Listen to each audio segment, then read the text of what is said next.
Well, good afternoon and welcome to Sydney Parade on this sunny Sunday, where we are here for the Bob Kerr All-Ireland Clash second round game.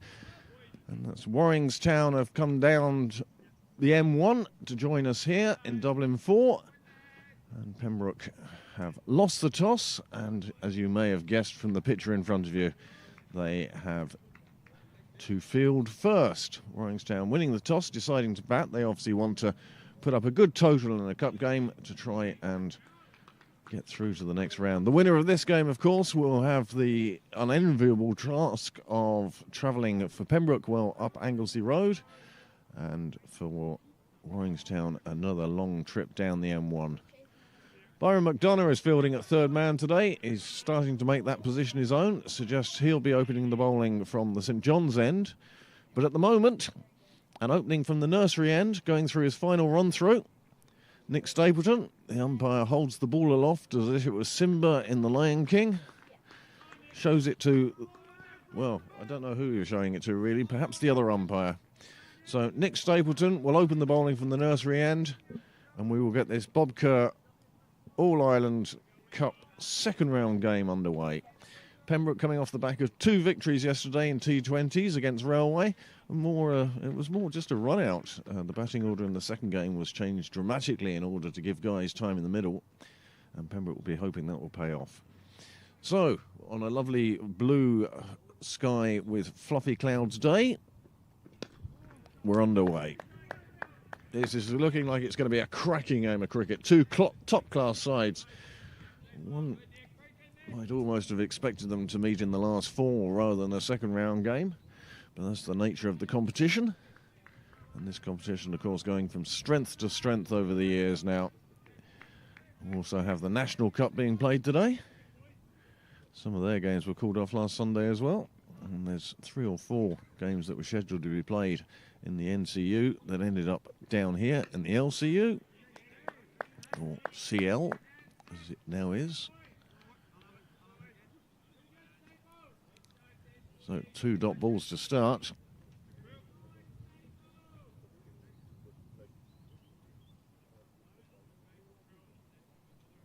Opening batsman for Waringstown, Adam Dennison, and the keeper, Matthew Halliday.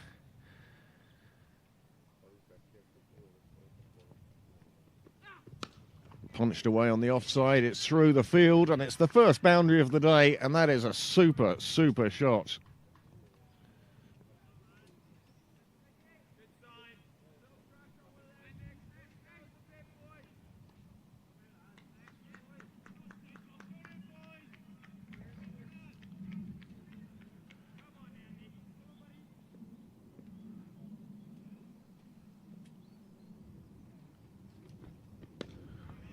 Played back.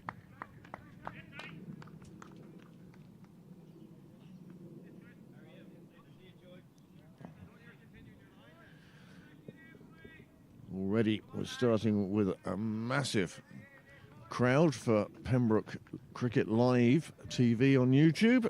30 of you have joined us.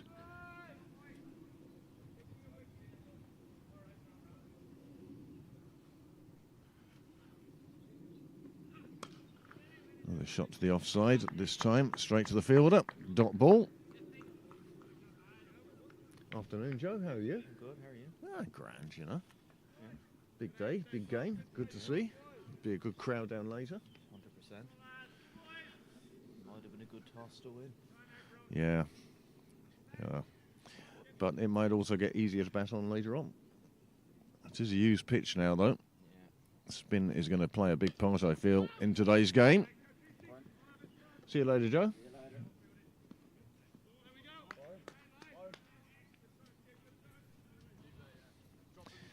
So that's the end of the first over. Live scoring not quite up to date on your screen.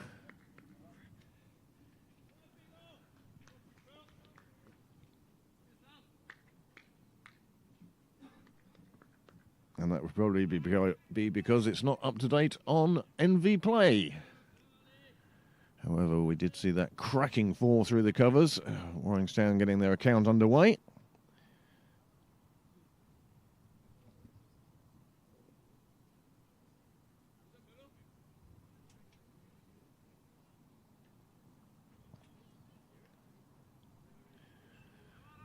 Nothing appearing on my screen as yet. Nothing appearing on your screen.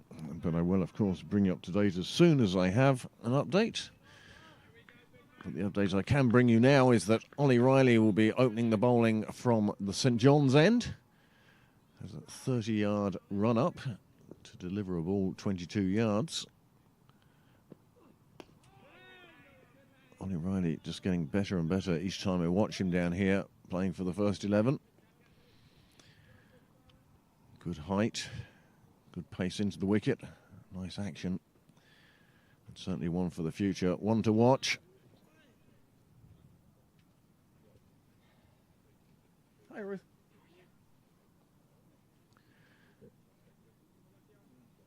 Well, the first ball adjudged to be a no ball. A free hit here, nobody in the field moving, no single taken.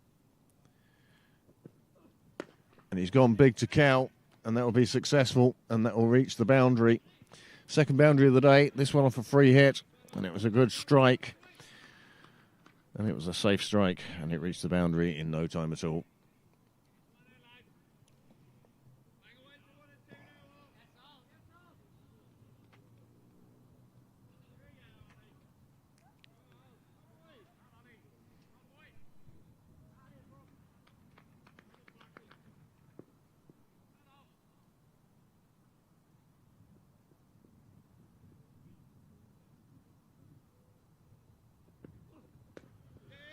This one just tucked off the hips behind square on the leg side, down towards the clubhouse. Neat bit of fielding.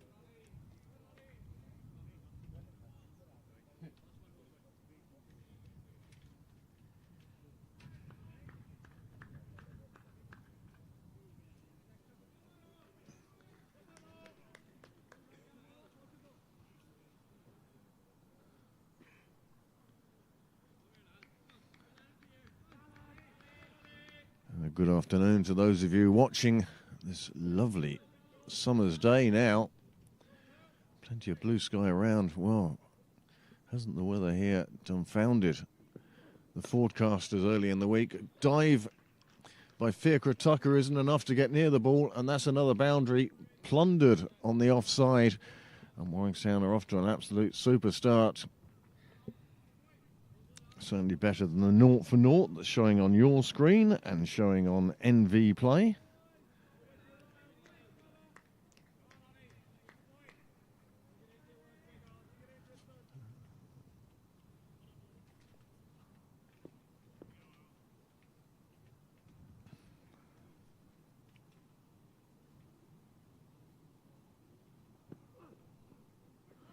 Wide ball down the leg side.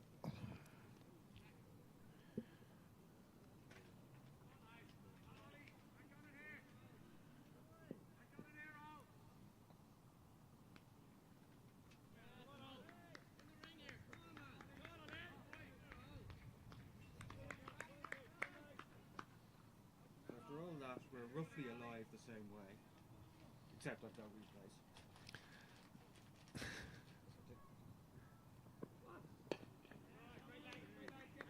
Niall spent an awful lot of time here last night trying to look for a new and improved way of bringing this service to you. It's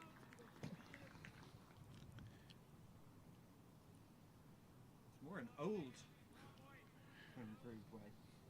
That screen should look familiar to you. It does. It does.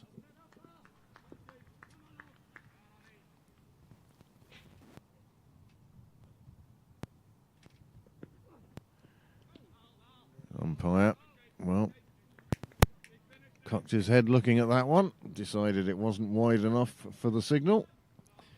But I almost guarantee you, if he puts another one in the same spot, it will be signalled wide next time.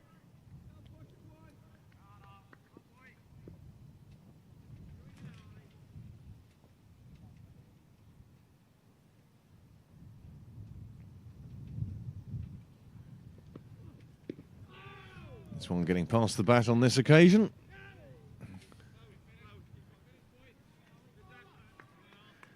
And Ollie Riley completes his over. And the score now starting to come together on your screen. They're just 3 balls behind now. They are catching up.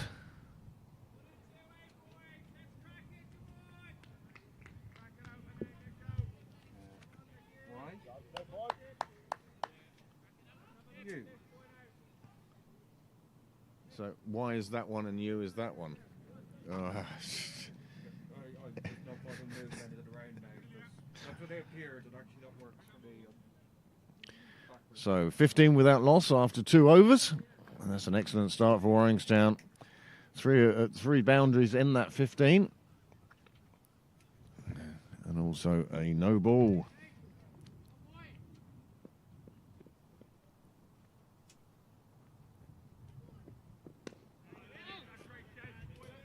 Good shape from Stapleton, pleasing his teammates.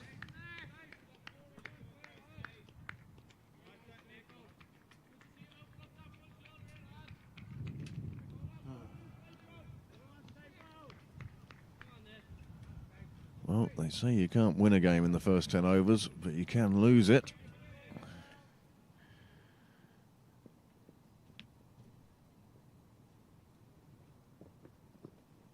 Oh, that's a super delivery. Stapleton doing Halliday.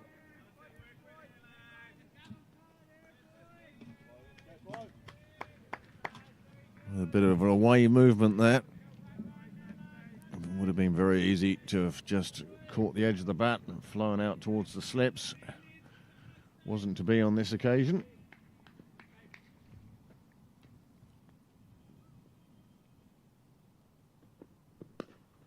Well, a bit too close to the hips, allows him to tuck it around, and they're going to take the second, and they get there with room to spare.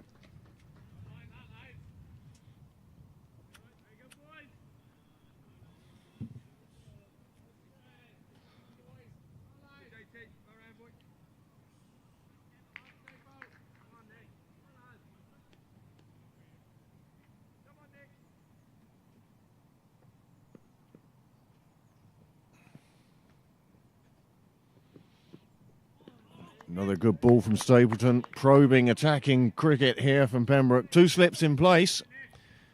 And a gully. Oh, just behind point. Afternoon.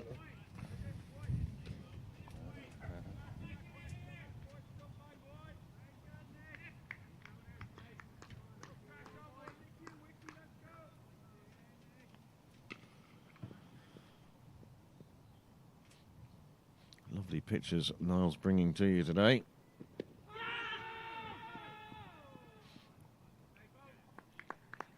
A strangled appeal, but Stapleton will be pleased at wrapping into the pads of Halliday.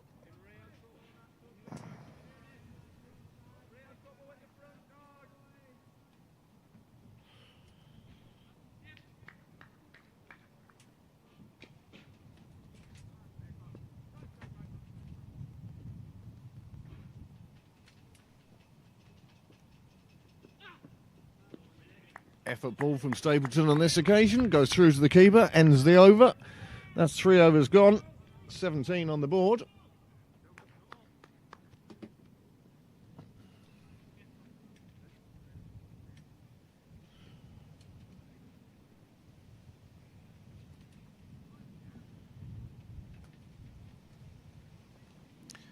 Nice fresh breeze across the ground at the moment. Coming in from more the west. West to southwest, perhaps. Riley to continue from the St John's end. His first over. Went for 11.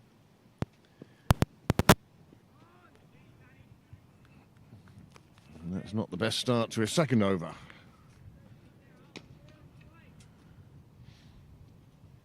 Beautiful day for cricket today. Sunshine on the ground, bit of a breeze. Warm without being hot. Nice day for a spot on the wall, one would feel. See a few people taking shade under Peroni umbrellas.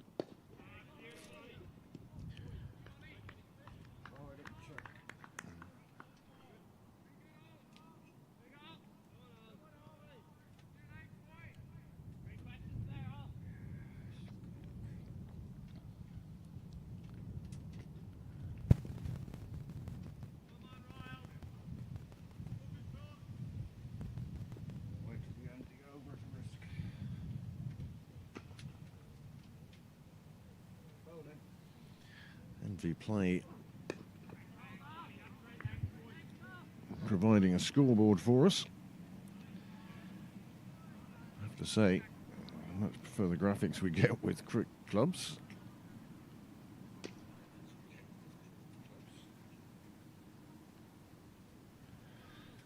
Jerry Hancock, MV Play are covering this. That's how we get that into the top left of your screen. It took me a while to find it online on my phone, but it is out there.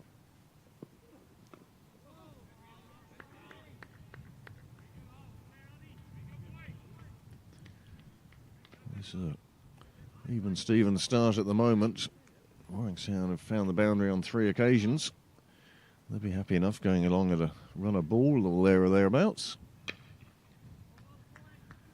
A few people already have taken up residence along the wall on Cyril's Way. See Stan Mitchell here.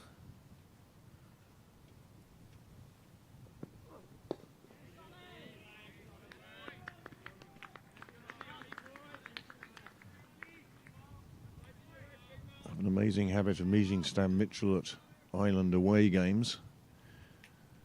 It was coming close to midnight in Sydney one time when we were at a crossroads, and on the other side of the pedestrian crossing was the one, the only Stan Mitchell. I also remember being on one of those big red buses in Adelaide. It was a short trip, but went on one of those tourist buses in Adelaide and we were driving down the road. Oh, it may have been Brisbane actually. There was Stan Mitchell running his own business.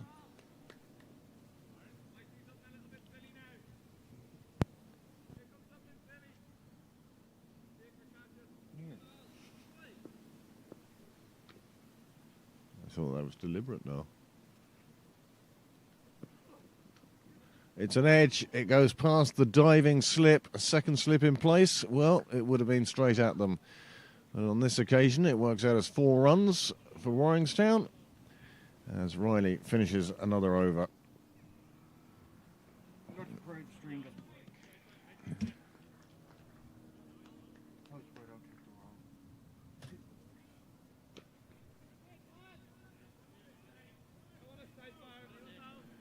Greetings to those of you watching from around the globe, as well as those of you watching in Ireland or indeed in the ground. Whatever you just done solved a hiss in my headphones.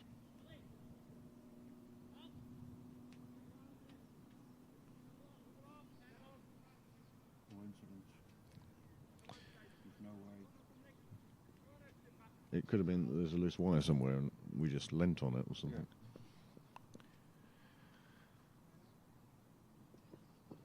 Yeah. Gavin Hoey back in the team today.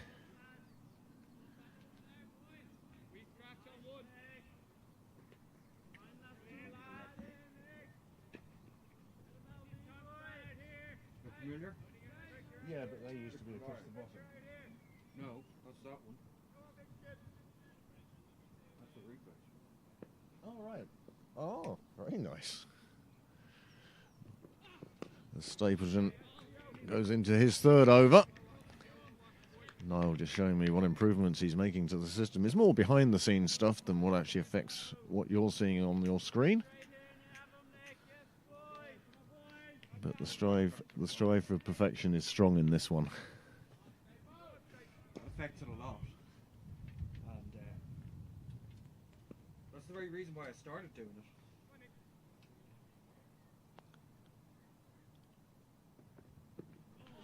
Well, that one just... leave that one away, Mr. Halliday.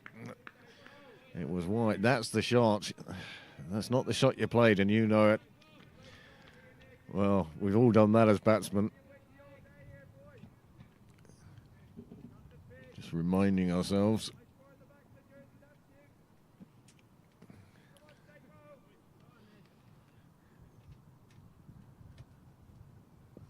Stapleton enjoying bowling with the new ball. That one flies off the edge. And I'd say that's JJ Garth. JJ Garth and Gavin Hoey patrolling the offside. It's going to have to be a good shot to get past those two. Two of the finest fielders in the club.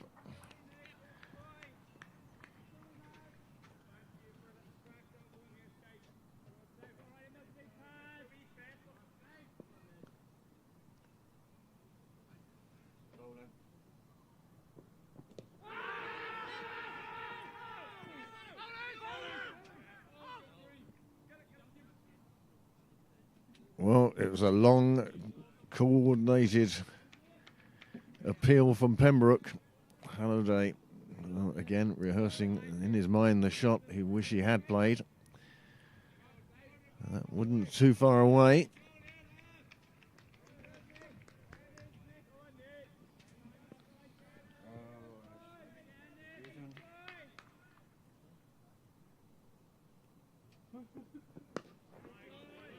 And this one played with a very, very straight bat.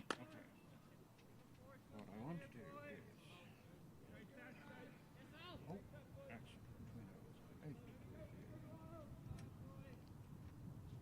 Oh, I have the wrong sting.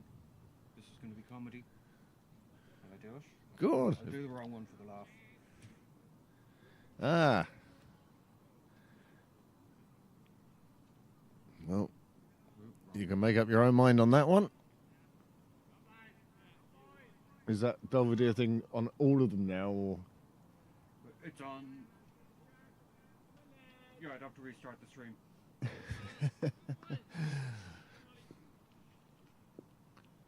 Cynthia Berg down in South Africa has joined us today. Hope you're enjoying this. And we see the first maximum of the day. Umpire signals 6, and that was a fine shot. Dennison getting onto that one very quickly. Oh, yeah. Mr. Mooney enjoying the red wine. Did or didn't you decide about the LB? I didn't make any decision on it. The umpire said not out.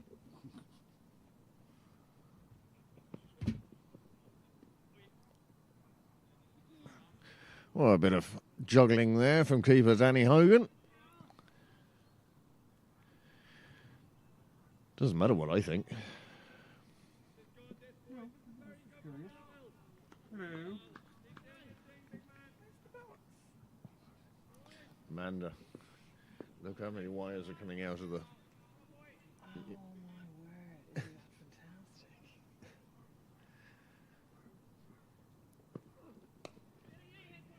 Nicely pushed away on the offside. Waringstown won the toss today. Elected to... Bat first. And so far, these two, Dennison and Halliday, doing a very good job. And we score? Score is in the top corner.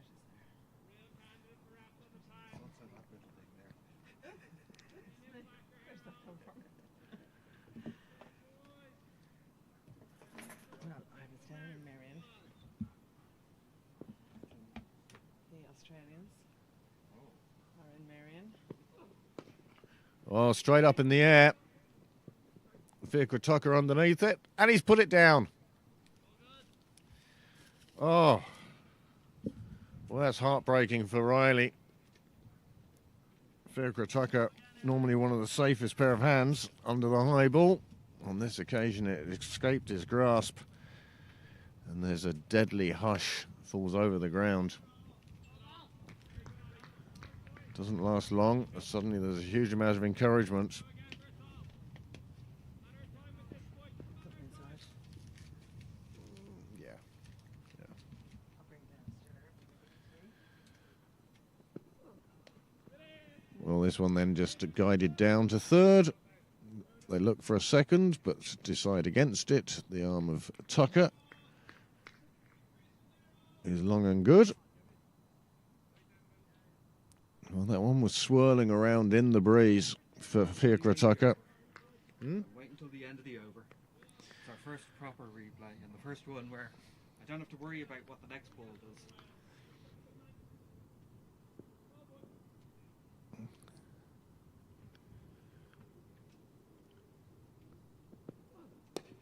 Pushed out on the offside. It was a little bit aerial. Gavin Hoy doing the fielding. And that's the end of the over. An over with a chance in it for Pembroke. The chance fell courtesy of Ollie Riley to Fiacre Tucker. I'm not stinging it. And on this occasion, well, the ball went straight up. You'd have thought that was going on to the offside. And then Fiacre comes into picture. He's called for it. The batsman gets well out of the way. And in the end, it just comes off the end of his fingers and pops out. And that's most unfortunate. And just to rub salt into the wound, there were plenty of people who were in the area. Fiacre called, made it his own, and then, unfortunately, let it fall to ground. Wrong. Well, there's Niall's new replays. Is this new equipment? No. It's Equipment you had? it's rewiring everything. Now, when we left last night, he was fitting Wi-Fi in the bar. Ask him what time he finished that at. Oh God. What time are you here until? No. What do you mean, until? You not been home? Are you fucking shit? Manda. Well, yeah, no, I'll send you the dog food. I've told you before. I know, but the decision. Well, the Nick Stapleton fan club will be pleased at seeing him bowl a bit more today than he did yesterday. Just had the one over in that second game. Wasn't needed after that, as Pembroke completed a double-headed victory. You can always bring down at 2 a.m. as well.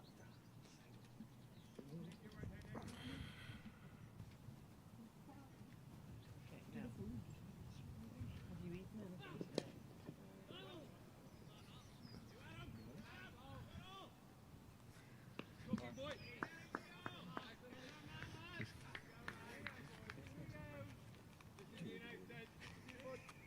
Just go and get yourself a drink. Go and get yourself a drink.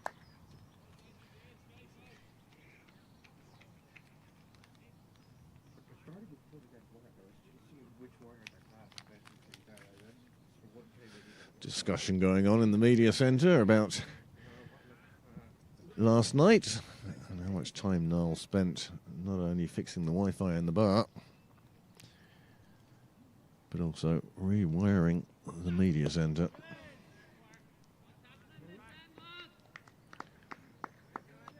You should eat something though, even if it's just a roll from the Circle K.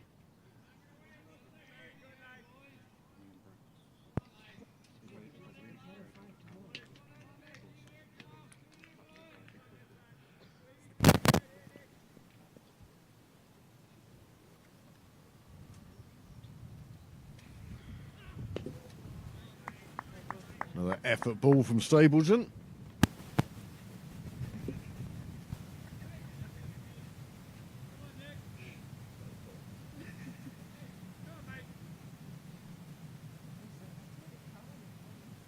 No, it's on the field next to my mother's car. No.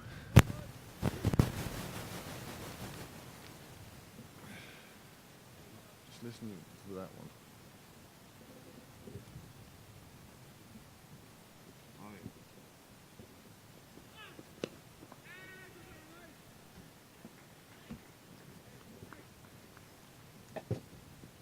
That one's much lighter. We definitely. Another over slides by. That's 7 gone now. The score has moved on to 33 without loss, and Waringstown will be the happier of the two.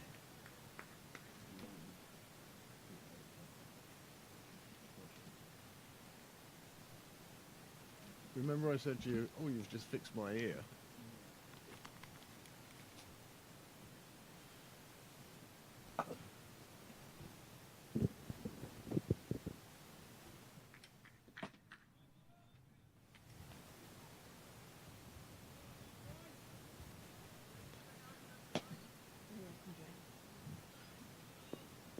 James is comfortable. We hope he's tuned in.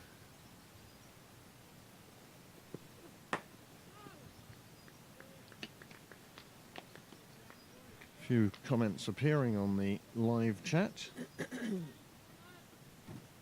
And of course, Wow. Steve and Kate. Oh, Cynthia. He's South Africa.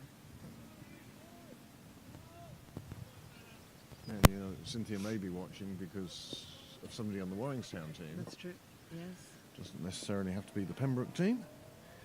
We welcome all viewers. Are these still?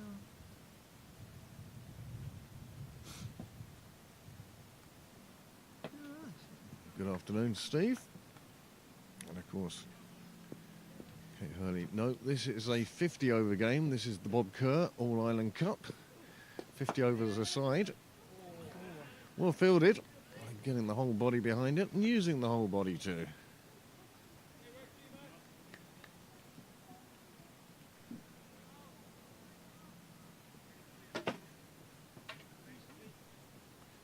And good day to Jack Sharp, who, where are you, Jack? Are you at the end of your day? Like us, in the middle of our Sunday afternoon, watching cricket in Sydney Parade. Cracked away on the offside. That's a super shot. That's the sort of shot he's been looking for a while. And it cracks away down to the covers. Down on the railway side of the ground.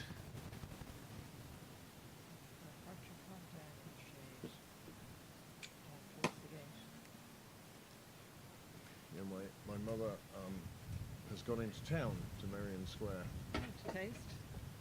I presume so. Yeah. And as it's Father's Day, I think she didn't make Dad go. Oh, okay. So he's at home watching. He's what either giraffes do in their spare time. It's either what giraffes do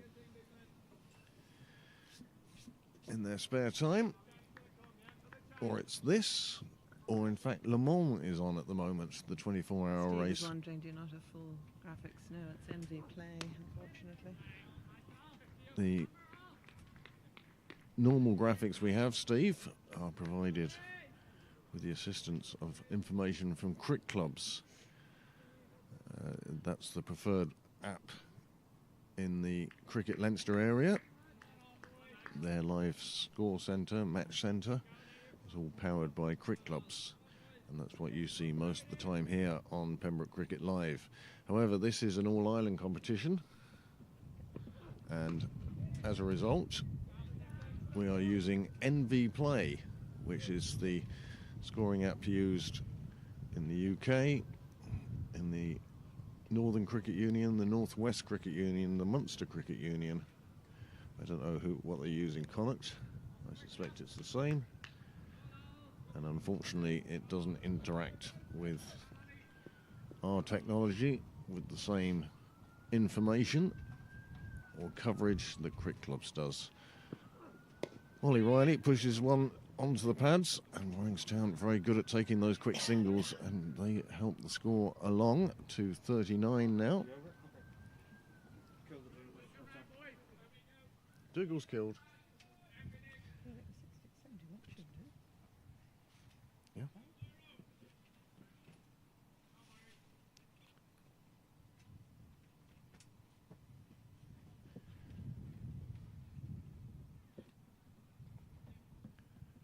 Randwick are on again today. A few Australian viewers with us today to watch this All-Ireland Bob Kerr second round refix. Any different? Yeah, that's better.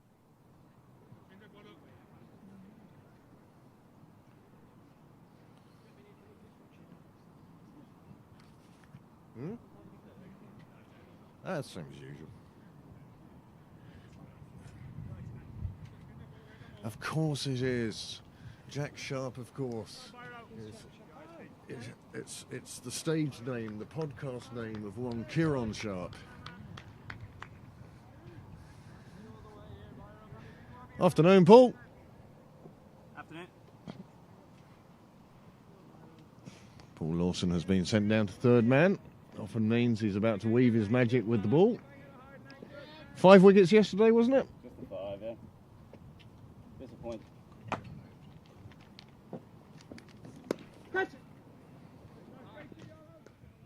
I'm going down to get tea. Can I get you coffee or anything?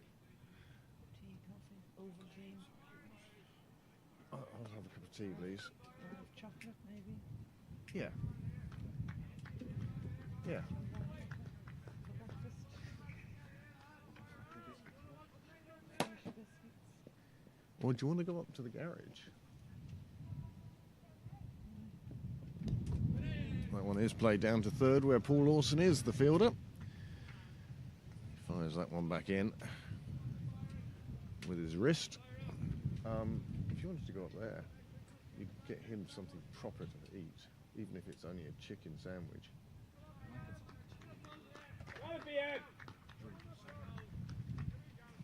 And then you and I, all three of us could have a coffee from up there.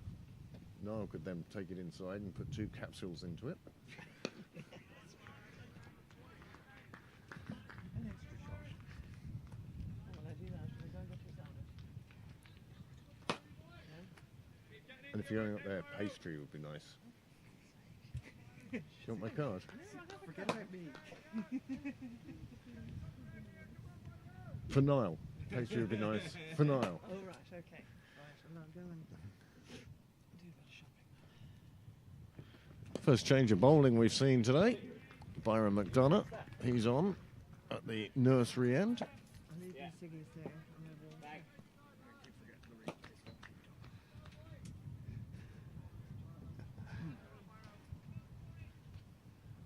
and Score's moved on to 41 without loss. Still inside the power play.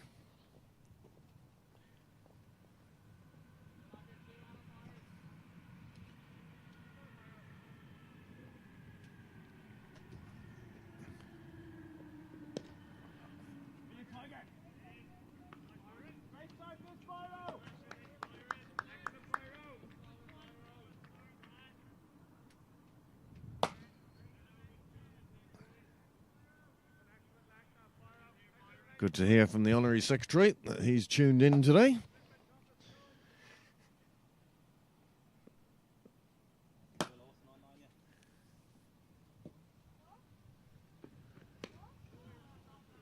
Well, you have to ask at the mics.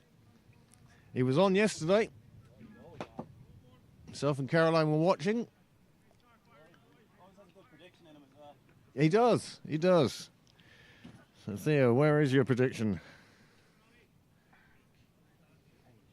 Here we go. Old replays. A nice bit of fielding. A nice shot off the back foot for 4. That was a cracking boundary.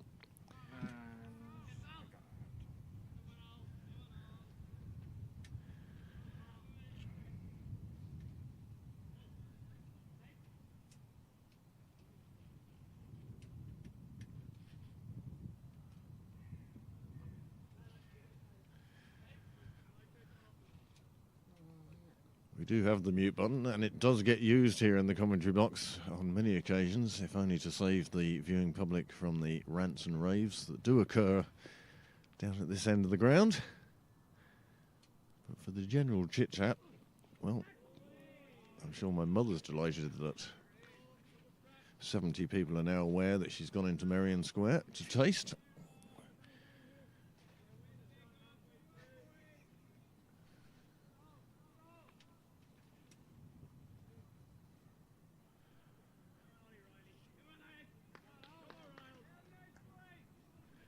Theo Lawson going for the Glenn McGrath type of prediction.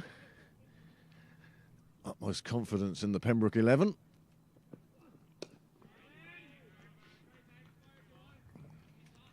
It's looking fairly even at the moment, Theo. I don't know what the win predictor would say.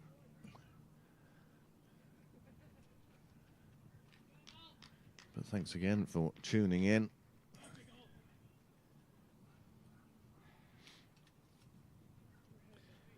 Pembroke, of course, have had that one chance of making the breakthrough.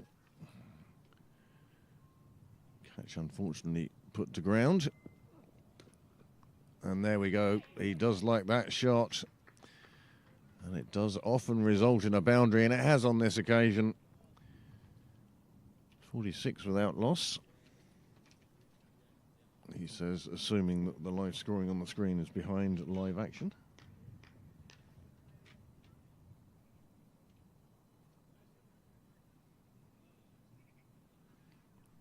Cynthia, delighted to see that you are with us. Let me see if I can't find the link for NV Play. I'll copy it here and I'll try and put it into this chat. Paste. Give that a go, Cynthia, and see if that works for you. If it doesn't, let me know and we'll try something else. But we'll try and help you along with your watching of this magnificent game of cricket here on a magnificent day on a ground that I think is wonderful. Not doing three in a row. Again, he's strong on that offside and he's powered it away again. Nice shot. 4 scored.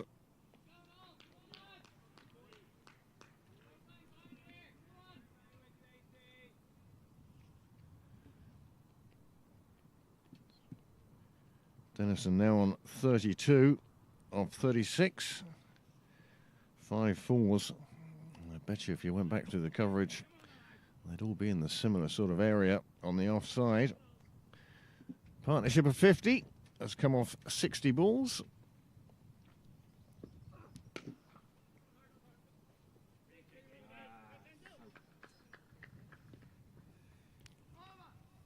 And that is 10 overs gone and we're now out of the power play. Ollie Riley after 6 overs, 0 for 40, and he did have that unfortunate drop catch off his bowling a couple of overs ago.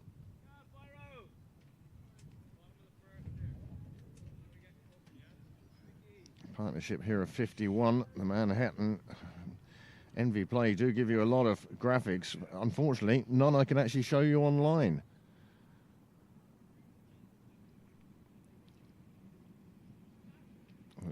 On the other hand, Noel can show you some magnificent replays.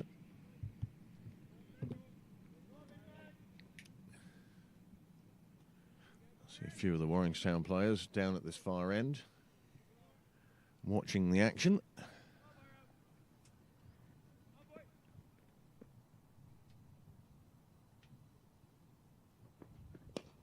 Nicely clipped away, down square leg. It will just be a single. The batsmen know it, the fielders know it.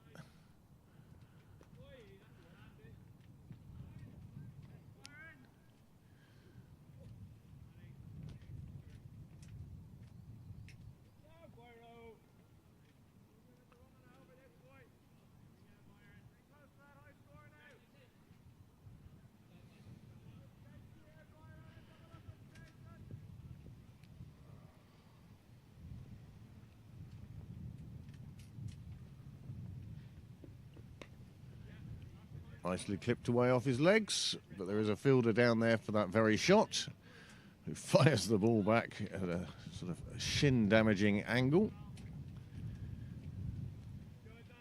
You're on a frozen screen. Oh, there we go.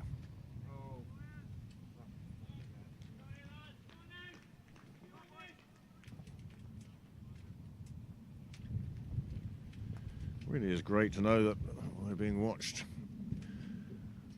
thousands of miles away. Oh, Hogan getting a hand across.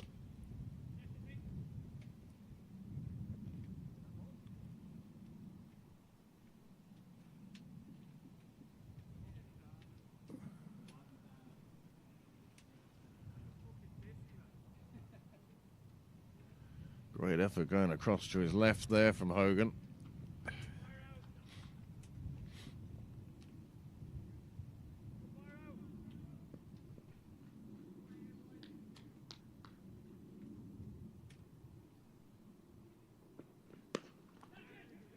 Well, that shot we saw earlier in the season bringing about so many wickets as players end up clothing it onto the leg side and not catching it cleanly. He didn't catch it with all the bat there, otherwise it would have run away to the boundary, but he put it into enough space to get away with it.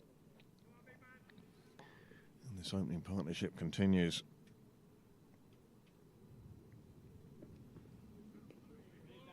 Hogan takes well down the leg side.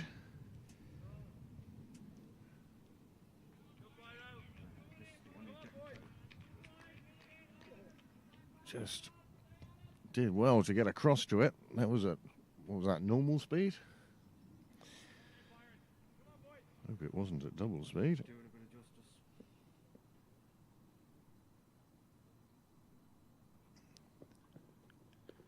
Another one slides down the leg side. Hogan puts in a big appeal in the hope of saving the wide. Wasn't to be, and another one gets added to the total.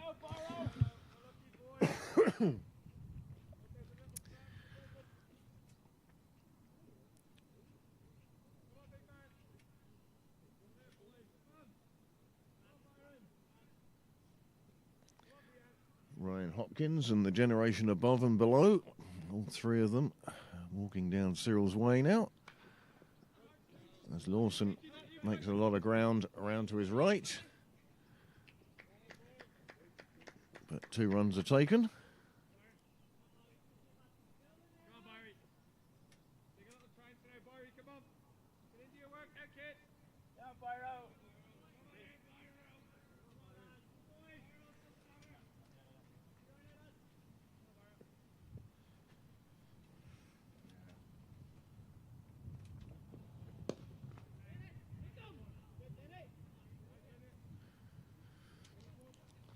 For those of you who are also reading the live chat, interesting question sent in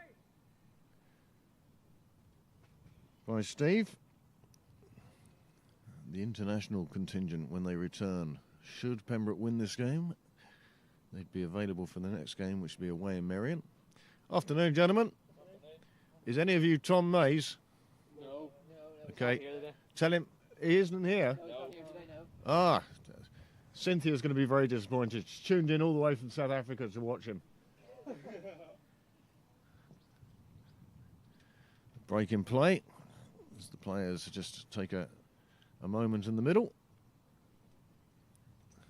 Hi Stan, how are you? Well, guys, this is very impressive. And is this the same setup as does Leinster cricket? You guys are different now. This is just Pembroke. This is just the club. But you can't pick this. You can't pick the All Ireland games up on the Leinster. Not on the Leinster website. No, Website. this is on Pembroke's. Oh, excuse me. Pembroke Cricket Live on YouTube, Very good. and we cover a lot of games. Yes, of course, you get a lot of the inter-pros down here, don't you? Well, not only those Stan, we cover 9 teams down in Pembroke. 9 teams. My God. And what's the viewing audience for the under 14 boys? I know we don't do any youth cricket. No. No. We've done 3? Yeah, we did an under 11 All Ireland semi. We did a game against Balbriggan, and I can't remember the other one. Another All Ireland. Our semi or final the same year against the same team we played against. It was under 11s and under 13s and Estonians both here. Yeah. And is this a hobby or Oh, an this actual business? no, this is a hobby. A hobby, my God. And now from the St John's end, Gavin Hoey will bring his leg spin into play. As we're outside the power play now, the field a bit more spread for him, a bit more protection. Gavin is away with the emerging island at the moment.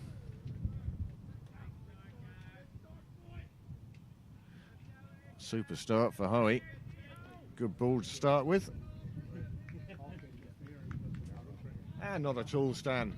We're always delighted to see people down here.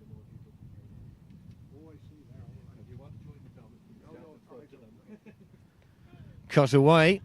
It's going down towards third. There is a fielder in pursuit. He won't make it. Dan Murray, 12th man, will fetch it and then miss the Pembroke fielder with his throw back onto the field. 4 more onto the score. The score moves on to 63 without loss. We're in the 12th over, and it's good to see Gavin Hoey and spin back on already. We'll see you later, Stan. All right, good luck. Stan Mitchell, that was, joining us in the commentary box briefly. Come to see what all the Why would we be hiding under a tent? This one pulled around on the leg side. There are two fielders.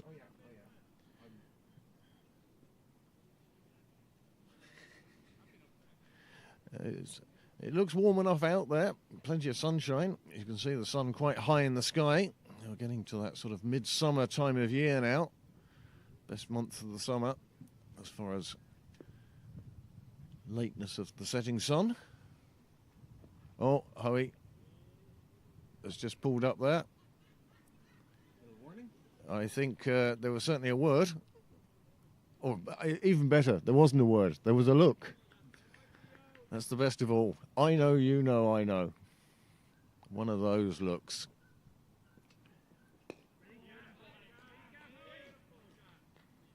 And the non-striker perhaps was backing up too far there with Hoey for Hoey's liking, and he just pulled out of his action. Denison's been the heavier of the two scorers. He's gone. He's stumped him. Danny Hogan with a fabulous piece of work and possibly the worst celebration we've seen in a long time. That is great work from Hogan. Lovely stumping, and Hoey breaks through in his first over, and Pembroke wanted that and Pembroke needed that. 64 for 1 now. And we're going to have a small mountain of replays because, well, because we can. Because you're worth it.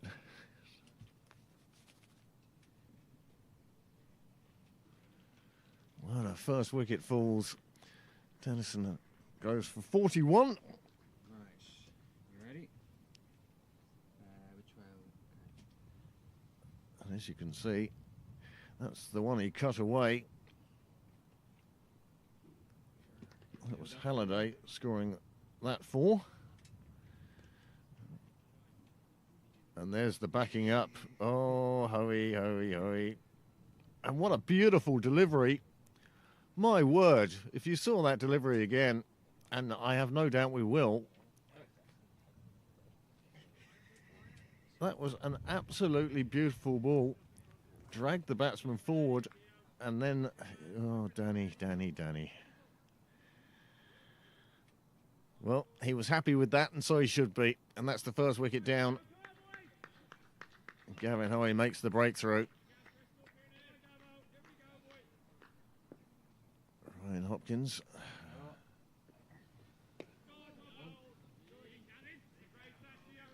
Down at Cons Nook.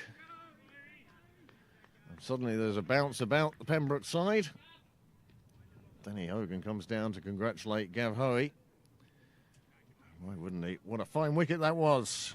And Pembroke make the breakthrough in the 12th over. Waringstown now 64 for 1.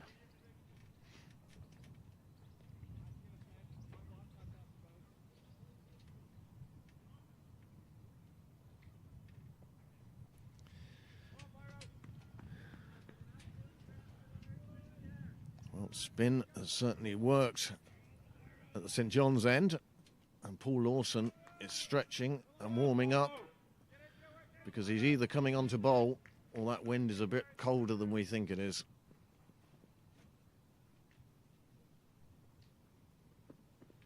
Byron McDonough getting Halliday to just swing at that one.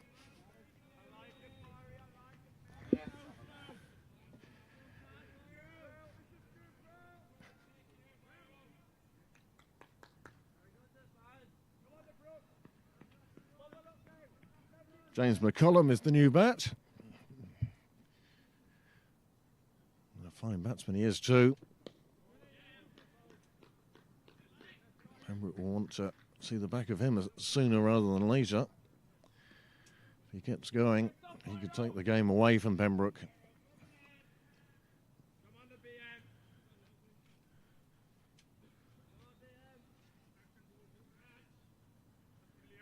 Byron McDonough it is, bowling from the nursery end. Another young man, a great future ahead of him. The height, the speed, and most importantly of all, the action. Crashes into the pads. it's a big question being asked, and the umpire's hands came apart, and then they went back together again as he says no. Well, our replay isn't that instant, Paul. Give us a moment here, yeah?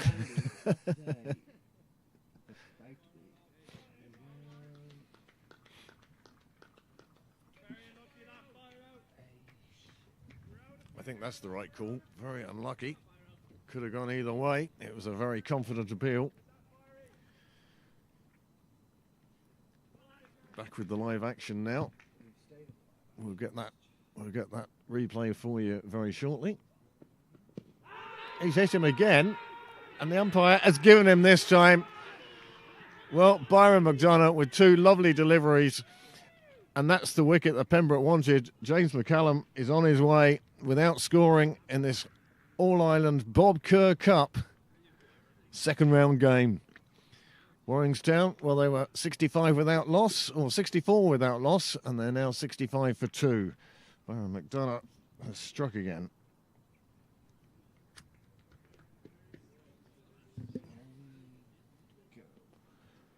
His first wicket for the day, but one feels he'll be delighted as much as his teammates are to see the back of James McCallum. Fine cricketer, very talented batsman.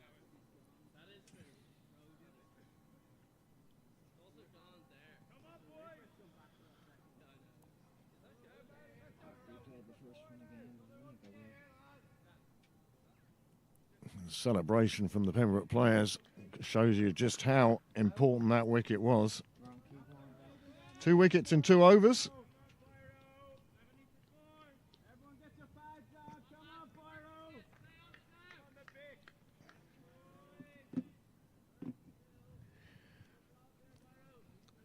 Celebration for the second wicket. I think slightly less cringy than the first one. Wouldn't you agree there, Steve? But Pembroke won't mind. The fact they had something to celebrate will be the major thing for them. 2 wickets down now.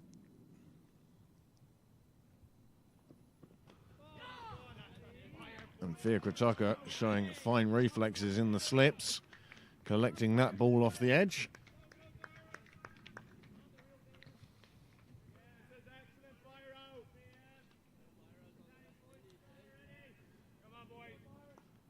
Big game this for both sides. Waringstown, well, at one stage they reached 5 All-Ireland Cup finals in a row.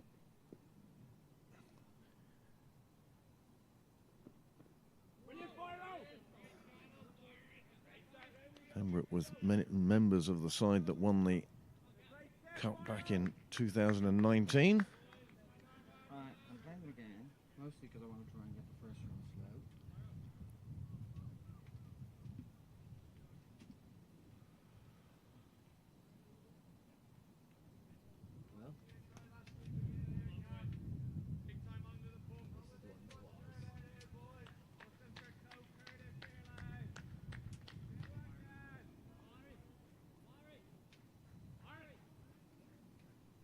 Well, Well, that was fine bowling for McDonough to take that wicket. Wrapping him on the pads twice. Second one brought forth the finger of doom from the umpire. And James McCallum now finds himself back in the pavilion.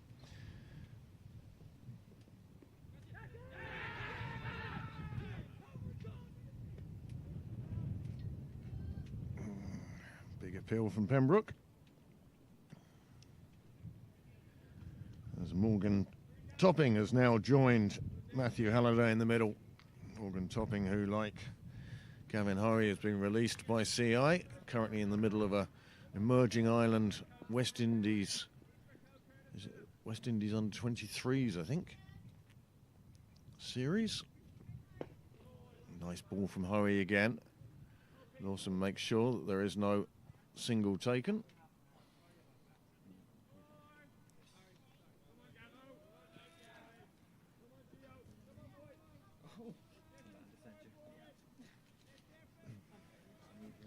Two hands weren't enough.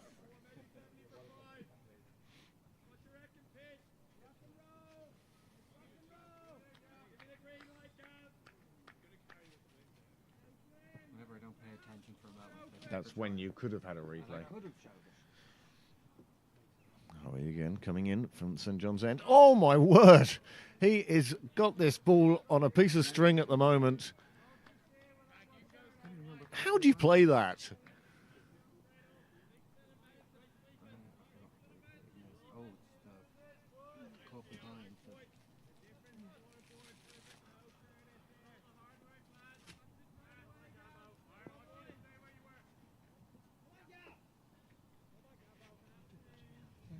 This is brilliant bowling from Howie. It's a lesson in leg spin. Sausage roll, I think. I'm not sure. One for Gav and one for You're very puzzled. Byron. I don't know if it's a vegan sausage roll or just a sausage roll.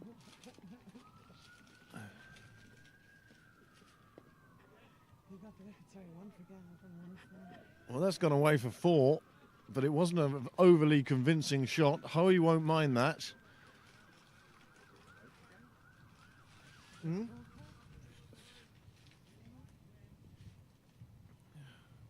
Coffee has arrived from the garage.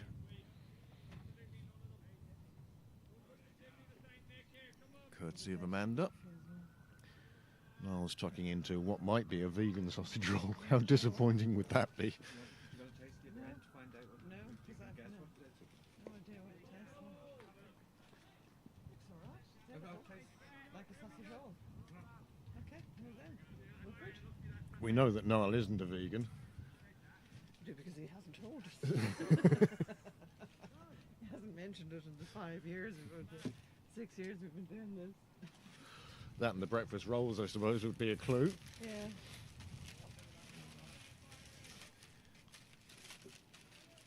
Did the skipper not see you warming up there, Paul? Did the skipper not see you warming up, no? Oh, very good. Byron McDonough, unsurprisingly, continuing from the nursery end. He's generating good pace here.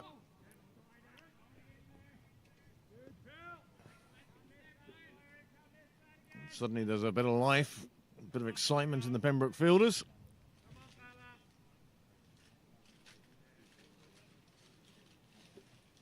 Best wishes to James. Best wishes indeed to James. Hope he's enjoying this game.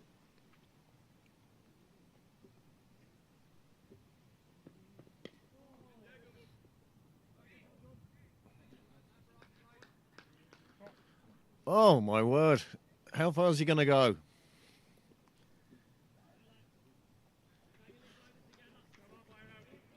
That came out of nowhere. right in front of camera when it was on, coincidentally. I would say that Paul Lawson is the most aware of the camera. Ever since, remember the catch he took a couple of years ago where he puffed out his chest after it? Nice straight bat on this occasion.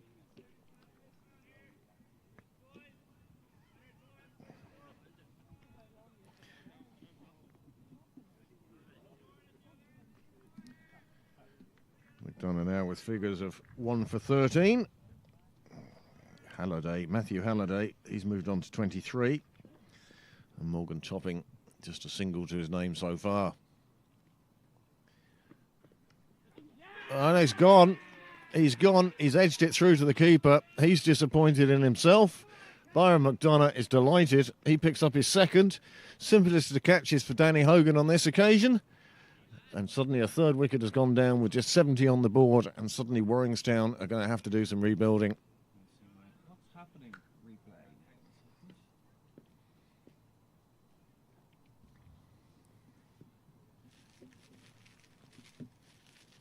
Oh no. Oh no. What do you think I'm knowing about? With you, well, it's obviously replays, but... It's something I've seen. Oh, really? Well, Are you set? go on then.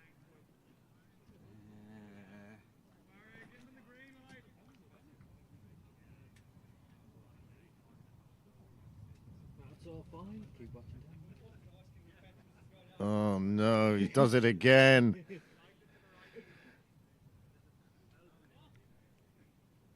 Oh, where am I going? Where am I going?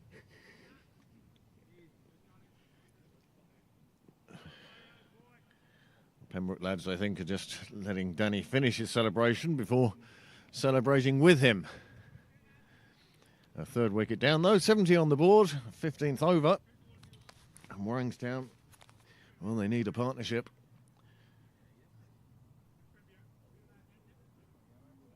Alleyway, Bahati comes in, join Morgan topping, and they'll be hoping not to lose any more wickets. At least another 5 overs, 10 overs perhaps through to drinks.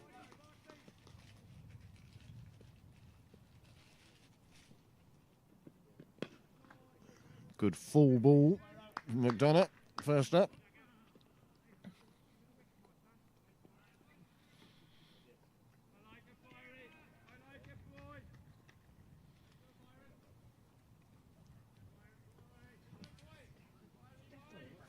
If you come round this side, you can see the screen as well.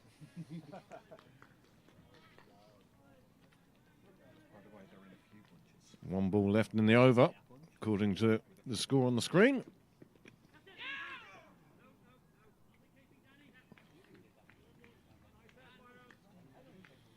Well, the end of another successful over for Pembroke.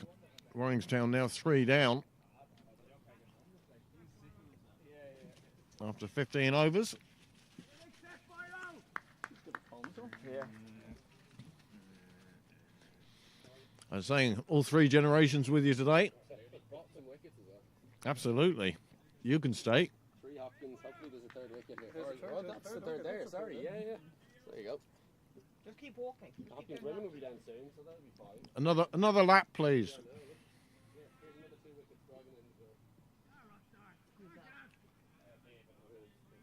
All right. Works.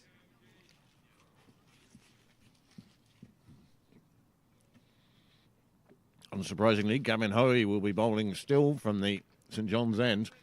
I don't know how to play him, and I'm only commentating from here, 60 yards away.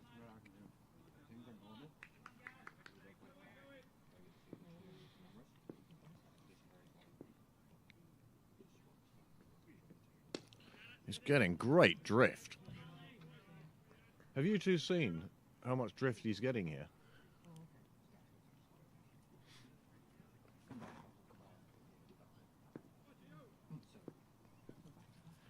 They're going through a technical instruction over there, and they are missing some great bowling from Hoey.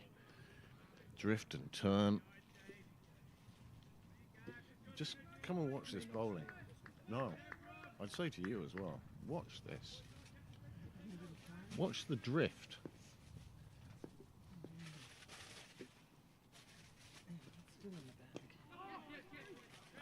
That one just drifting a little onto the legs. They get through for the single. There's also pastry there for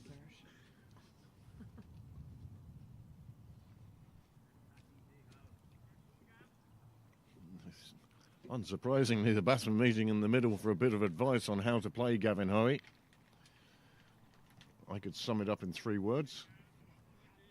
I don't know.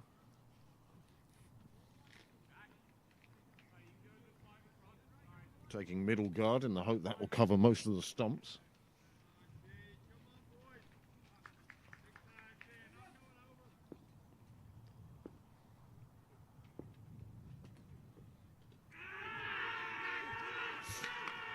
He's gone.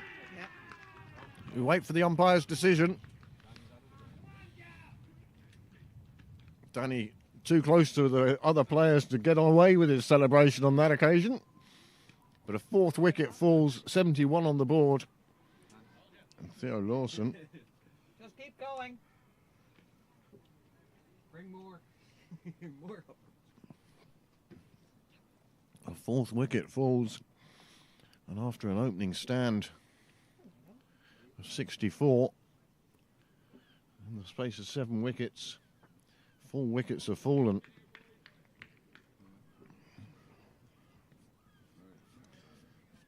Hoey is bowling like an absolute dream at the moment. What was the celebration that they're talking about?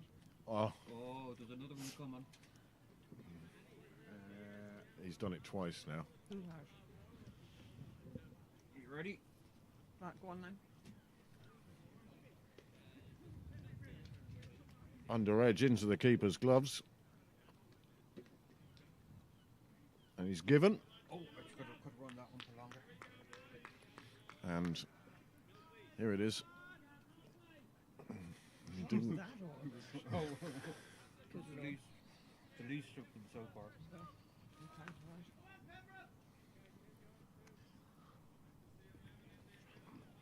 The Danny Hogan shuffle. Sorry. But you watch Gavin Hoey's bowling. I'm watching it. He is getting such drift. 2 slips in for a leg spin and out. Stapleton goes on the attack. 4 down, 71 on the board.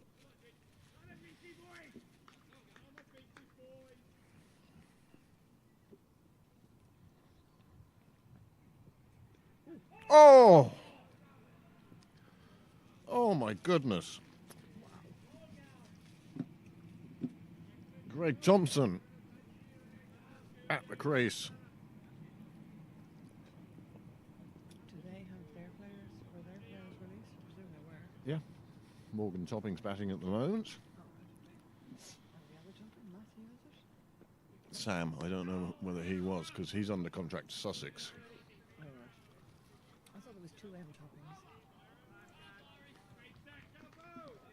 I think so. What a great over from Hoey. There's a chance for ball. What's this delivery, Amanda? Gosh, the replays look very complicated now, Yes. but they're probably not. There's look at the dip there and then the turn just down to the ground. Yeah. If it stayed down, he would have had it. But look, I will try and share it over here. It's very easy from here, isn't it? Easy game from here. Well, thank you to those of you who have tuned in this afternoon for this Bob Kerr All-Ireland Clash. It's been a tale of 2 halves at the moment. First.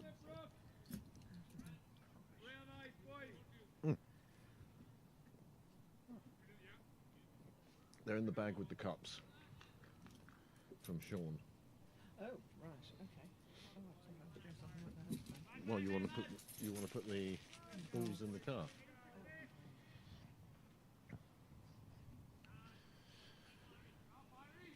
Tomorrow sees second over 50s international this summer, and Ireland are hosting the mighty Australians. Oh, he hits him on the full.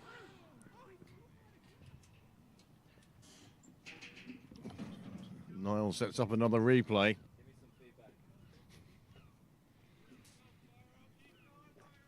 The only bit of feedback I'm going to give you at the moment is Danny Hogan's celebration. Are you ready? Where has that come from? Oh, here it is. Oh, no, it's gone. Okay, well, so look for these in the cat. Well, look, I'm just going to leave it here. So that's 2 from Sean, is it? So Yeah. Sean 2 and we've already won. Well, the run rate has slowed up here. Was that chance?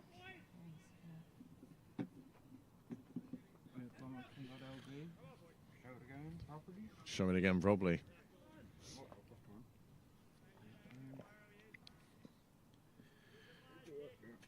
Just think of us as your personal VAR pool. Well, you can watch.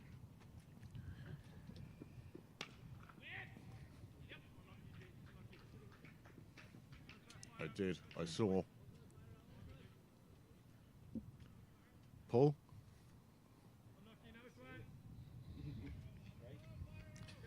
I'm not saying anything on air. Umpire gave it not out. That's good enough for me.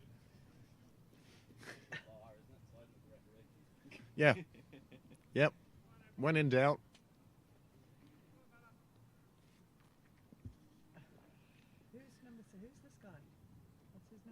Greg Thompson. Him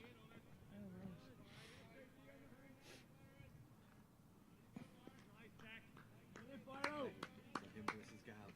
Extra entertainment. I think it'll be one way or the other, very, very entertaining and very quick. Already started.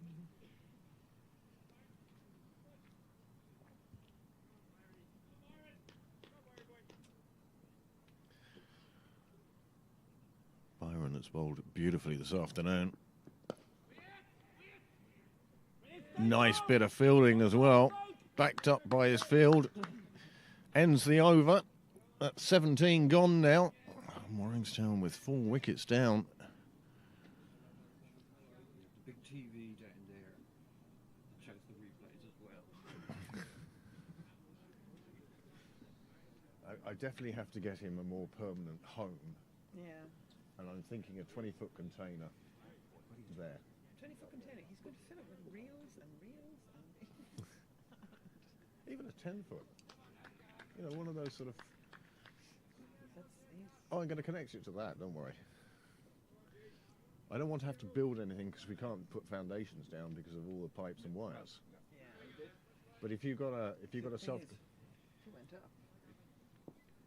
How and what, you know.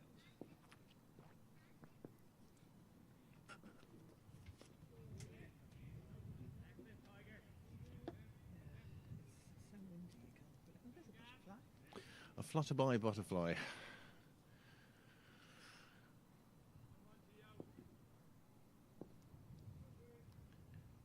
Hoey again, weaving his magic.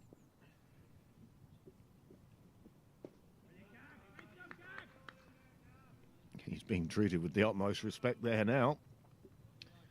Since he came on. And what's the stream deck? What's that? It would be set up to be able to do the battery replays and things. That one punched away through the offside. To Tucker.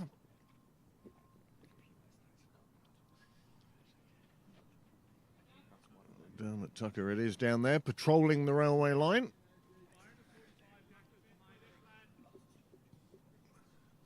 I think with them being on pitch 4, Oh, so you actually allocate Hoey what has time left goes. Cal Corner wide open outside the ring, Yeah, but he does have a man at deep square leg. yeah.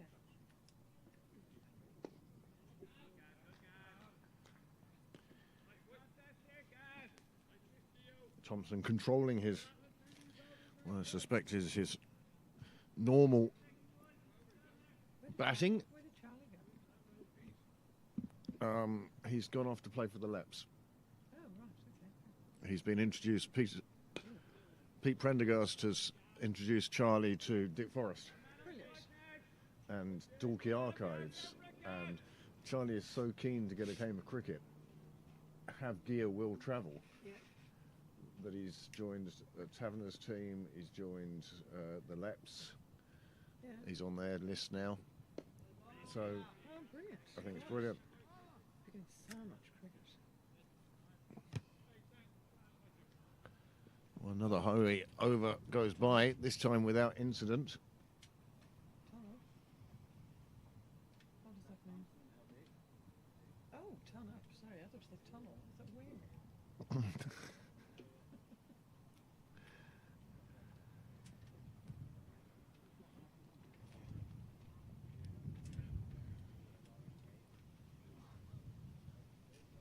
Roastery.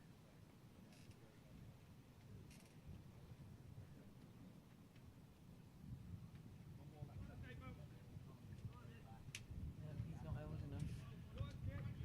Jeremy isn't old enough, I don't think. Might be insulted if somebody's putting him into the over 50s category ahead of his time. Angus is playing, Louis is playing, Pete Davey.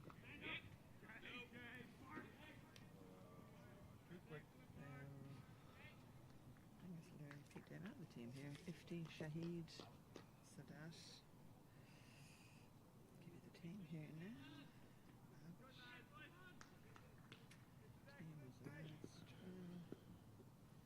Here you go. There's the team there if you want to read it out. This one goes off the edge of the bat, flies away to the boundary and hits the rope and leaps over Coach Mullins' head. 4 onto the total, and that's the first boundary we've seen in a while. Score moves on to 81 for 4. The over 50s Irish team to represent Ireland tomorrow in the game against Australia is as follows: Angus Dunlop, David O'Riordan, David Heasley, Derek Heasley, Alan Lewis, Sadat Gol, Shahid Iqbal, Dara Armstrong, Colin Morgan, Ken Brennan, Peter Davey, Brian McNeese, David Drain, Ifti, Connor Hoey, and Dan Van Ziel. These are the Australians. You want? Don't know. No, Oh, one of them has broken his hand. He broke his hand this morning. Which one? before the first game of the tour, breaking your hand isn't the cleverest thing, is it? Or perhaps it is the cleverest thing. He was their opening bowler. Oh, that's not a good thing. James Morris. You think he's broken his hand? Well, this will please Kate Hurley and the Nick Stapleton fan club down in Lilyfield in Sydney. Nick back on at the nursery end.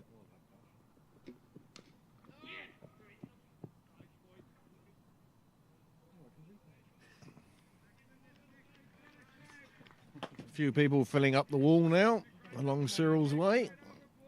People taking various viewpoints, whether it be square of the wicket or perhaps a bit more in extra cover, or in some cases just a couple of steps closer to the bar.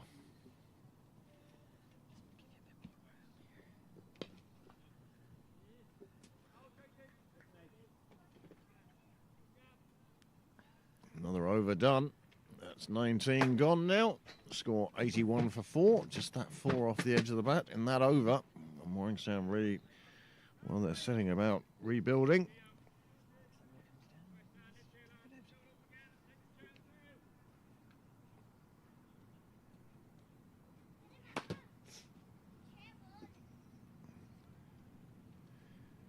Morgan topping now. Let me get my reading glasses.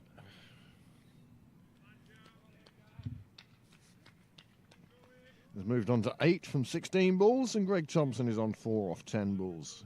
Nick Stapleton has 0 for 12, and Gavin Hoey has 2 for 11. The only thing I find amazing is it's only 2. Bowling beautifully today. Do you see what I mean about it? Just it drops out of the sky.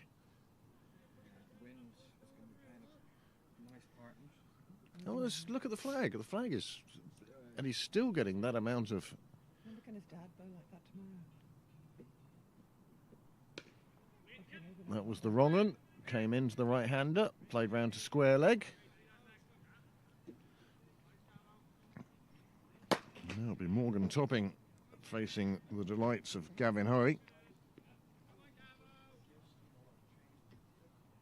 Got 7 sets of kit done. There was a partnership of 64 at the start, and since then... Oh, this is the second biggest, and this is at 10.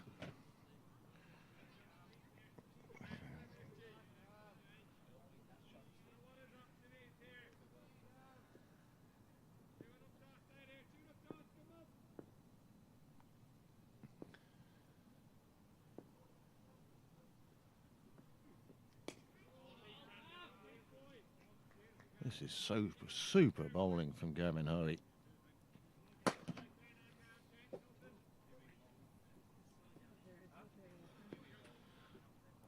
A bowling like this will see him very quickly in contention for a spot on the Irish side for that test match against Zimbabwe that's coming up in Stormont soon.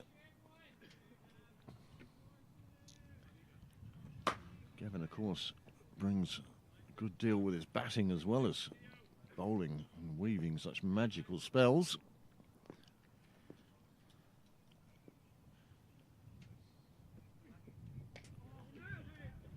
Wrong and again. Another super over. 20 gone now, 5 to go to drinks. Waringstown will be hoping to get there without further loss of wickets.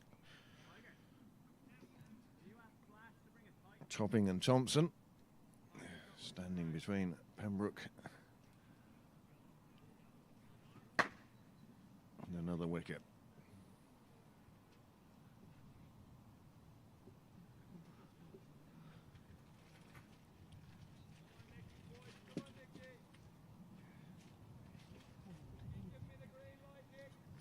Stapleton still searching for his first wicket.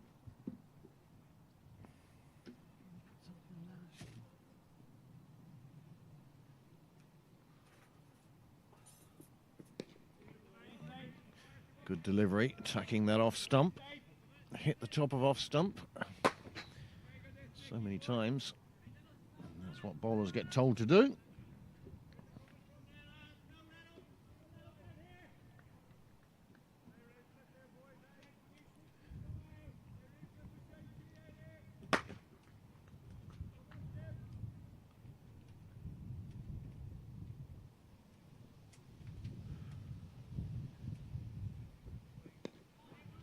Stapleton attacking the stumps on that occasion. Just an inside edge from Thompson, squirting out the leg side. Bless you. Bless you.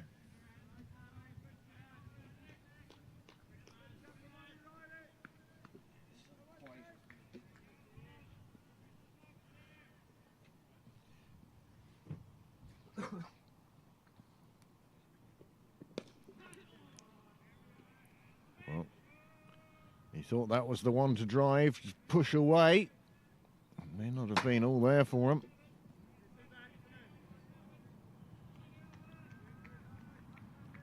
Stapleton bowling.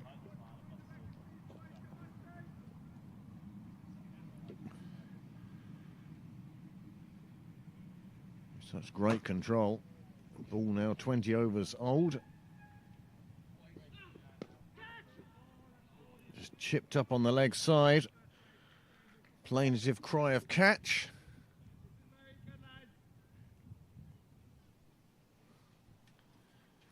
Nobody in the vicinity, so it fell safely to turf.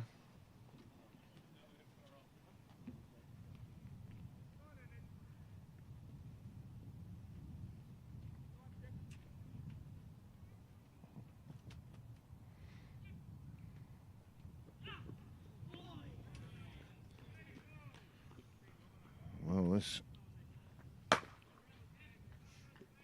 Waringstown innings grinding to a halt. The partnership so far, well, Dennison and Halliday look good as they put together 64 before Dennison departed, and then McCollum went without scoring in a partnership of 1 with Halliday. Halliday then departed, having put together 5 with Morgan Topping, and then Morgan Topping was there for just 1 as Bahati departed for a duck. Topping and Thompson now in the middle. Their partnership has moved on to 12. It's the end of another over. The Manhattan, well, it's gone from being Manhattan to being more Long Island. Not very high for the last few overs. And the Worm, well, it's not so much turned as just stopped. And the run rate now, having been as high as 7 3/4 at one stage, is now down to 4 and over. Topping, he's on 8 from 21, and Thompson is on 6 from 18. But it's not really strike rates that Waringstown are worried about at the moment. Change of bowling now. Gavin Hoey making way for Jonathan J.J. Garth.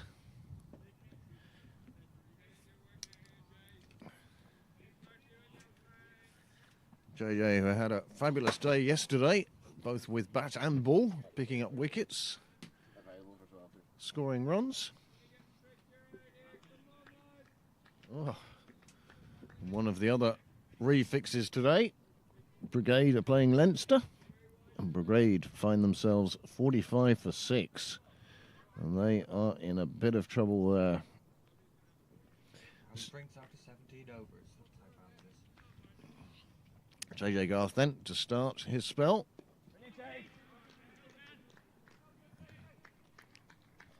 A leg spinner like Hoey, but two of them using two totally different methods.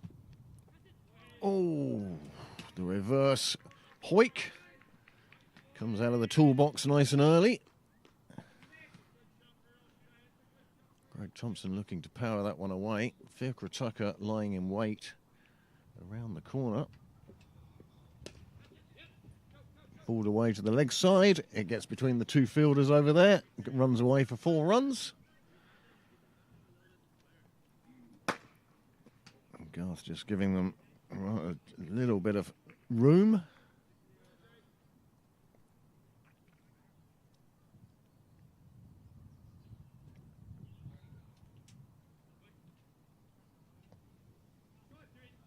Last 5 overs had seen just 11 runs scored. And there is that reverse again. This time he makes contact with it. They pick up 1, and that's all it'll be. Fielder on the fence doing a fabulous job, preventing a second. Suddenly it's got a little bit chillier. Yeah, I'm going to go and...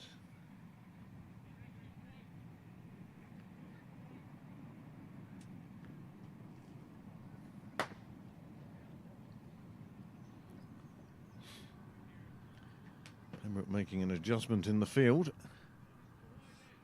encouraging the hoik to the leg side, and cutting off the ball, squirting off the side of the bat, strengthening just that area there. Fiacre Tucker it is, fields that one.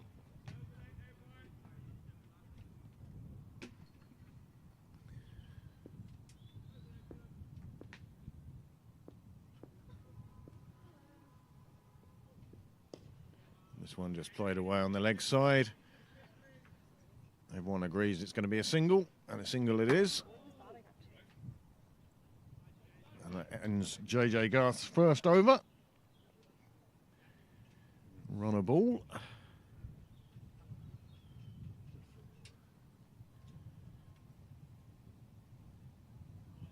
And there's the 4, powerfully down onto one knee.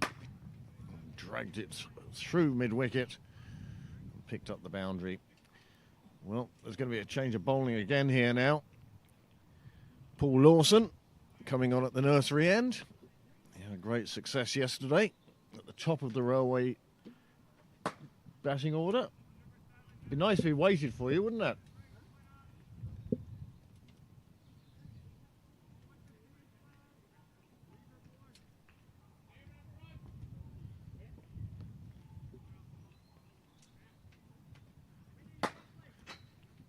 Paul Lawson are coming around the wicket.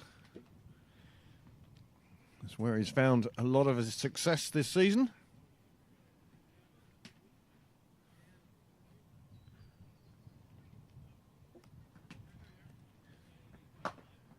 Well, it's turning into a cracking game of cricket, this. Waringstown getting off to a super start, 64 without loss. They now find themselves 89 for 4.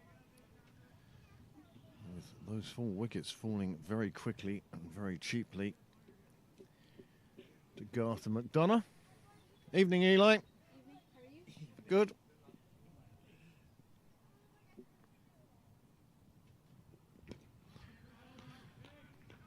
I'm used to a late morning, but an early evening is another matter. His name begins with E. I was going for the alliteration more than the accuracy.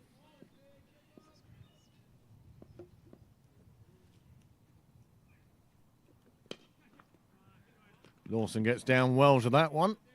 Another dot ball. I'd go for... I'm going to say yes and start the clock. Okay. Another one hit back at Lawson. It gets under his body this time, but he gets enough on it to prevent it crossing the boundary. I think Byron McDonough doing the fielding down there. Amanda, could I get a pint of orange juice, please? No ice, but it can come in a coffee cup. I'm happy enough with that. Because then we don't have to take the glass back.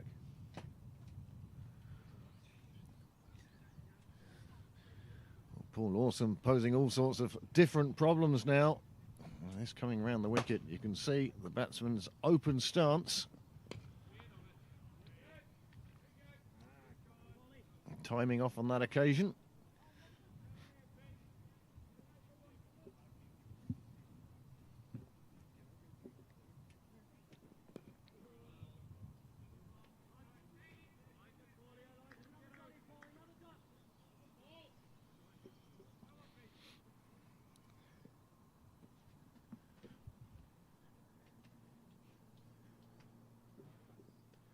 Well, that's going to be wide down the offside. Lawson going with a change of pace there, hoping to catch the batsman out. Floating one slow and soft outside off stump. Hoping for the top edge. Well, this one nearly back to the bowler himself. End of the over. 23 gone, 90 for 4 on the board. And the rebuilding continues for Waringstown, and the hunt for wickets continues for Pembroke. JJ Garth to go again. One of 3 leg spinners in the side today. We've seen 2 now. The third, of course, being Fiacre Tucker. And I wonder how long it will be before his particular... All 3 leg spinners very different on the Pembroke side.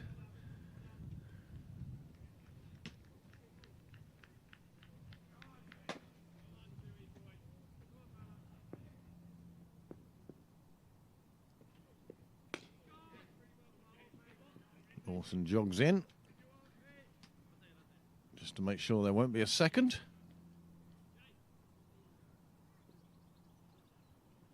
We're just 11 balls away from drinks now.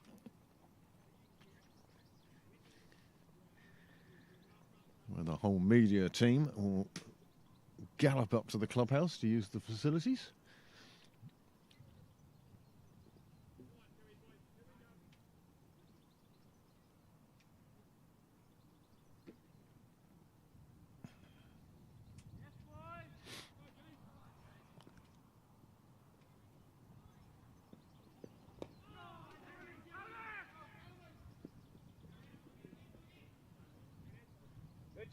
Well, JJ Garth thought he'd managed to sneak through the defences of the batsman on that occasion. It wasn't to be. Instead, a single comes and the field changes now.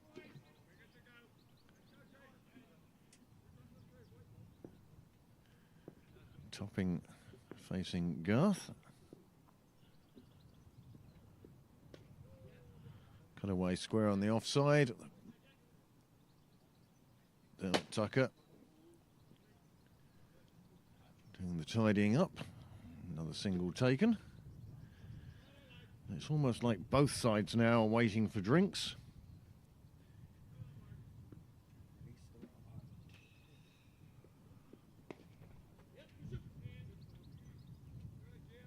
A cry of 2, optimistic to put it mildly. Not as optimistic as yesterday's. No, yesterday's call of 2 was... Yeah, that was, for those of you watching the broadcast yesterday, we did hear a call of 2 at one stage that, well, they were lucky to get 1, to be honest. Good ball from Garth. He's coming into the end of his over now.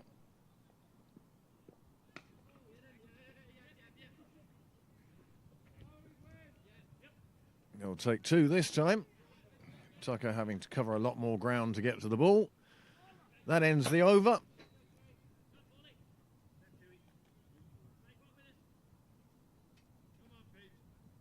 And now we're just 6 deliveries away from the drinks break. Yay!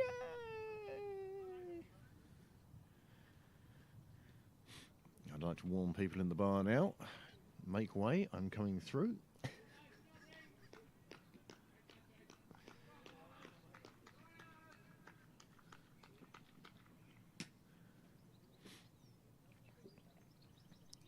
Lawson again now from the nursery end to see us through to drinks.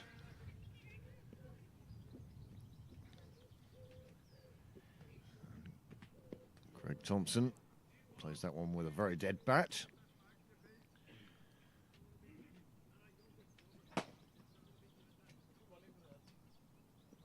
Very wide stance Thompson's taking against Lawson. Front foot well out of the way. Squared up in front of the stumps and the ball trickling down the pitch, straight down the middle.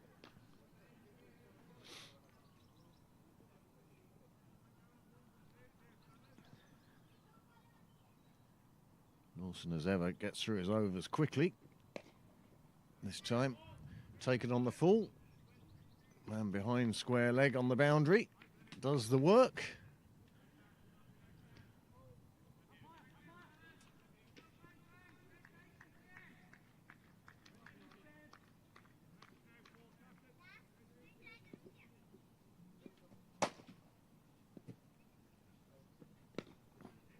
Just clipped away on the leg side. Through for a single.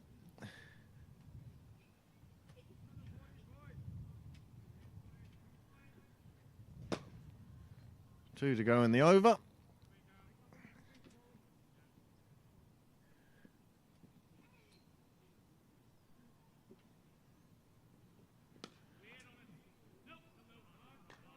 Almost fielded in the ring.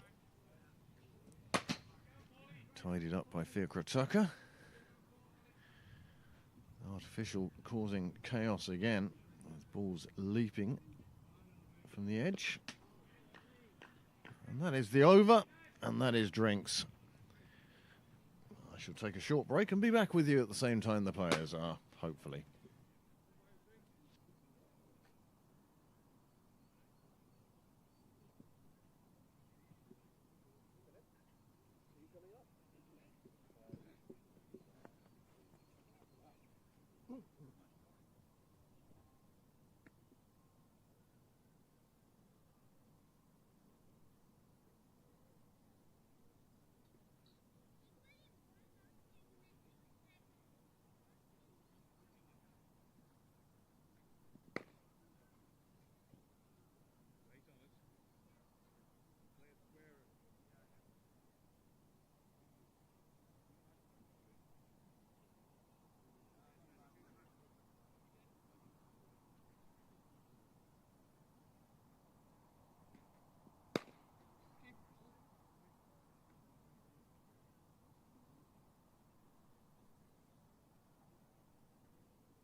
Welcome back after a short drinks break.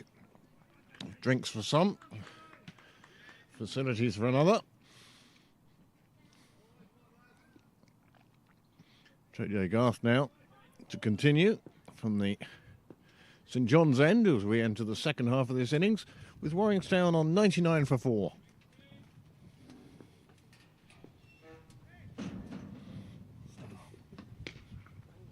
Well, drinks have finished with a big bang. And Waringstown reached 105 for 4. 1 ball after drinks.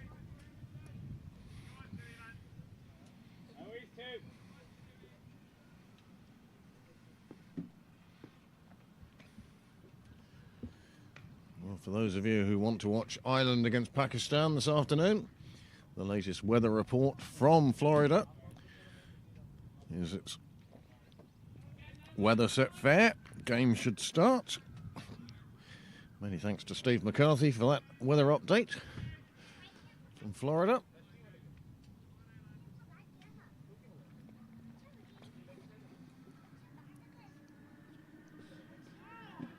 Well, Pembroke would have been the happier of the two teams going into drinks. All right, Waringstown will be happy with the first over after drinks, that's for sure.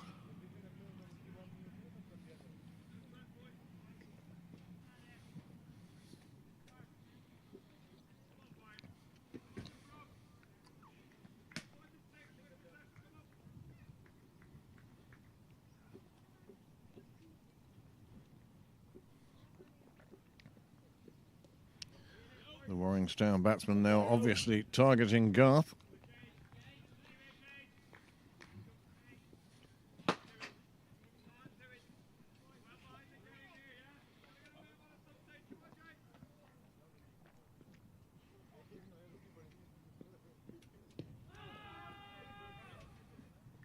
Half-hearted appeal from the bowler, a bit more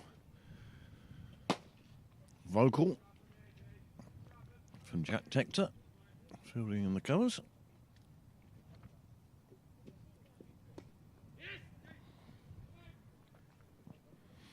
And having seen his work yesterday,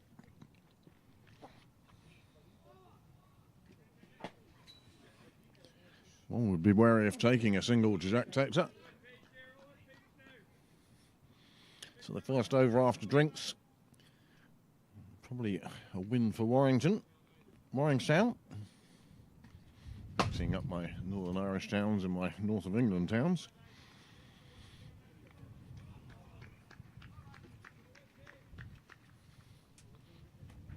Bit of a darker cloud over to the left. I'm hoping that's going to slip down the Liffey Valley rather than visiting us here at Sydney Parade. If it does go quiet all of a sudden, you'll know why. It means we're having to put up walls and protect electrical equipment. Well, that was junior cricket at its best. Not a very good ball, not a very good shot, and very nearly something other than a dot ball.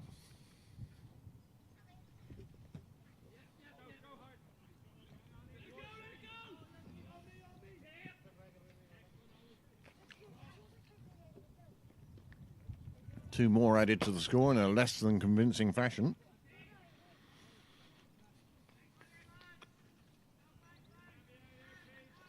Well, after the weather forecast during the week, delighted to see the weather we've had so far today. And good to see Derek Vincent on the ground. He's here with his camera.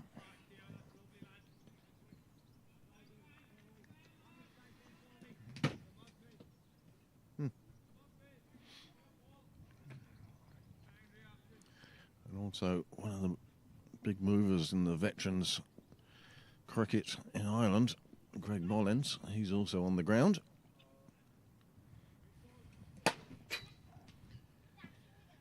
Good crowd starting to build up here now. People on their Sunday afternoons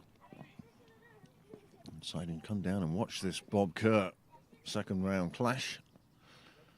between two of the favourites for the competition overall.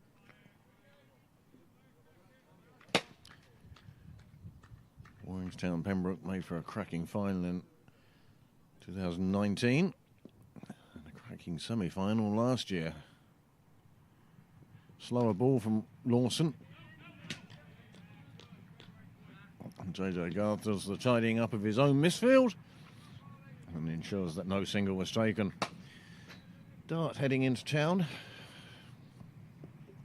I wonder how many people catch the dart at 2:20 on a Sunday afternoon to go into town. Well, Paul Lawson diving down like Pat Jennings of old, forcing the corner. On this occasion, just saving the run.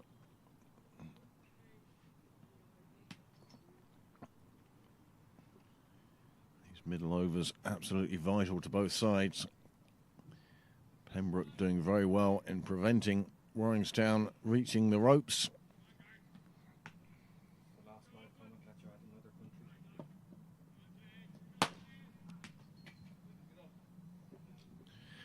Another viewer experiencing great temperatures down in West Kerry.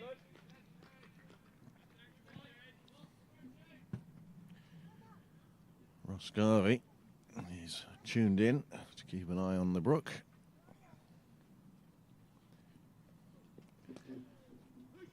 Nicely swept to square leg where it's nicely fielded. And just a single. Again, denying those boundaries that Waringstown are obviously looking for. This partnership now worth 44.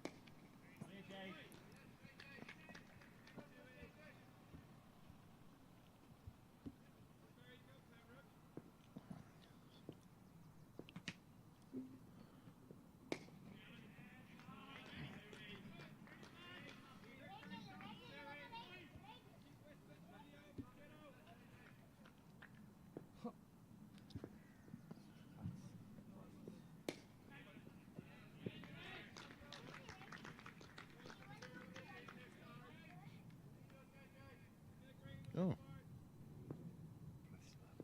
It's still okay. cut away past the keeper. It will run down to the rope. It will be 4 more runs.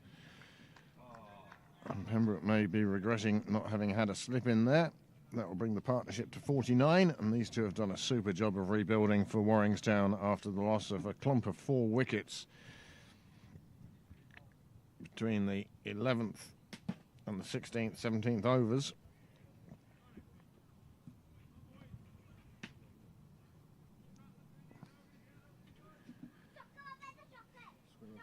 Ollie Riley seems to be warming up in the outfield again, hoping for a recall from his skipper.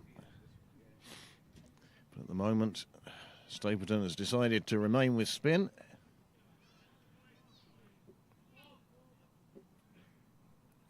And Dan Murray trying for the spectacular one-handed left-hand grab. Failed.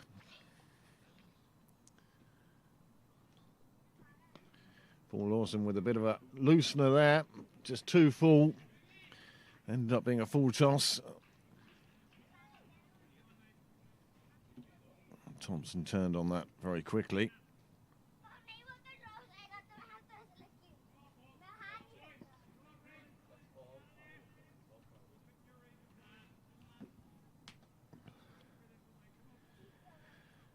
Waringstown score creeping up now, 120. And that's a great piece of fielding in the infield. 3 runs certainly saved there.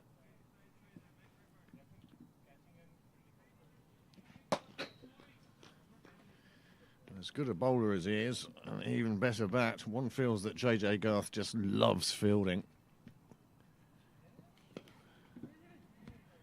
Always involved, always looking, reading the game.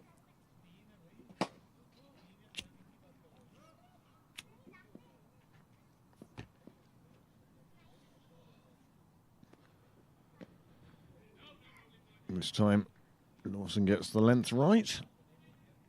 Batsman could only jab it out.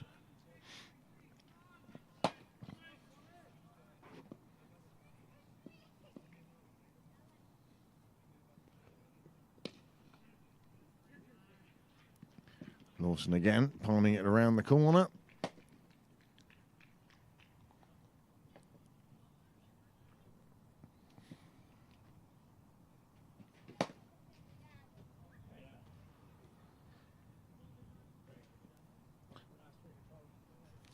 Hmm?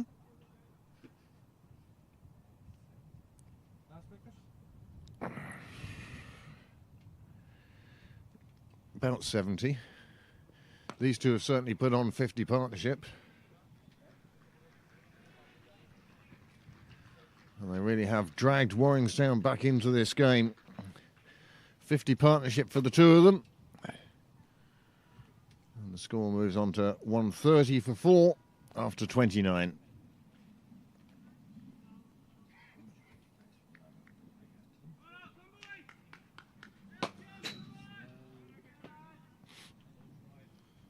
Pembroke getting to the stage where they really want to break this partnership now.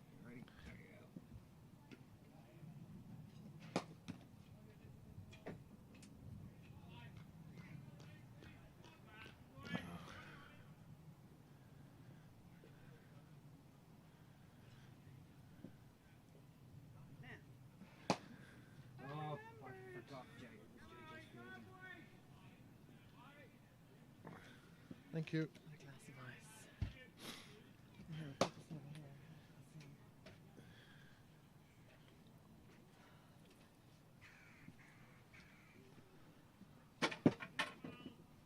I think you're out. These are Well, Ollie Riley is returning to the attack. He comes into bowl now.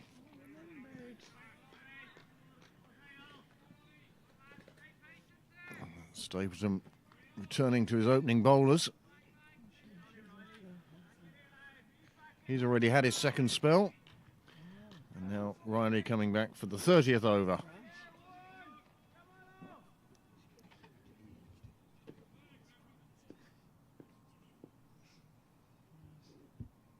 He's not one with the flag in the hand.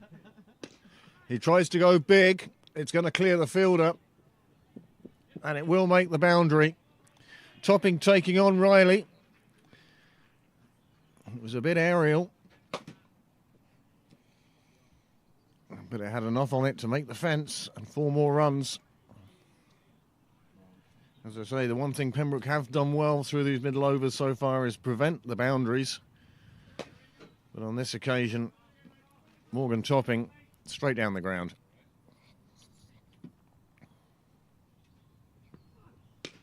Goes big again, and that's gone for 6 into Cyril's way.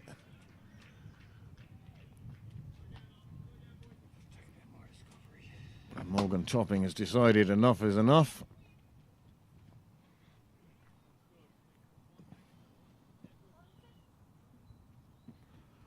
And very quickly moves on to 37 himself.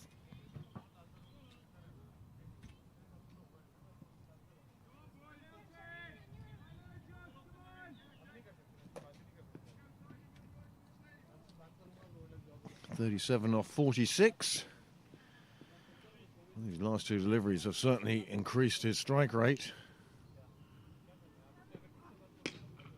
Goes again big. Picking out people in the crowd now. Another 6, and this is an expensive over for Pembroke and an expensive over for Ollie Riley.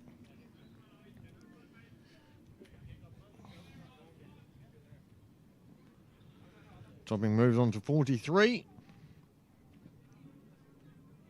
3 6s and 3 4s in his knock. Riley wondering where to bowl to him next.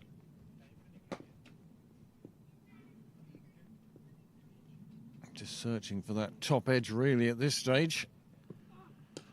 This one played away on the offside. And that's a good throw. Again, Jack Tector. Tim, is it? I think it's 10. That could be Jack, actually.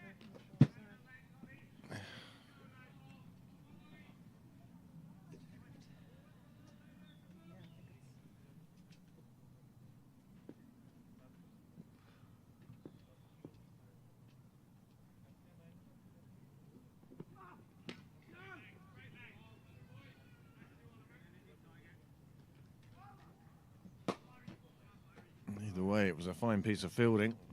That's the end of the over. A tough over for Riley. Good over for Waringstown.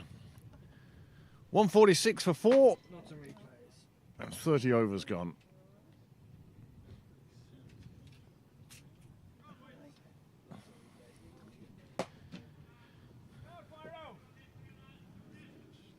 Well, here are the big shots of chopping during that Ollie Riley over. As I say, he was aiming for people in the crowd. I don't know what she'd done wrong.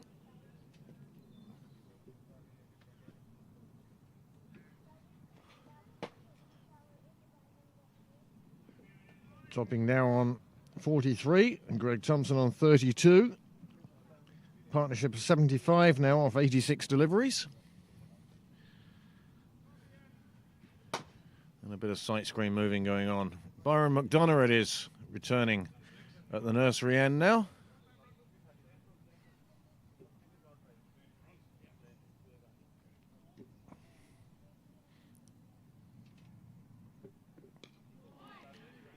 Played away to leg.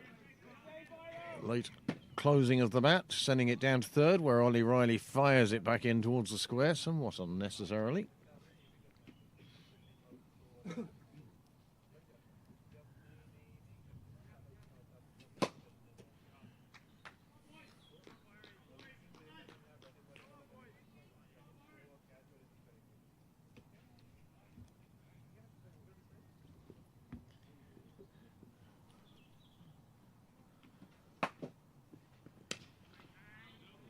McDonough just played out in the offside. Heads back to the start of his mark again. Henry Ty and Pauline in the background there, slowly making their way down to the clubhouse, staying well away from behind the bowler's arm, that's for sure.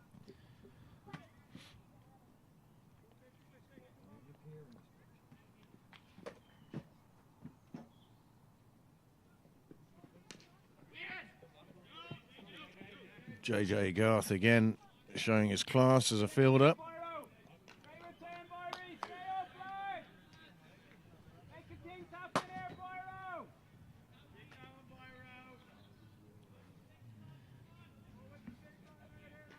Well, viewers have contacted us today from Australia and France.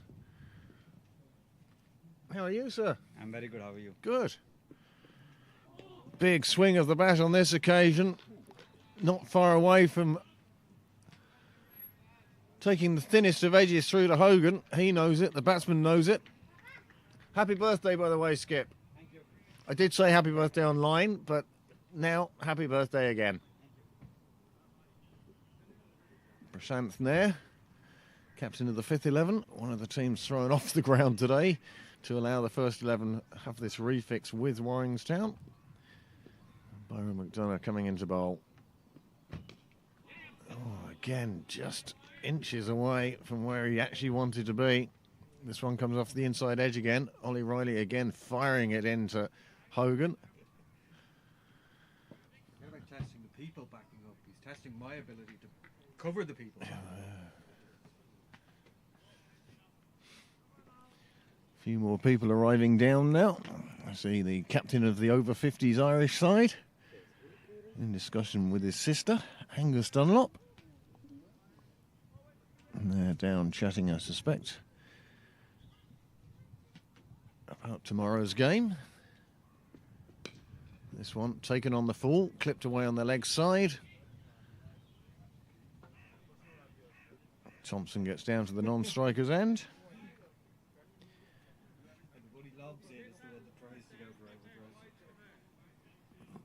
Not ready for it, that was the problem. Came as a surprise. Hiya, Philip.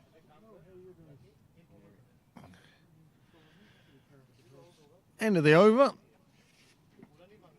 After 31, the score has moved on to 148 for 4. And now Nick Stapleton in discussion with an umpire.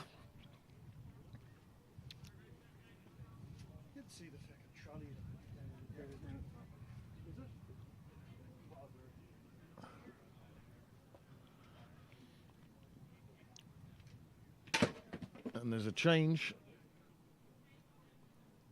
at the St John's end, and they're going back to Gavin Hoey.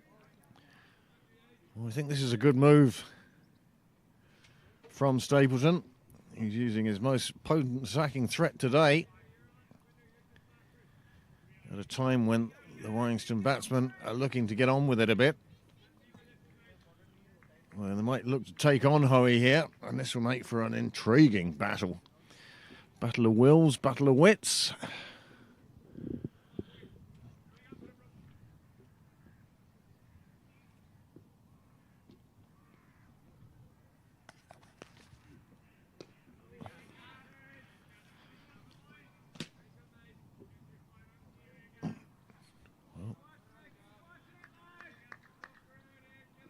Seen Hoey earlier on and realised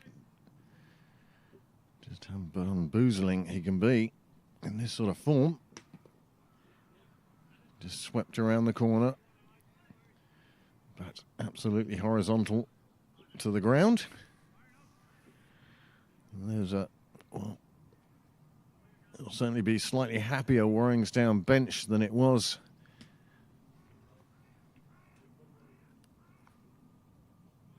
92 balls ago.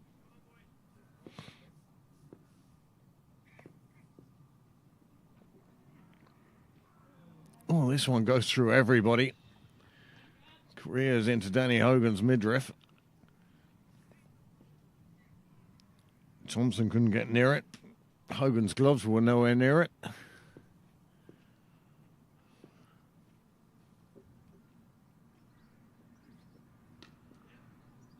Just clipped away on the offside. It will just be a single. I suspect the best thing about that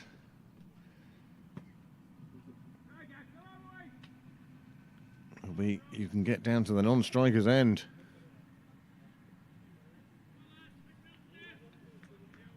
Many thanks to all of you out there tuning in for this Bob Kerr second round game in the All-Ireland Cup. Another one. Again, square the wicket on the offside.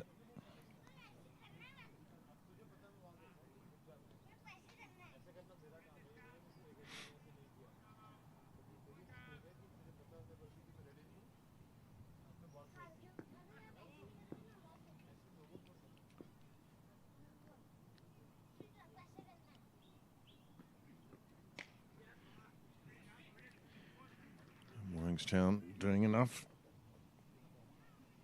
Playing it out on the offside, picking up the singles off Hoey. It's the end of his over. Score moves on to 153 for 4 off 32.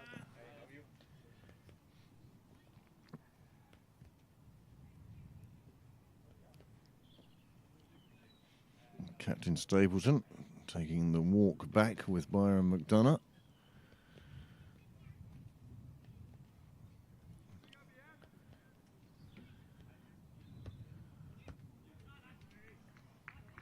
Well, the over of Hoey doing exactly what his captain wanted after that expensive over from Ollie Riley. This one's hoiked out for a couple.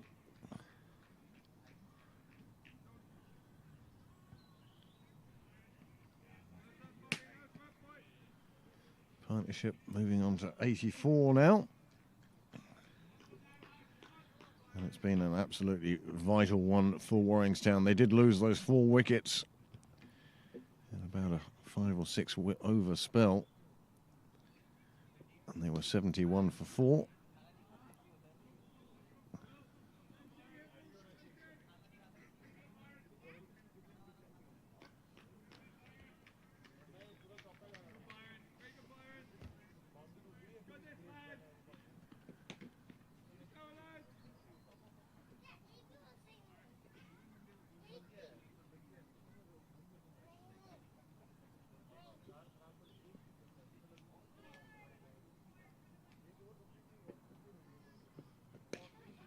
Saw the batsman coming down the track, pulled the length back a bit.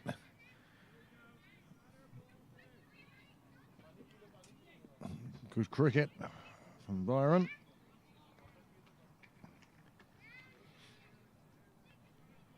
Waringstown, I believe, have won the All-Ireland probably the record number of times. I think they've won it 5 times.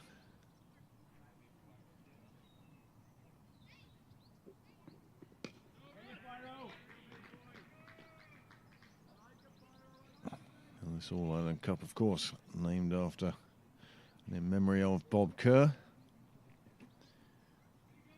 What a lovely man he was. Had the pleasure of meeting him and also his wife Hope.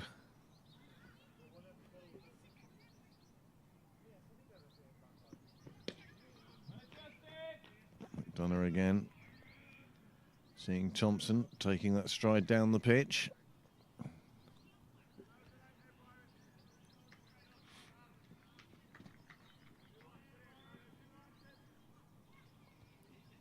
Oh, Pembroke would love a 5th wicket.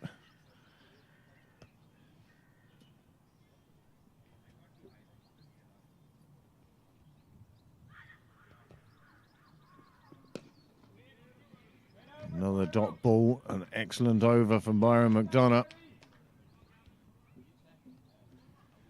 Morgan Topping will be on strike. He's on 49. He'll be searching that half century and beyond. He'll want to stay there for as long as he can.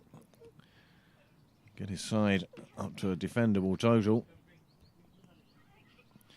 First blossoms appearing on the box hedges at the far end. Spots of yellow.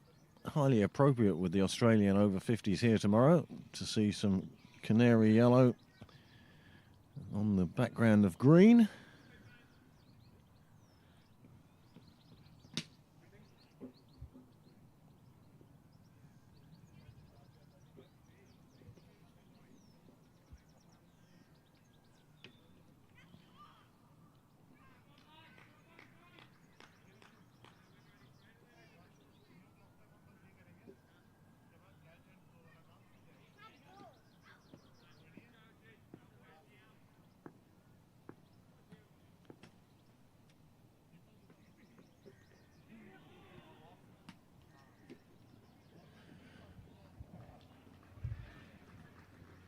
The one slides away to the boundary, and that's a half century, and a well-deserved half century for Morgan Topping.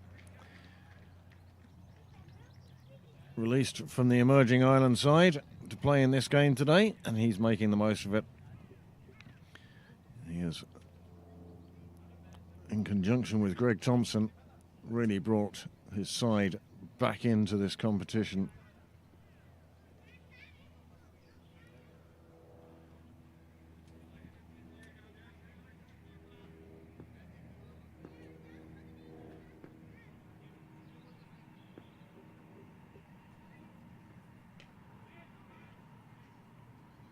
People watching this game from all sides of the ground now.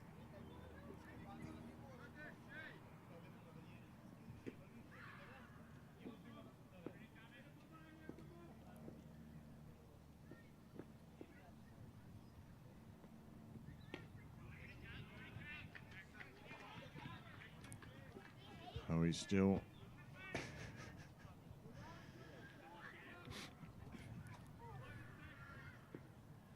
Oh, he's still weaving his spell from this St John's end. They'll jog through for a single on this occasion.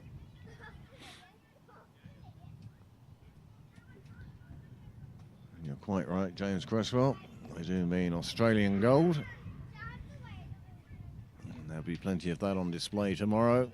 The Australian over 50s playing their Irish counterparts. Game between two countries. Australia far further along the path of veterans cricket than the Irish setup at the moment. But it's great to see it's starting at the very top. Those games against England and Australia, the two powerhouses of the overage veterans cricket. Oh, Hoey again with a beautiful delivery. Getting great dip and turn. And that's the sort of ball, I swear to God, would be completely wasted on me.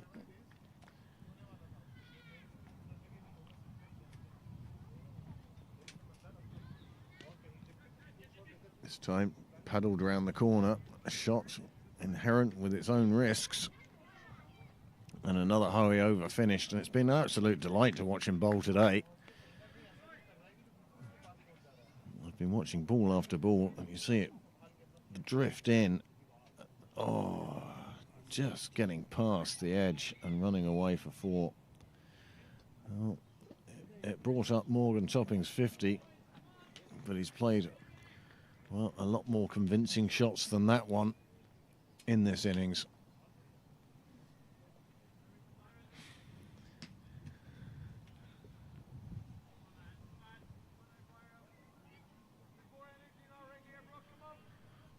Waringstown now will feel that they've put a good base down. Niles doubled the score at 35.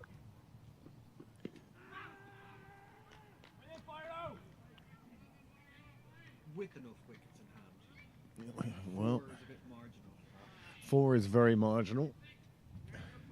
So what would you do? Double it from here and say 320?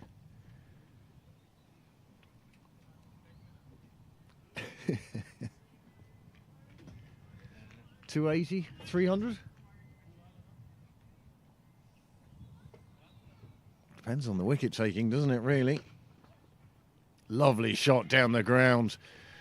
Well, the only reason he started walking down the ground there was to receive the congratulations of his partner. There was no need to run for that one at all once he hit it. Connected with that, flew away, no fielder in the vicinity. Except one Paula Senior. Strolling out of shot on the right-hand side there now.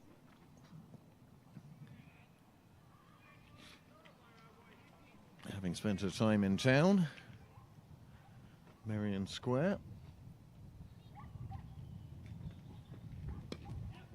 This one tucked into the leg side. The call is for 2. And then they decide against it. And Ollie Riley returns it on the full.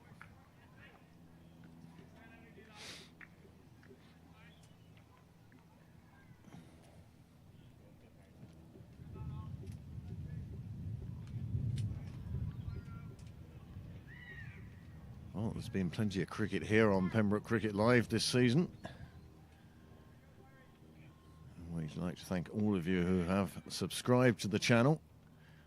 We've reached our first target of 1,000, and for a little cricket club in Dublin 4, we're extremely proud of the fact that 1,000 of you have subscribed, or more than 1,000 of you.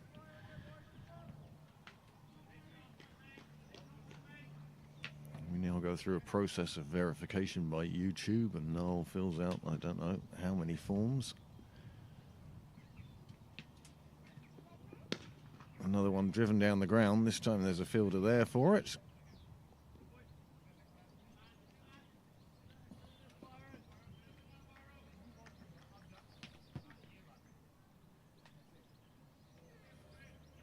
A few heavier clouds around now, but still plenty of blue sky. Just not... The blue sky isn't between the sun and the ground here at Sydney Parade yet. No shadows on the ground. That one getting through. Morgan Topping. And that's the end of another over. And that's 35 gone.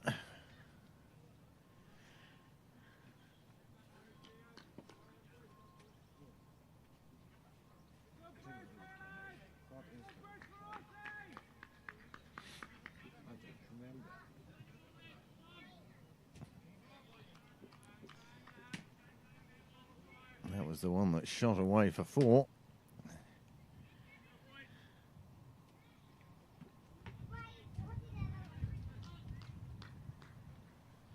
Temperature has dropped a couple of degrees.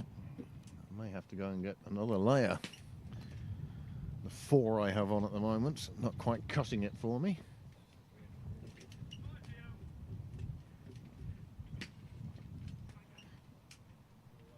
You'll probably find if you, stretch the legs out. Well, I'm not even stretching them out, just to make sure they're actually about sitting shite. Nice shot down the ground for 6.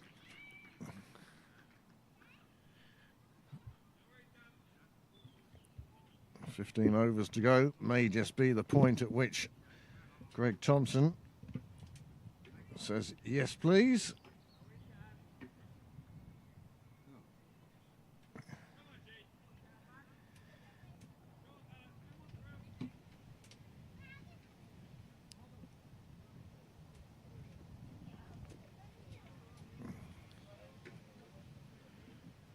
Dot ball.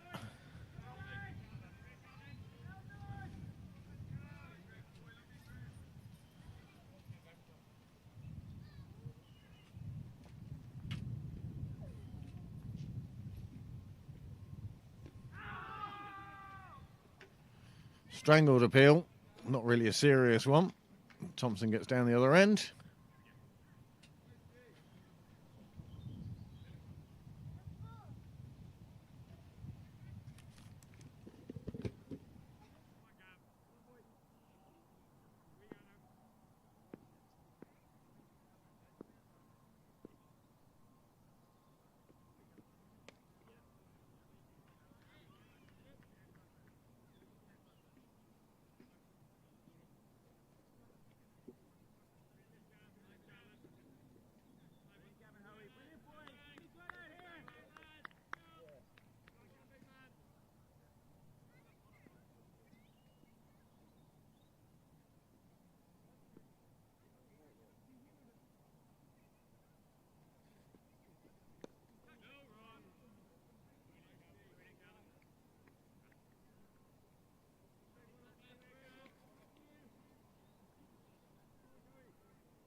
Well, as you watch these replays of that last over, many congratulations to Greg Thompson on reaching his half-century.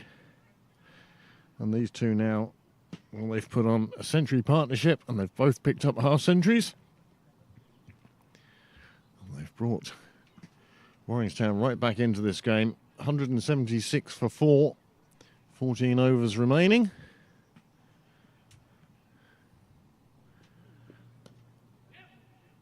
And now Garth bowling from the nursery end.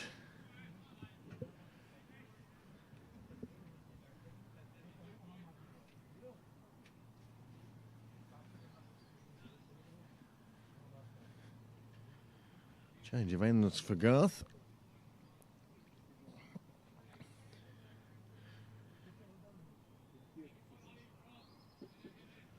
Byron McDonough 2 for 29 now of his overs. And Gavin Hoey 2 for 31.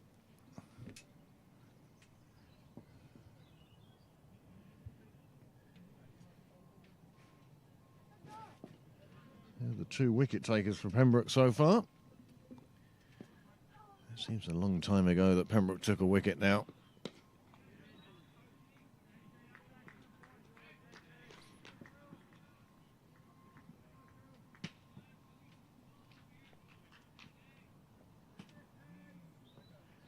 Stapleton and Riley both have 4 overs left. McDonough and Hoey have 2 each left.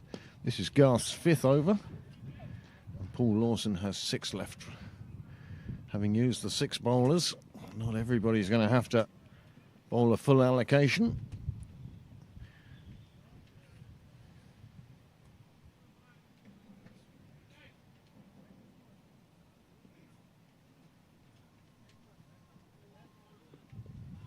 The attempted swing with the reverse sweep wasn't to be on this occasion. Hey, Mum, how'd you get on? Fine, had a lovely time. Good, good. Yeah. Taste of Dublin was on in Merrion Square. Yeah. Hi. How are you? Where'd you sneak in from? I came in over that way. And that's a lovely four. The reverse sweep pays off on this occasion. It hits into the media centre.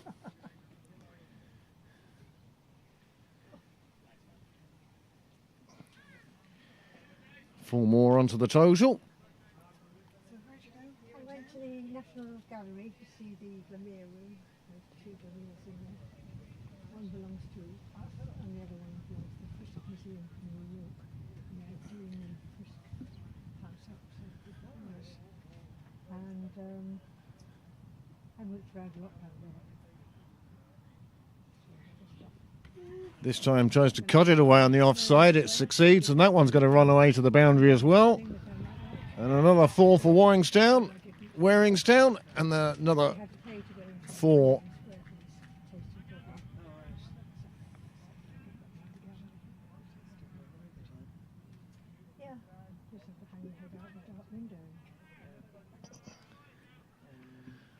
Partnership now 111 from 127 balls.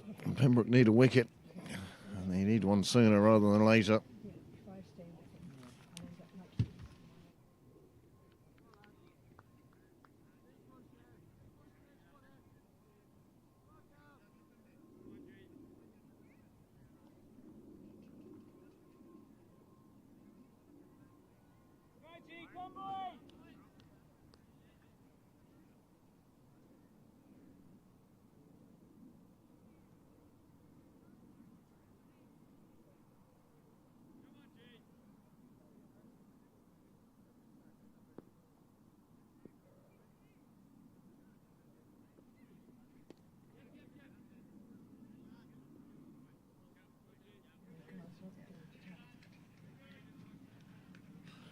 Hoey now into his 9th over. He has bowled beautifully. First 8 overs, and he went for 31 runs, and he picked up 2 wickets as well.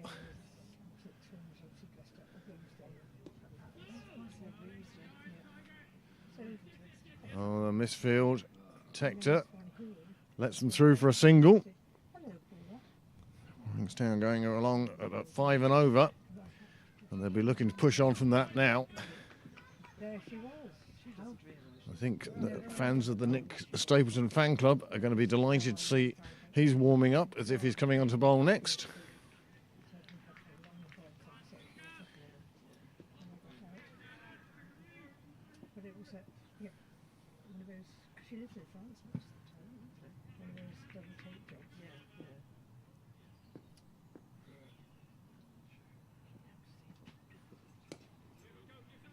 She was the one that got in touch with me when I was stuck in the mud all those years ago. I'd stay there for a week because we were getting bits in my car.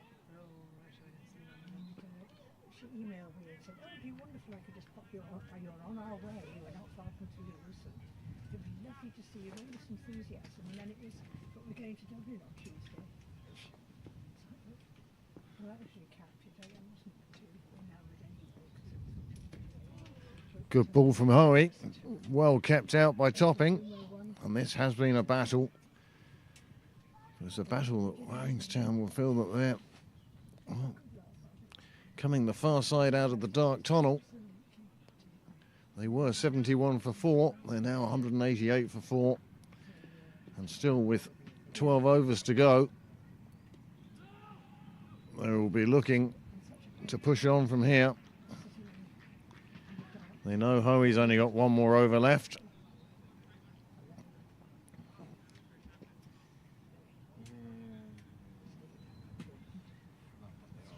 And those bloody Americans ended up going to the gallery.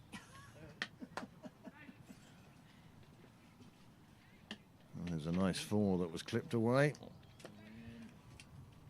do you want me to open the doors? Yes, okay, I'll be off. Tarchuk, See you, Mum. have a nice Father's Day. Thank you. Wrong. Paula Senior has left the building. Tony, if you're watching, let this be your 40-minute warning.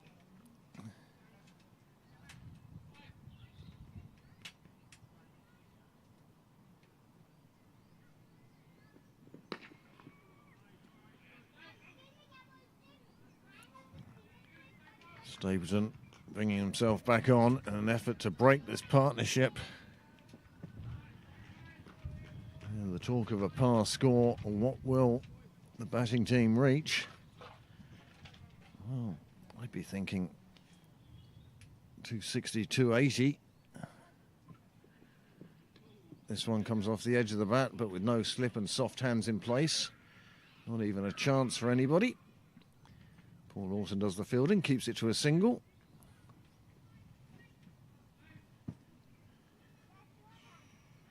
Lots of little groups all the way down the wall now. Little groups of 2s and 3s until you get to the top of the wall. There's a crowd congregating outside the chapel. Another one chopped down to 3rd.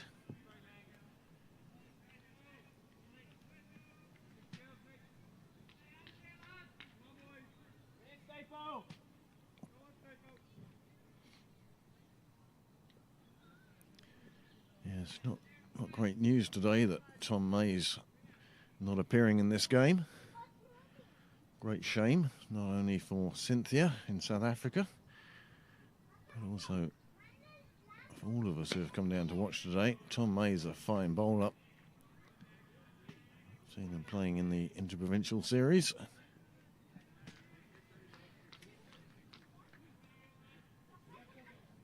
Whilst the Irish side seems quite settled at the moment, it's bowlers like Tom May that will be putting pressure on the incumbents.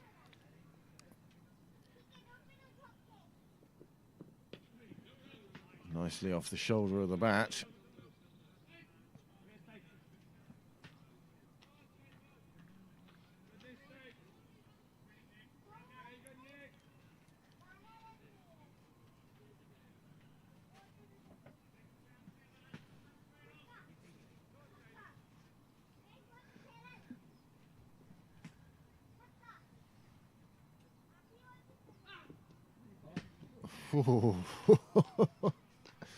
Bit of everything there. Real effort from the bowler. Off the toe of the bat from the batsman. Scuds through to the wicketkeeper. A real effort from the bowler to deceive the batsman. Yeah. The slower one. Well, there's some new gloves or fresh gloves coming out to the bats. There's a bit of consultation going on with the umpire as to how many overs everyone's bowled. This will be Hoey's final over. And it will see Pembroke to the 40th over.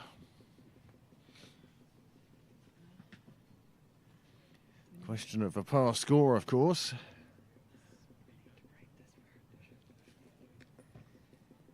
I'll stick with my guess of around 280. Niall, of course, will be getting wildly higher than that. We're 4 down, there's too many. But these two have put on a century stand now.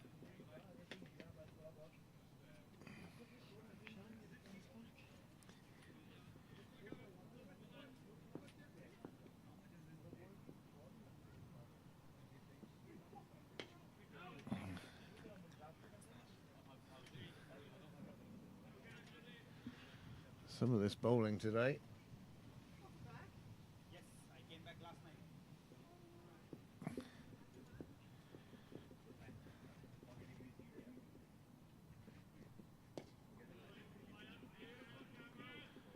You can see that the batsmen are very aware that this is Hoey's last 4 deliveries now. If there's anything loose, he might take him on. But otherwise it will just be, they'll be glad to see the back of Gavin Hoey today. One bounce.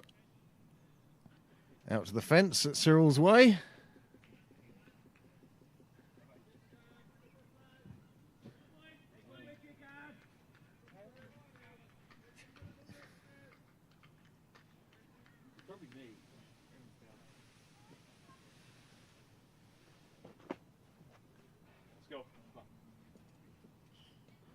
One just goes past the edge, slip in place for Hoey for the remainder of his spell.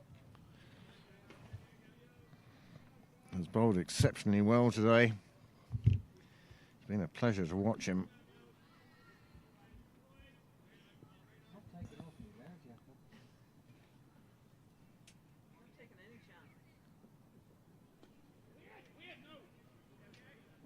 The run turned down.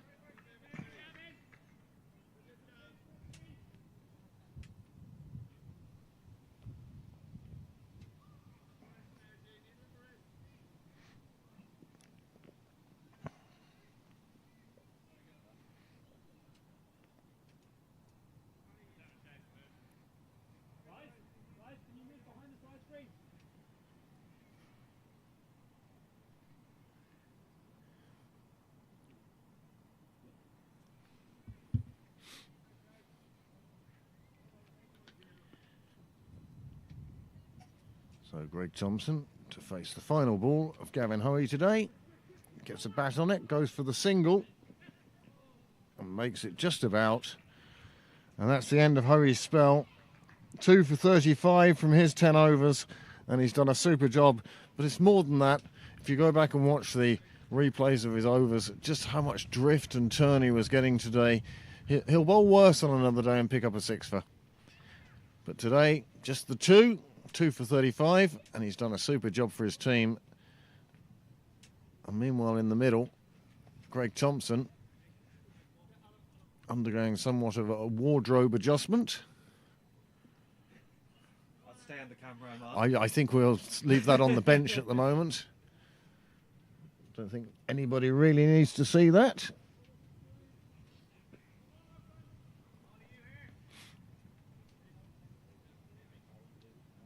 .40 overs gone then. 192 for 4. Garth to continue from the nursery end. Oh, yikes. Good few comments, huh? Yes, and we've done our best to answer any questions we've been given. Geraldine is absolutely right. Go on then. Waringstown. Okay.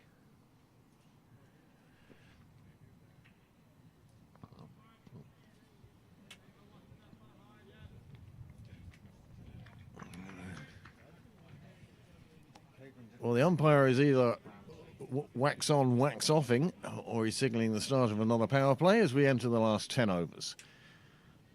Sun comes out, the reverse sweep comes out, and they pick up a single.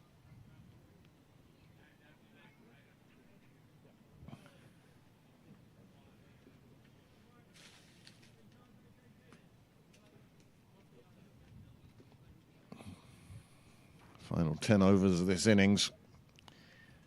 That's Waringstown look for a total I feel they can defend.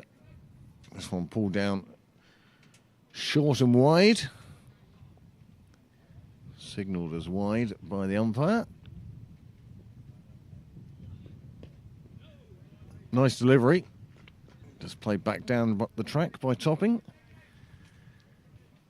Morgan Topping going a long way to show today why he is so highly rated within Irish cricket.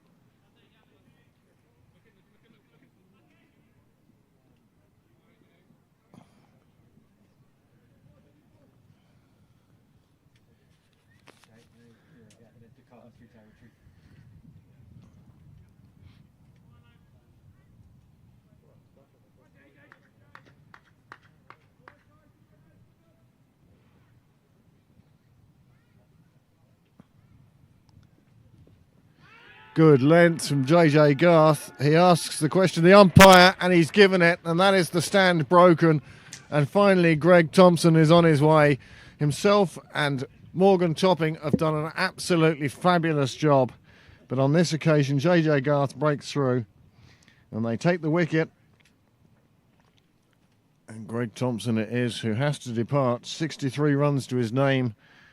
And the partnership, well, they came together with the score on 71, so 124 partnership in the middle overs, and they've done a wonderful job of dragging Waringstown back into this game. He departs unhappy with the decision, no doubt. But Pembroke now in a big huddle as they have a discussion about what has to happen for these remaining overs. JJ Garth then makes the breakthrough. The stand is broken, and now Pembroke really need to start pegging back as the next batsman in, Lee Nelson. Ready?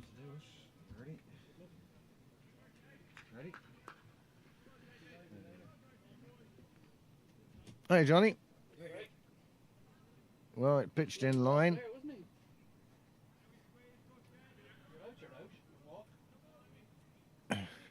There are many ways of walking, Johnny.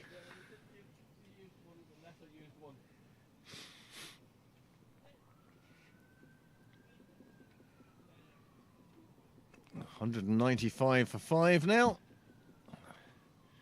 As we return to live play.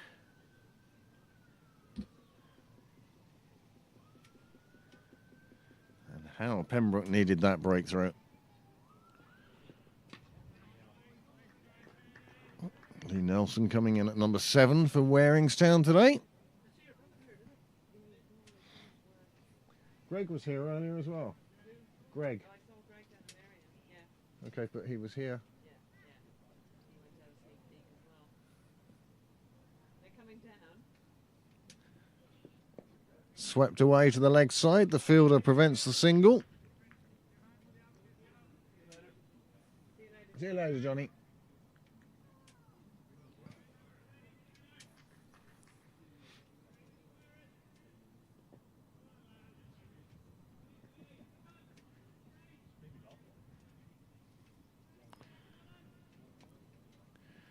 Looks like a change of ends for the skipper now. He's sending mid on, mid off back. He wants somebody back on the 45. He has a deep square leg. He wants everybody out at the moment. I didn't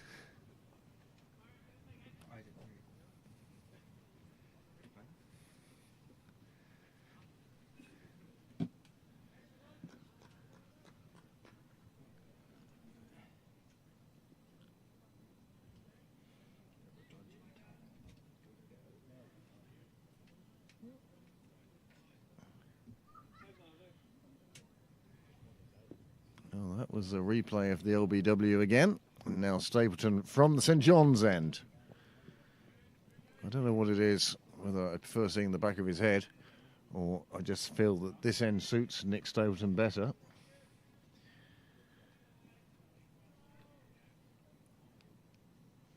I personally always like to bowl from this end of the ground. At least when I was allowed to be fussy about which end of the ground I took. Again, the big grunt out of Stapleton.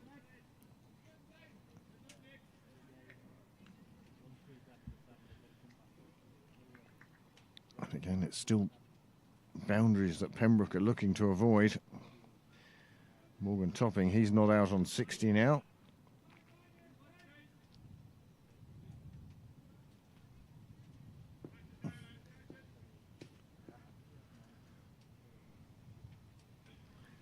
Stapleton into his 8th over now. Well, that one didn't get up at all. Shot through outside off stump. Stapleton being his usual miserly self into his 8th over. He's only conceded 15 runs so far.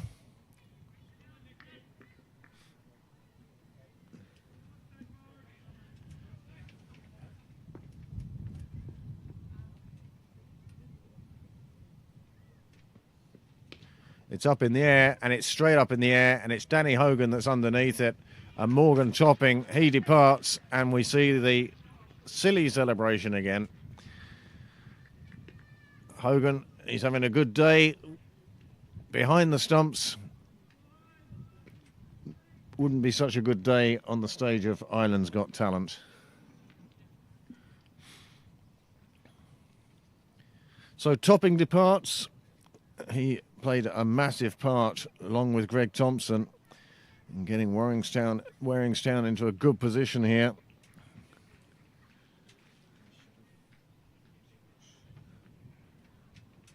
But finally, one went straight up in the air. And Stapleton claims his first wicket of the day. Well, that would have brought a little cheer forward in Lilyfield in Sydney, where Kate and the rest of the NSFC would be. And they'd be delighted for the captain, Nick Stapleton. They've already got 195, Bill. I don't think you can call that nothing. Let's go first. Here's the replay.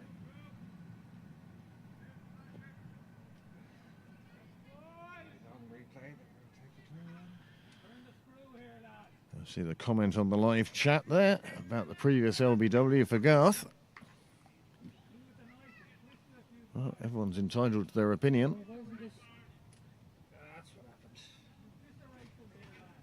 Straight up in the air. Hogan, the one with the gloves. Safe hands. Not so safe, that's Yeah, really. Oh, what the? Stapleton goes around the wicket to a left-hander. Banned. Is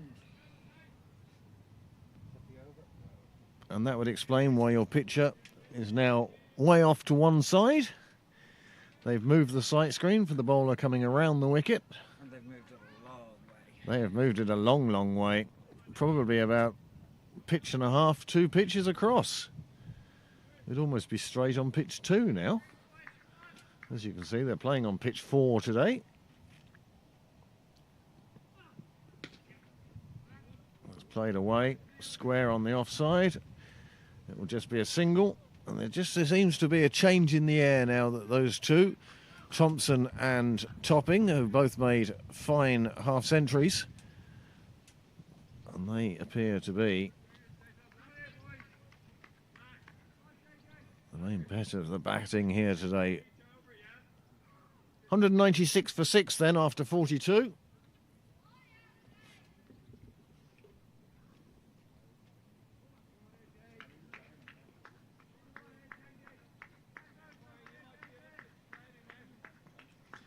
Well, there's Super Series games scheduled today in Lisbon. It appears that the rain is falling in Lisbon. And so on the television, we're being watched in the bar in Lisbon. Great to see. Hope you're enjoying this game, this Bob Kerr second round game.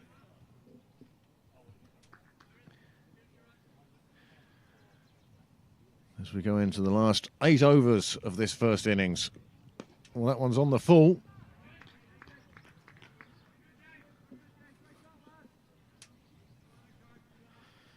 Got away with that a little bit. This one played just into extra cover. Well, all the umbrellas are up in front of the clubhouse now as the crowd takes shelter from this blazing sun. Just tapped away on the offside. Well, there was a little bit of negotiation and discussion about whether there was a single there or not. Quite wisely, both batsmen agreed that there wasn't.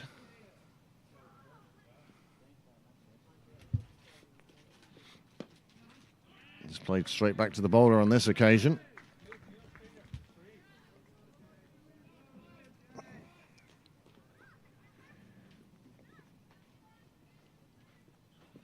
This is Garth's 7th over now. His figures thus far. Well, with the addition of that single, 1 for 43 to date.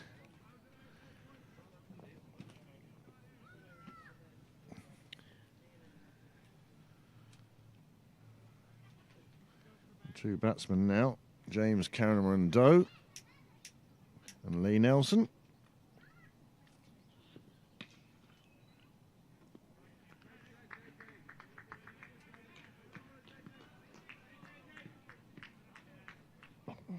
Over the last 5 overs, the score has been 9 for 2.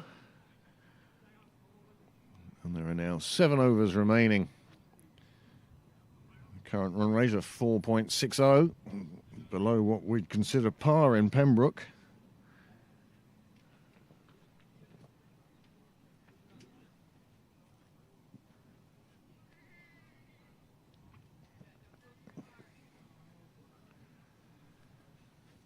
Partnership of 124 between Topping and Thompson has been the main part of this innings here. 2 partnerships so far of note. The opening partnership is 64, and then the 5th wicket partnership of 124. So add those 2 together, you get 188. And you can see that there hasn't been much else in the way of partnerships anyway. 9 runs for the other 4 wickets.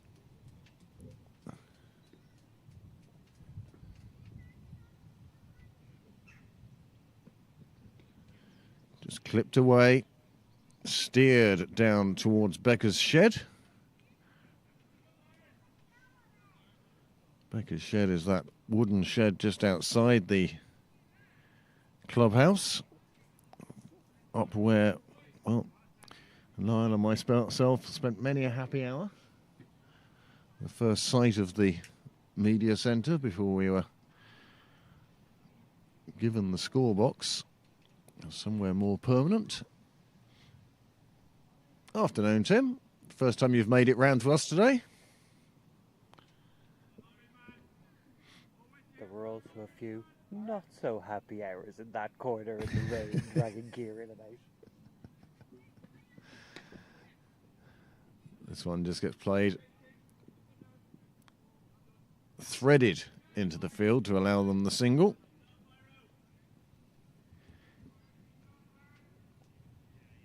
Do you remember we used to do T20s from over there without the gazebo? Pick the day carefully. Yeah, oh, very much so.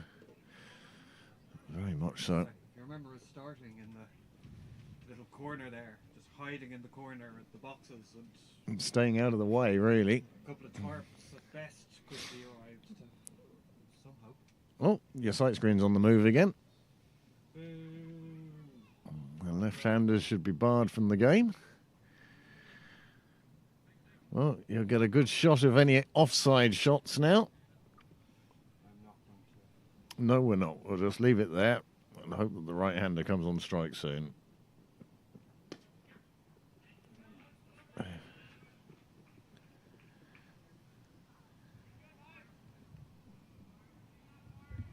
As we get close to the end of this innings, Waringstown have brought up 200 now.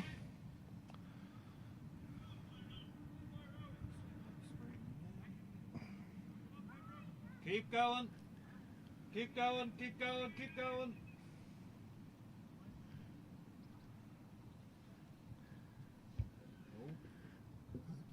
Too far the other way now, is it?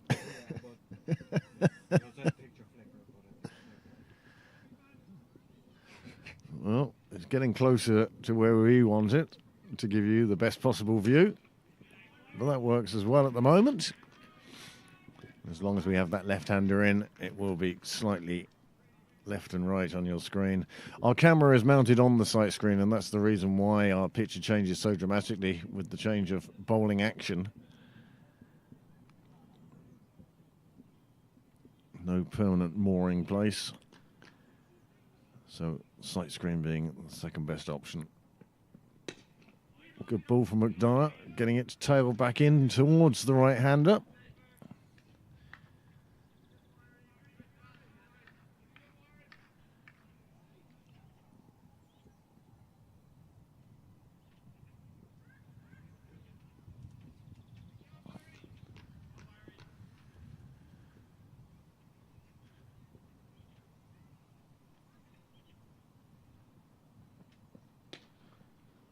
Waringstown really looking for the tail to wag today.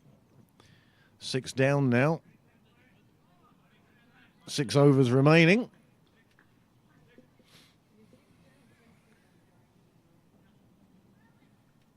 Who are you looking for?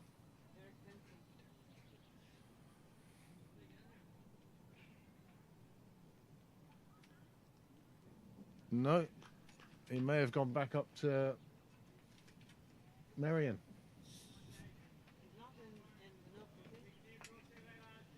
He is actually, that's him. Yeah, because you can see his camera. As far away as he can get from you.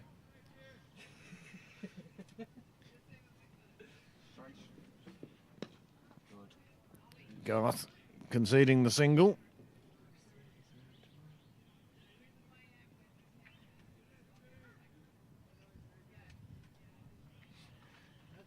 The other option is see what the Murray boys are doing.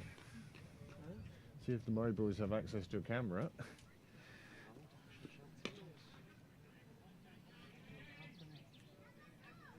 The other side, the Australians will have Somebody taking photos. one of the wives actually has a camera, and actually one of the wives has done some commentary. So Gas continuing from the nursery end. And again, Pembroke more concerned with not conceding boundaries at this stage. What they don't want is an over that goes for 20, 22, 24. They just want to keep this down to singles, 4 or 5 and over. They'd be more than happy with. Good afternoon, sir. Are you enjoying it so far? Yes. Few more runs, but Well, there's 6 more for you now. That landing right at Becker's barn. 6 more runs.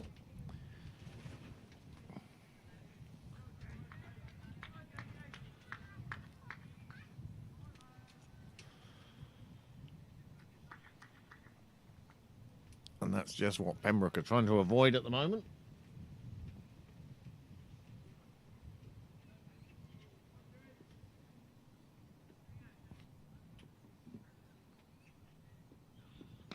Goes big again, and this one is heading north of the Liffey. That one has gone a long, long way. That will need another ball to come out from the scorer's table, or the dressing room, or perhaps even from the manufacturer. But you won't find that one again anyway. Super, super shot, lifted into the gardens. 12 runs in 2 balls. And Waringstown certainly setting upon their final assault now.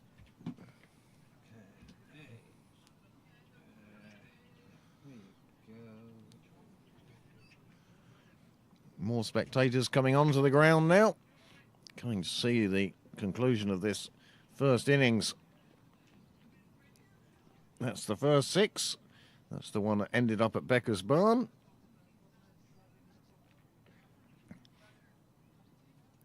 And this then is the second one, which really should have applied for a visa first before travelling that far.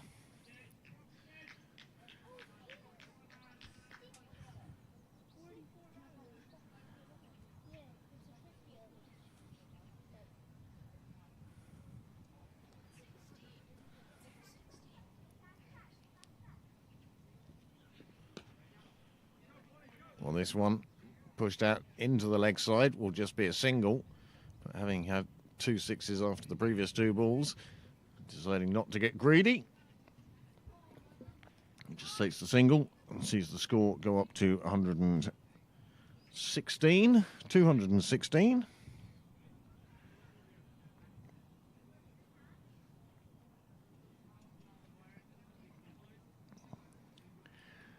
And thank you very much to our roving correspondent. We've been told that Pakistan have won the toss and have put Ireland into bat.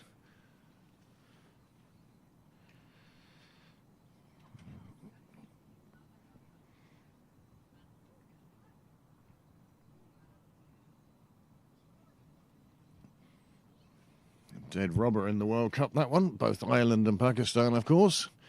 We'll be heading after that game to the airport. I'm sure all of them will be pleased to get home.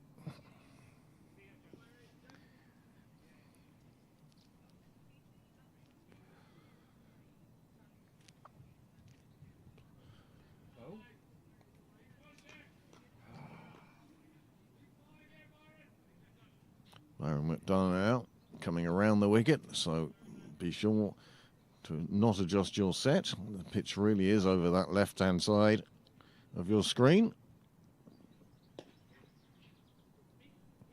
Dip down to third. He wants 2. He's going to take on the arm and he's going to get home for 2. That's well run. We're at that stage of the innings now where every one of these runs will be valuable.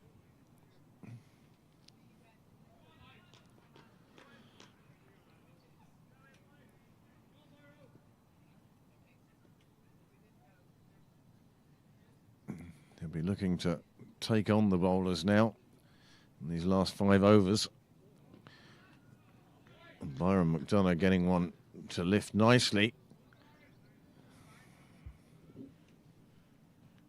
3:30 now.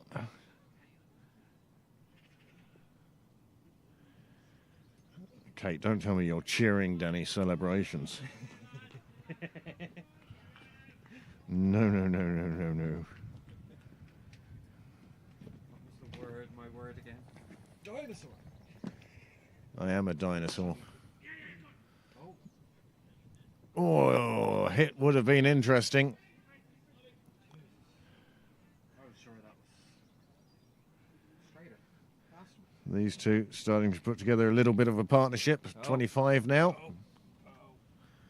Oh, Yeah, exactly. flickering picture as the sight screen returns to its rightful place. Just leave it there. Stop bowling around the wicket.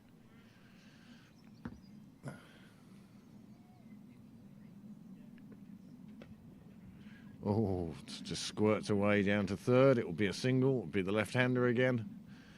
It will be the screen moving again.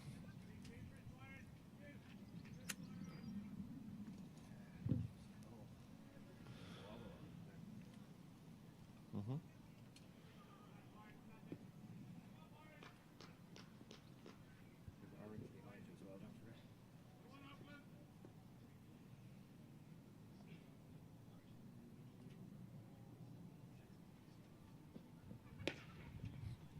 Nicely played out to Cyril's way.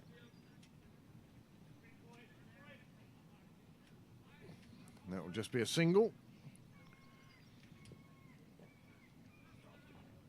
But it will bring the score on to the Johnny Bell number.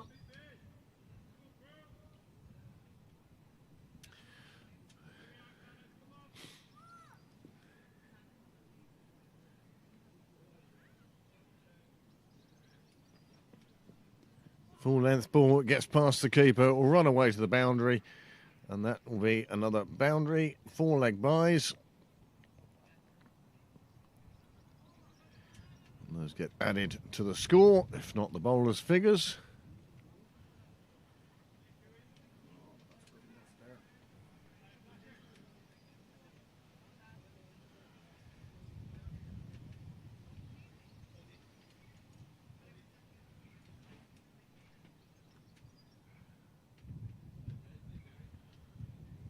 Just 4 overs remaining now. 10 and over will get them to 266.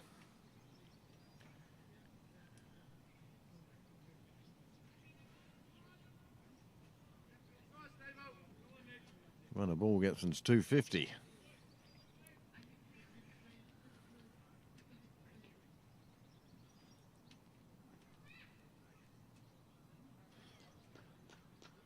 Seagull just hovering above our tent here, just drifting on the breeze.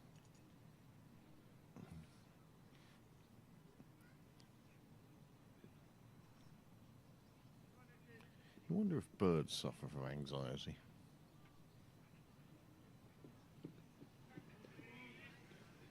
Wide ball to start the over.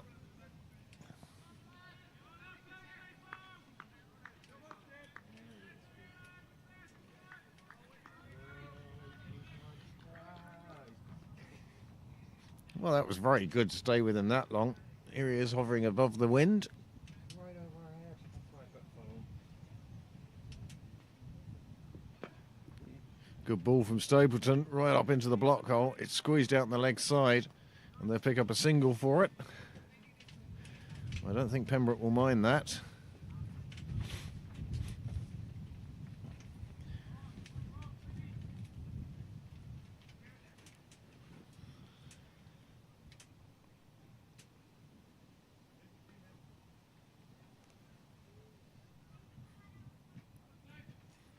Irish Senior Cup, the most prestigious club competition on the island.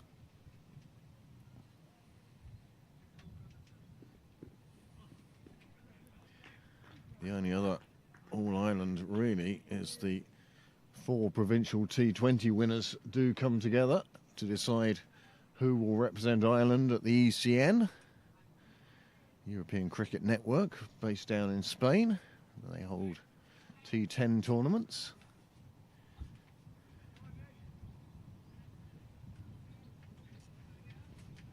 Those are usually available on television. This one thuds into the pad, runs away, nails them through for the leg bye.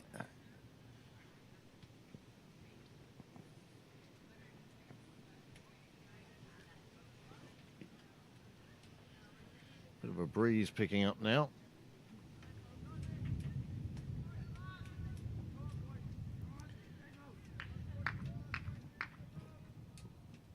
Nice blue sky and fluffy clouds around. As I say, good breeze to keep them moving on their way. As Stapleton comes in, he's pulled away down to the chapel, scattering a few spectators. Looks like the Tucker bench it landed into.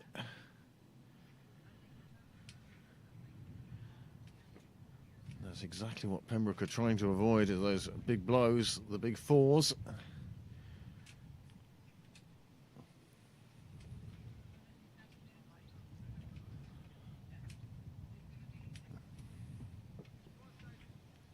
Just as the Seagull takes off again for its position at fine leg.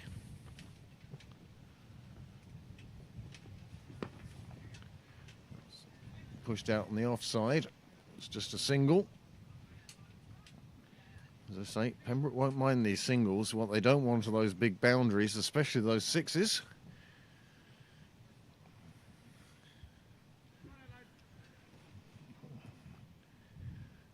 Cameron Dow and Nelson have now put on 38 of 30 balls.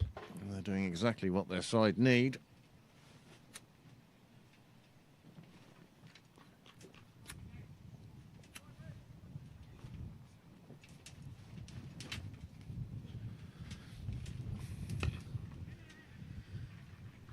Pushed out on the leg side, another single taken.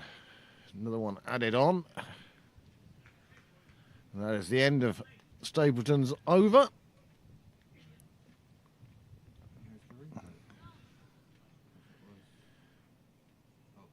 That's 9 down for him. He has one more to go. He'll bowl the 49th. And that's the one just pulled out to the leg side. Batsman held his nerve, held his pose, and then pulled the trigger. And it shot over there amongst the spectators.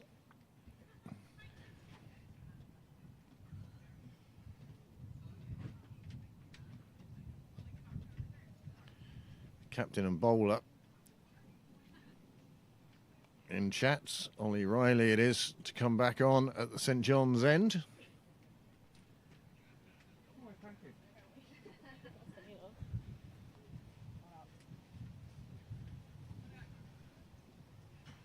Unbelievable. The young ladies of Pembroke have turned up with what seems to be a year's supply of pizzas.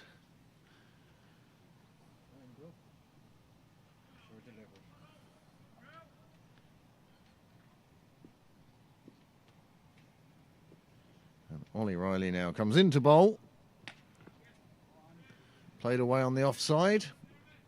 Dermot Tucker with the fielding.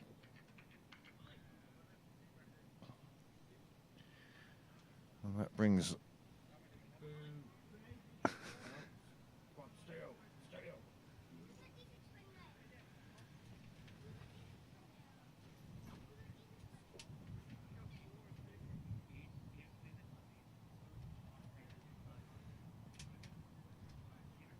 a very simple way to get me to want you to do well.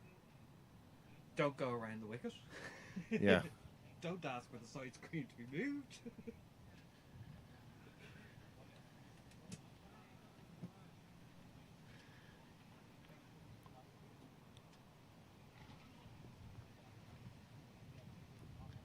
Well, Riley staying over the wicket to the left-hander. And that one's pulled into the leg side. 2 fielders down there. 2 runs added to the score.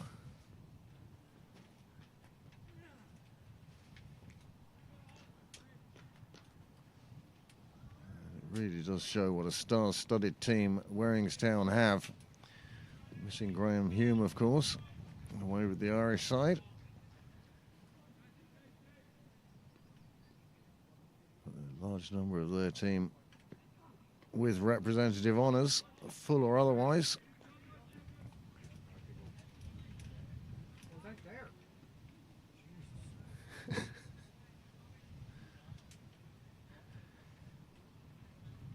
Well, no great fireworks at the moment since those 2 sixes. Niall takes a moment to sunbathe in that magnificent sun that we have there at the moment. You see the length of the shadows on the pitch.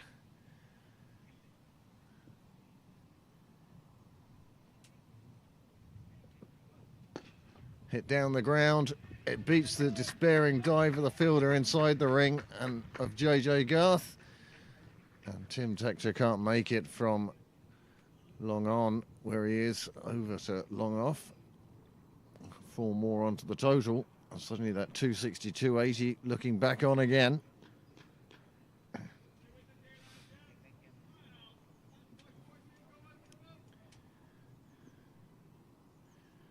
Tom Mays also not here today. It's a big hit on the offside. It bounces in front of the fielder. Just be a single. And that's kind of a result for Pembroke at this stage.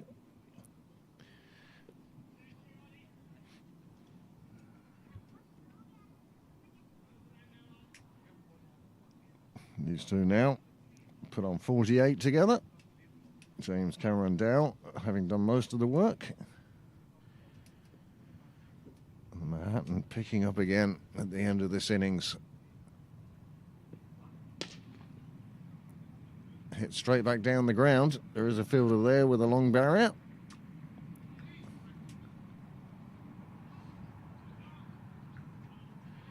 That's the end of the 48th over. Just 2 overs to go now, and the score now 2-4-5 for 6.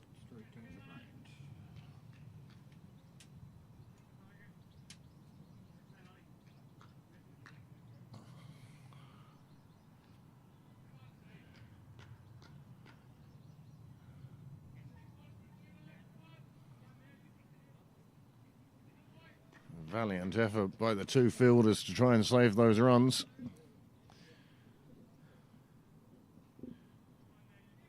From the position of being 71 for 4, you're grand. 71 for 4. Waringstown will be delighted to be up at 2-4-5 for 6. Pembroke really knocked the stuffing out of the middle order with those 4 wickets coming in a real clump. This one takes the edge, flies away. And again, fielder on the boundary, keeps it to a single. And that brings the right-handed Lee Nelson back on strike. There's Pizza Town.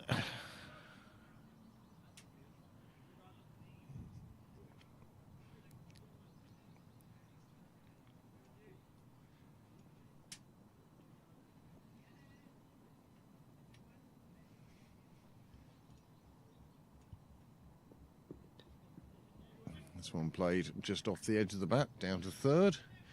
Ollie Riley doing the fielding, keeps it to a single.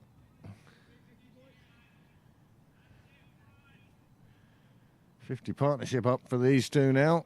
Another one, third partnership. 4 wickets fell with no partnership, but there have been 3 very good partnerships in this innings.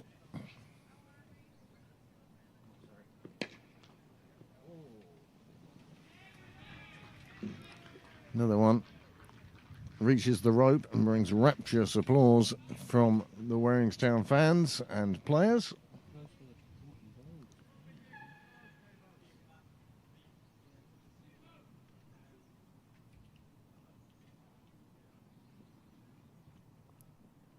And very open stance to the left-handed.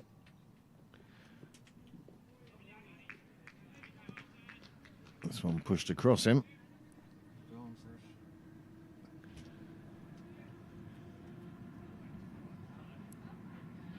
wasn't far off the flailing hand of Nick Stapleton, but it wasn't to be, and it went for a boundary. It started off as self-preservation, then became, oh, can I catch it? And then became, oh, I don't think I should. And all in the blink of an eye. A big swing.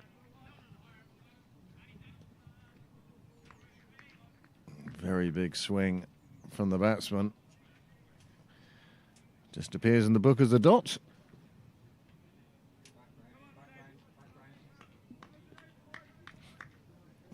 There is the Waringstown bench. If you're watching, give us a wave.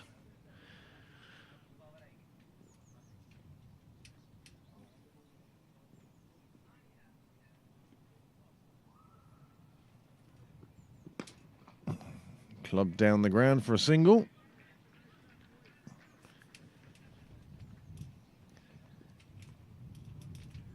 Total has gone past that 250 mark as we go to the last over. Well, 260 was the lower of the two figures that we mentioned, 260, 280. So I suppose, all in all, Pembroke will be quite happy with having restricted the visitors to that total.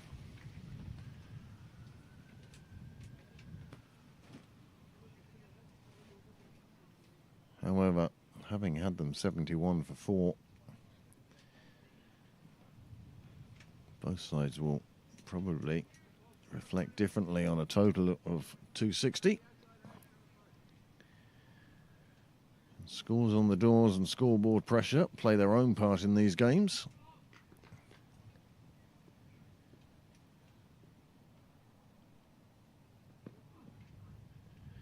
Oh, it's gone all through everybody. And that one is not what you want from the first ball of the last over.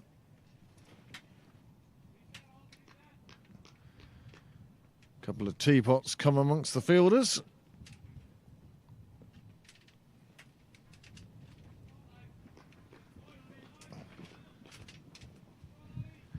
And the last over starts perfectly for the batting team.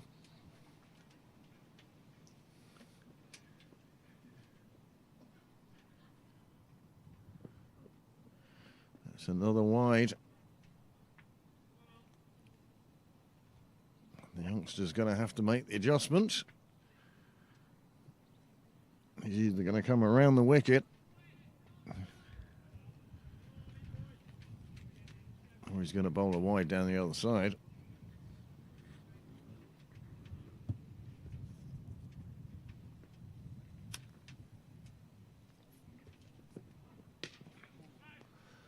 Well, it's a big shot, it's a big hit. There's two fielders down there and it bounces between them and they almost have a struggle over who does the actual fielding. And two more go added to the total, and there are two Pembroke fielders there who really need to learn to call.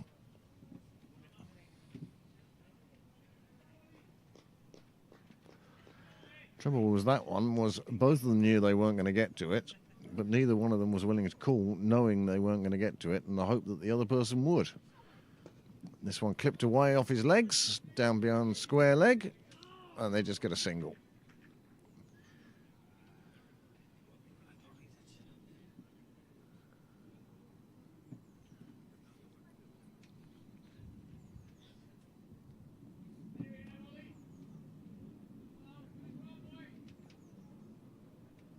Now, Lee Nelson. Have Pembroke got enough inside the circle first? 1, 2, 3, 4. Okay.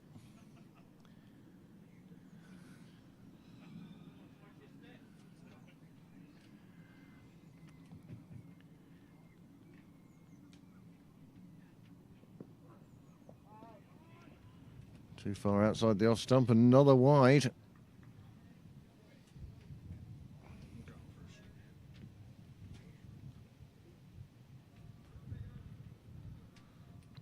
Was up there an awful long time after this shot. You can see both of them wanted it, both of them took it, but on the first bounce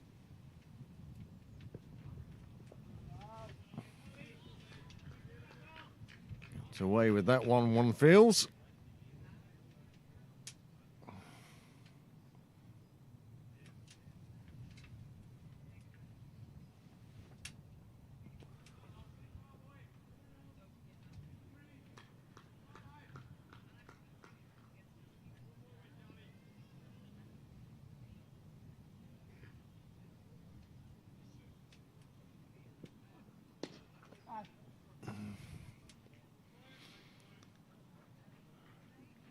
Cry of catch, but it was well in front of the fielder. He did exactly the right thing. Just prevent the boundary. Don't worry about the single.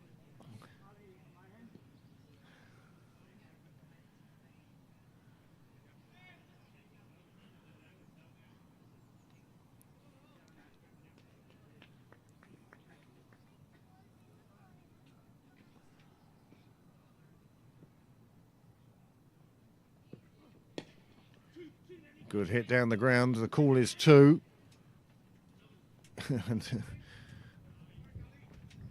Turned, went as if to go for a second, but very quickly realised that there was no second, didn't take it.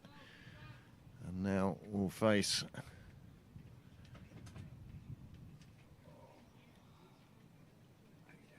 the last 2 balls of the innings. Hey, mate. Hi, how are you? Good, How are you? good. Good.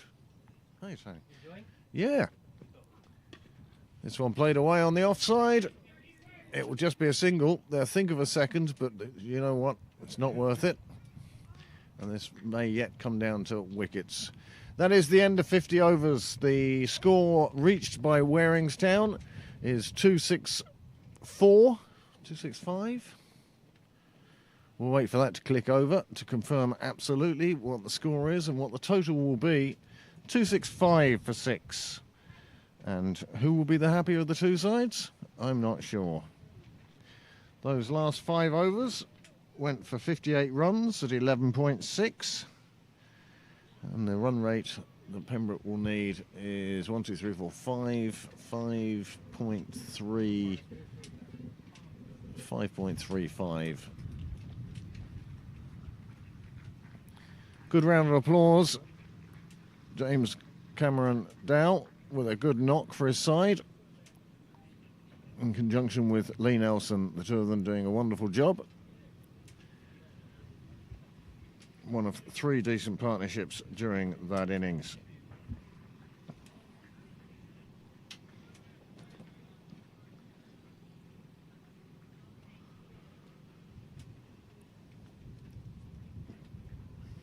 Nice round of applause from Waringstown as Pembroke leave the field.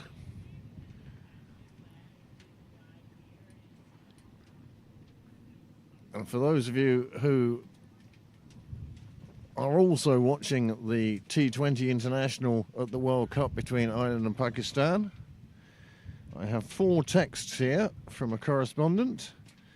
Duck for Andy, bowled by Afridi, 0 for 1. Lorcan caught behind on 2, bowler Afridi, 2 for 2. Sterling out for 1, score 4 for 3. Duck for Tector, score 15 for 4. And that's where we stand at the moment. And many thanks to our correspondent.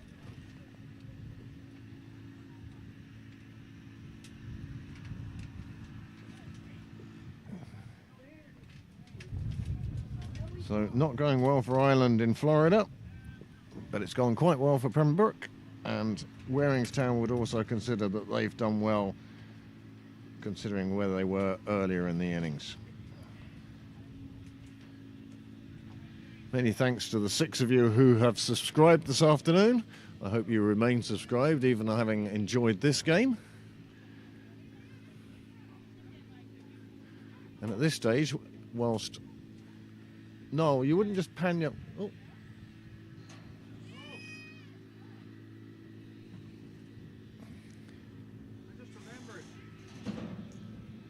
Can you just bring up those guys, please? Oh, they are already shot. Yeah.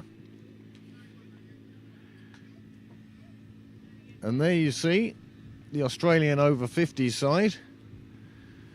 They're here to have a look at the ground, have a look at the place before they play Ireland tomorrow in a 45 over game starting at 12:30, I think.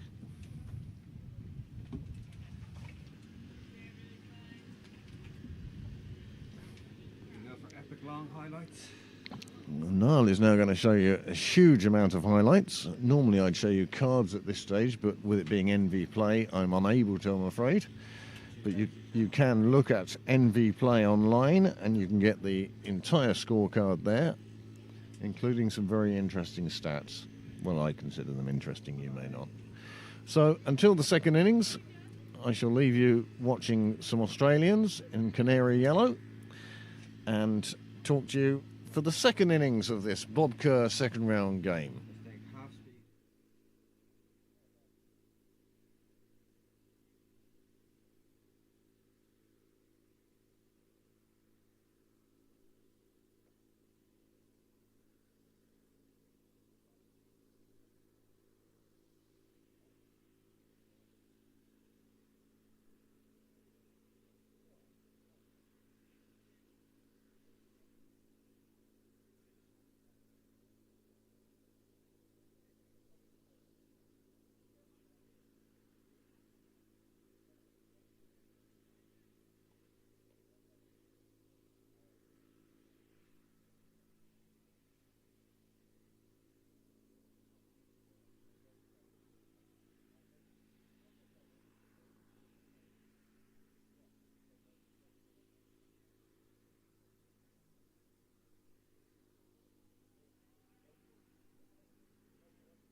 Well, welcome back to Sydney Parade, or to those 37 of you who have stayed with us through the interval.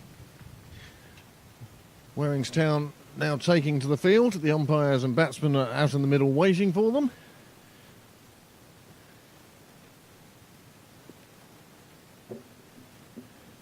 Our director-producer, Noel Walsh, slowly making his way back from the pavilion.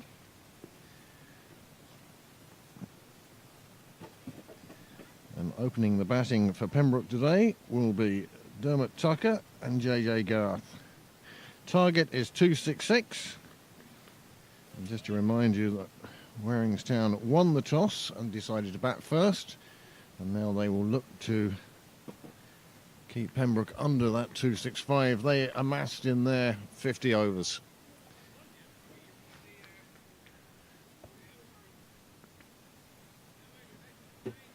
Waringstown opening from the nursery end. The wind has shifted more to the north than it was earlier in the day.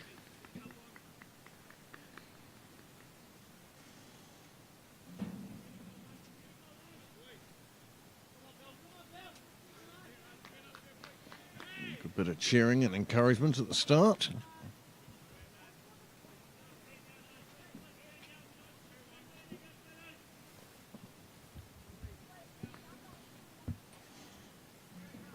One slip in place for this opening over.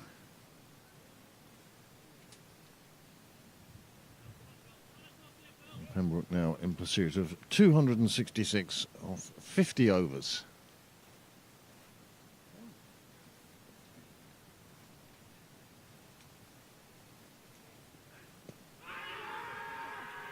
Full of length, rattling into the pads. The umpire saying not out, but a good start, and that will be encouraging for Waringstown straight from the off.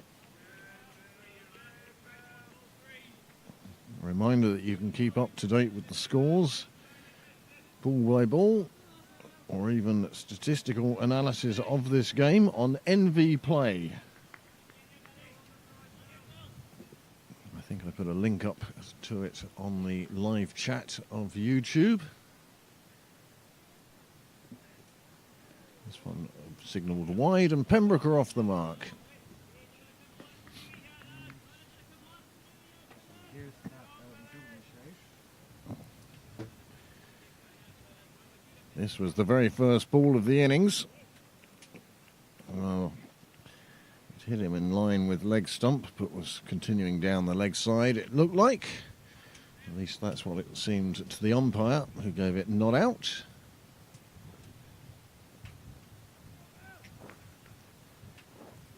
Barty is the bowler from the nursery end, and he's generating a good pace there. Quite a square-on bowler is my first impression.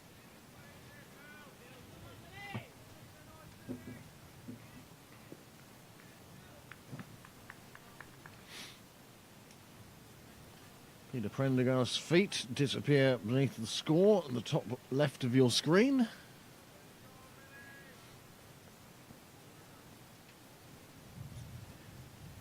Bahati comes in again, bowling a good line and length there, searching for the edge of Tucker's bat, unable to find it just yet.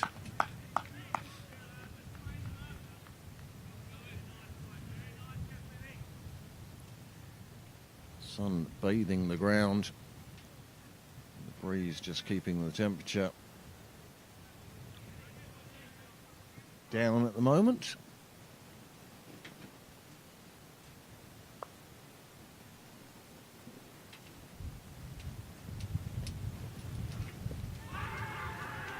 Another rap on the pads. Another question asked of the umpire. Another one going down the leg side.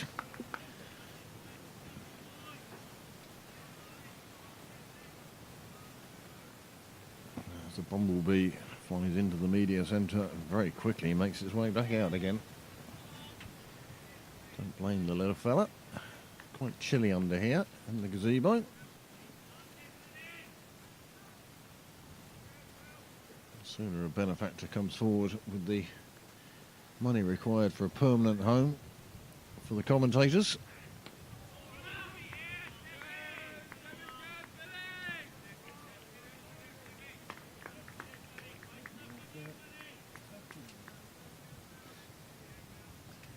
That one definitely going down the leg side.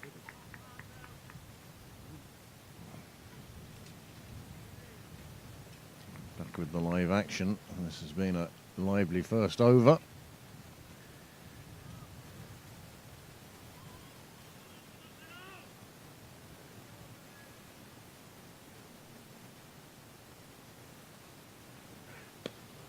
Well, that one's crashed through the offside, and it's very much reminiscent of the first over of the game when exactly the same happened.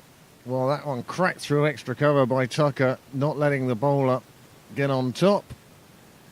Takes his boundary, score moves on to 5, and that's the end of the first over.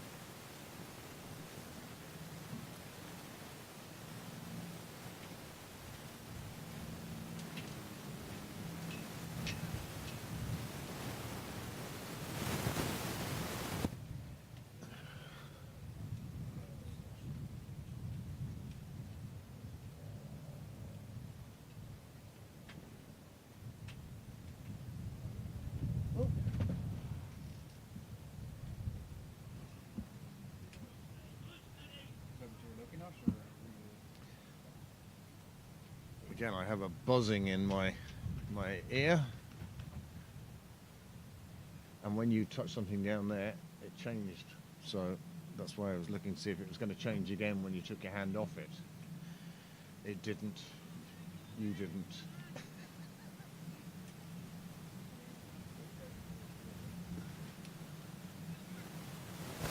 Oh. No, it's still there. It's just...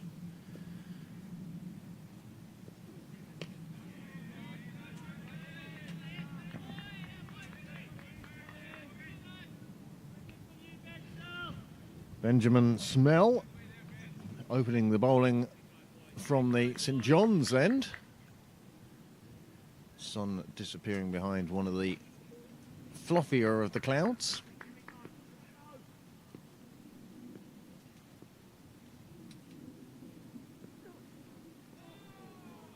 Under edge there. Well, anything could have happened to that. I can tell you it's not Garth at all, but Tim Tector, who is facing now. Getting windy. Getting a little bit breezy. I may have to go and get the coat.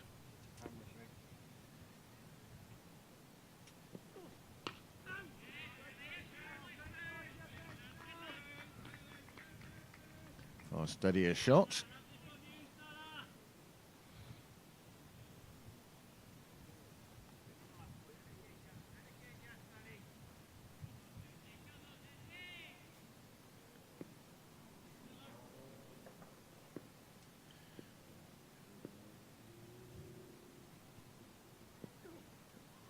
Next, that one just go through to the keeper. Just Tector. Umpire signalling 2 left in the over.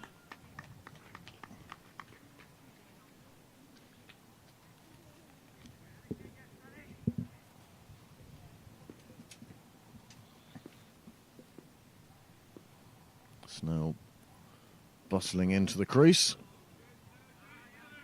Nice straight bat. Meeting it perhaps a little early.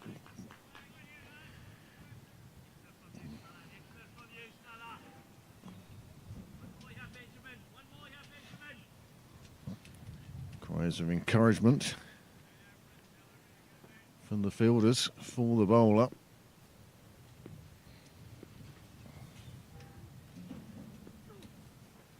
That one goes through to the keeper. That's the end of the over. 2 down, 5 without loss.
Well, that delivery beating everybody all ends up.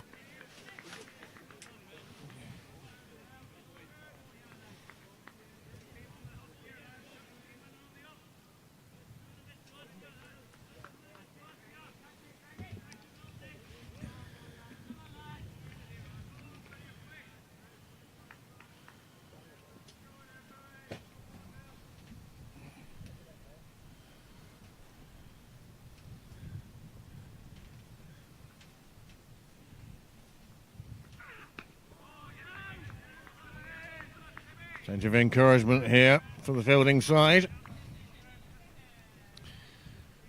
Pembroke slowly making their way into this innings. No massive rush at this stage. A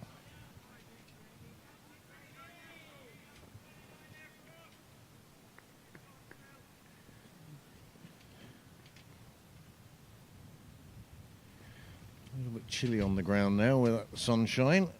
Bahati goes short on this occasion.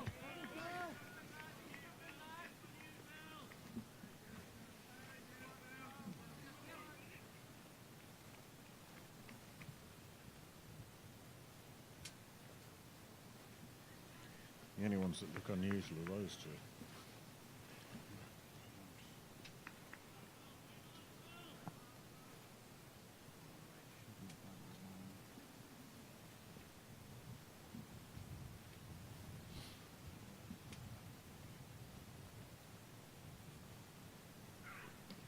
And there's the breakthrough. Tucker looking to take on the bowler again. And this one getting through his defences and crashing into the top and middle stump. And Waringstown get exactly the start they wanted. And Bahati gets a super wicket, super delivery, and a super start to this innings for the team from the NCU. Winning this tie, of course, gets the victor. A trip to Anglesey Road to take on Merrion in the next round of the Bob Kerr All-Ireland Cup. One might say out of the frying pan and into the fire. And there you see the movement back in, took it past the swinging bat. And Tucker can only look back and see his castle demolished. The sun has made a reappearance again, always good to see.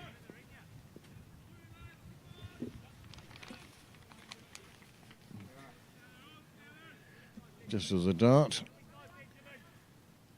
sits outside the ground, lets the lucky fuse 3 see over the hedge.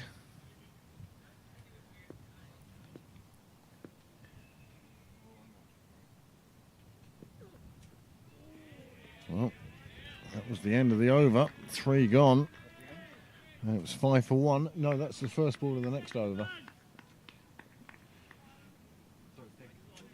And now Jonathan Garth has come in to replace Tucker. But Waringstown definitely have a spring in their step now.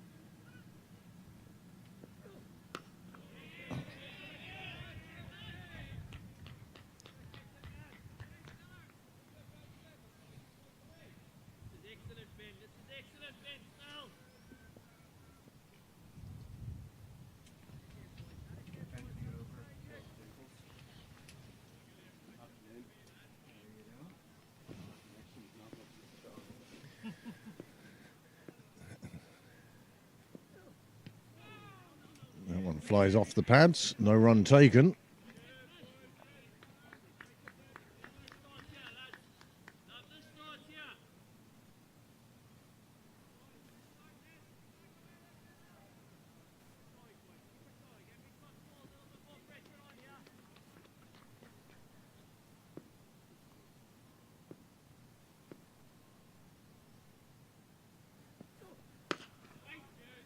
Played away on the onside, straight to the fielder.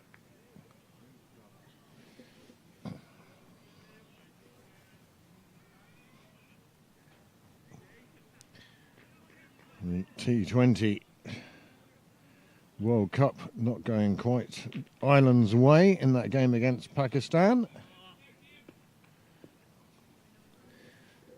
And a very good afternoon to Queensland, Australia, where Kieran Volker is happy to join us at Sydney Parade for the first time today.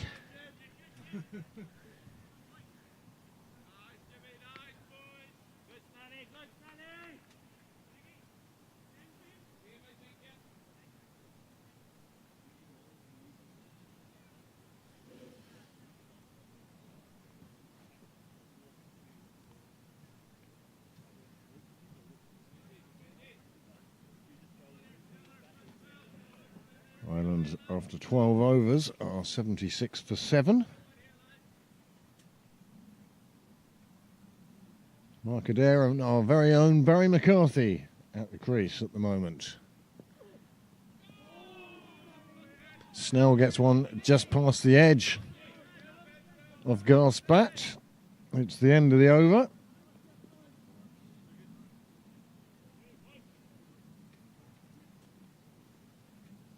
After 4 overs now, Pembroke 6 for the loss of 1 wicket. Good start for Waringstown. They'll be delighted.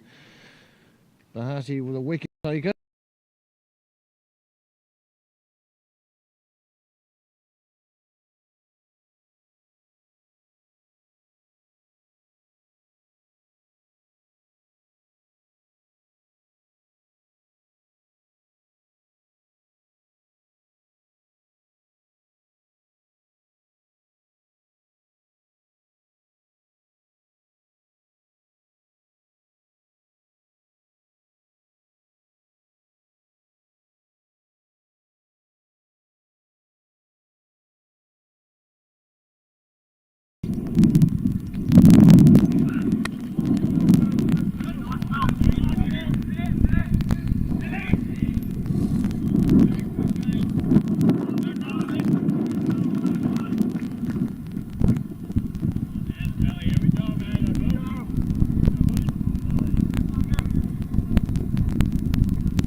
Shot of the innings thus far.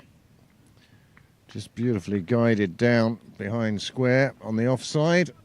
Once it was through the ring, no fielder was going to pick that up. 4 onto the total.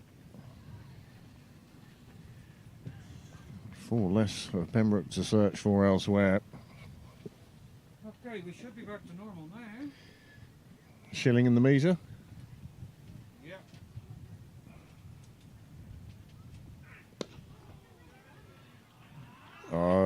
Beautiful shot down the ground, and one shot of the day gets replaced exactly by the next one.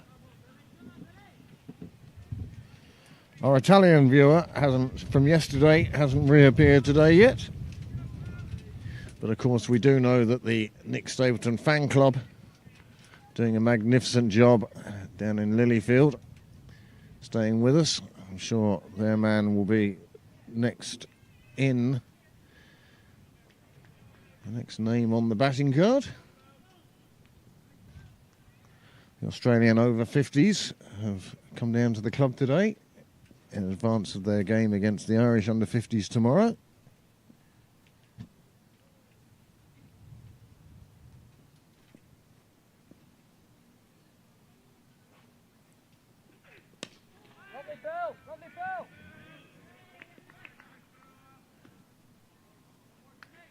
Good, tight, accurate bowling this from the openers. They're doing a super job. One might have wondered if Waringstown were going to miss the presence of Graham Hume in their lineup today. But so far, these two doing a super job for their team.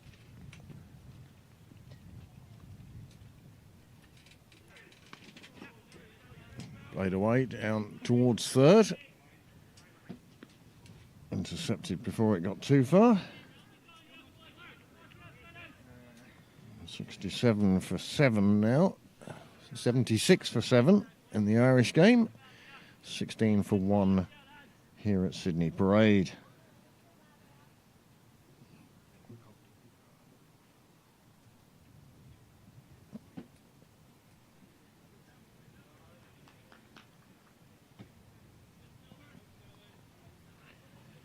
Required rate is about 5.5 at the moment.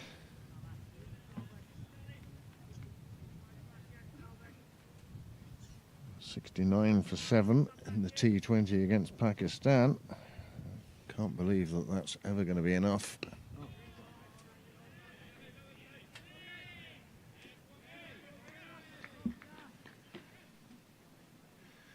Into the 6th over here.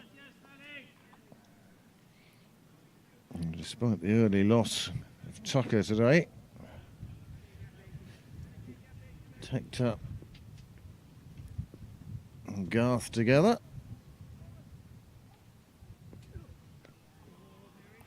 Wide on this occasion.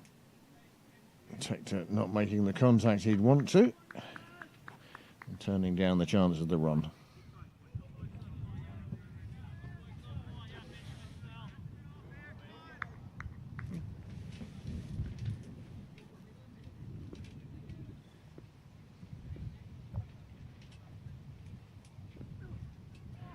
One outside off that dragged the batsman across in an attempt to make contact with it. He didn't on this occasion. He survives for another delivery. But more encouragement for the Waringstown bowlers.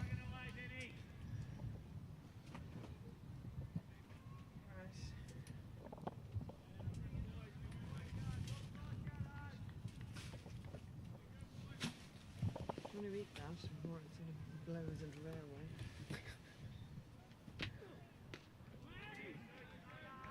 Very definite call of weight.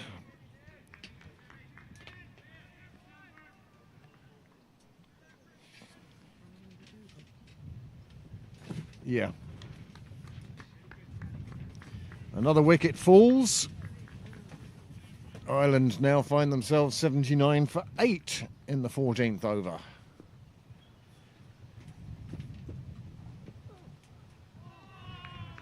Flies past the edge of the bat again into the keeper's gloves.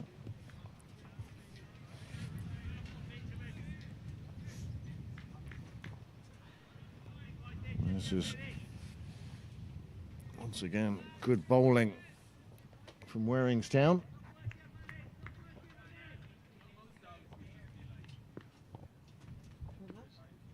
Yeah.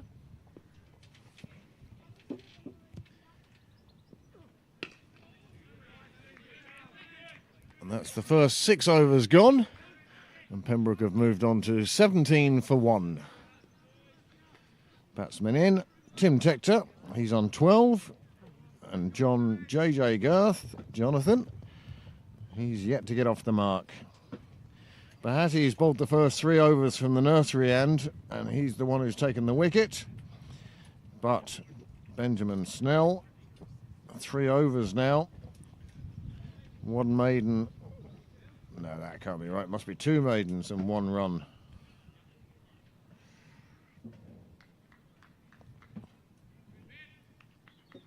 No, that's perfect. Yep.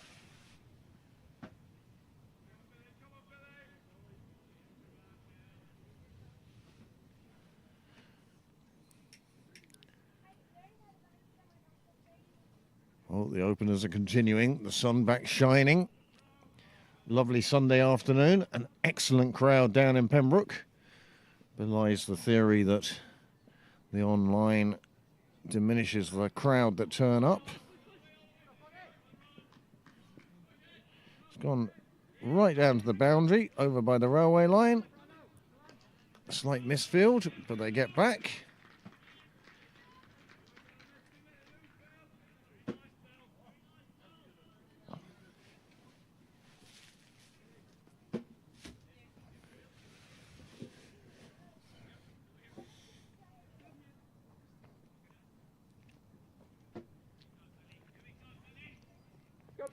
There is a shot of just how well Pembroke is looking at the moment, and it looks even better when there's plenty of people sat on those benches and along the wall.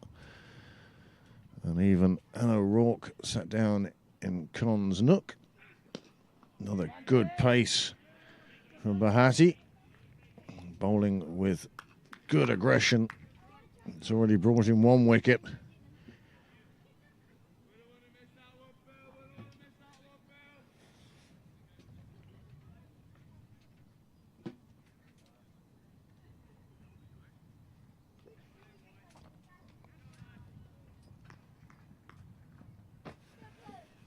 Well, Pembroke making a very steady start here.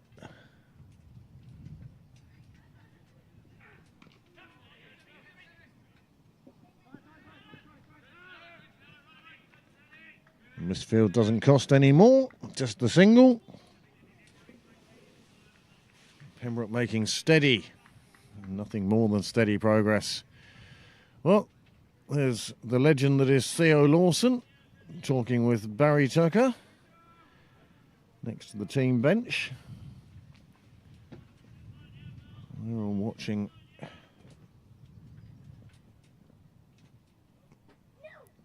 photographers. This one, but Hassie goes a bit short, and they just take a single. And again, plenty of encouragement from the fielders to the fielder.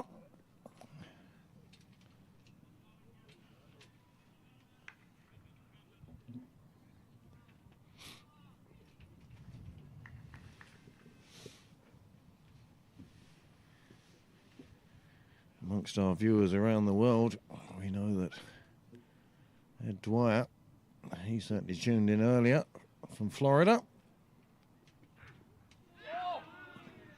Not too far away from the edge of Texas bat, that one. A bit of excitement amongst the fielders.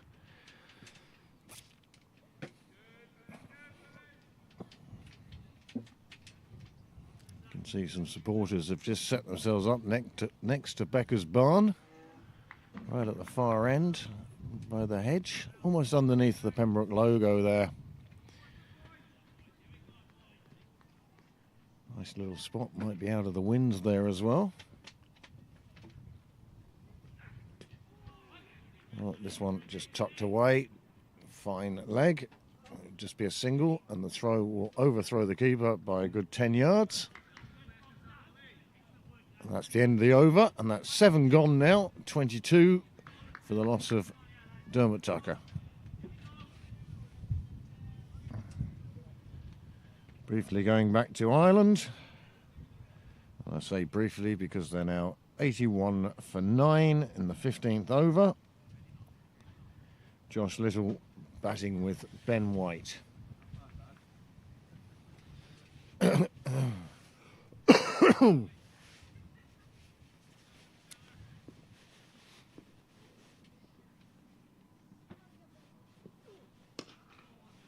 Pulled away into the leg side. There is a fielder chasing after it, but he's got too much ground to make. And that's 4 runs, and a welcome 4 runs for Pembroke. That will take them on to 27.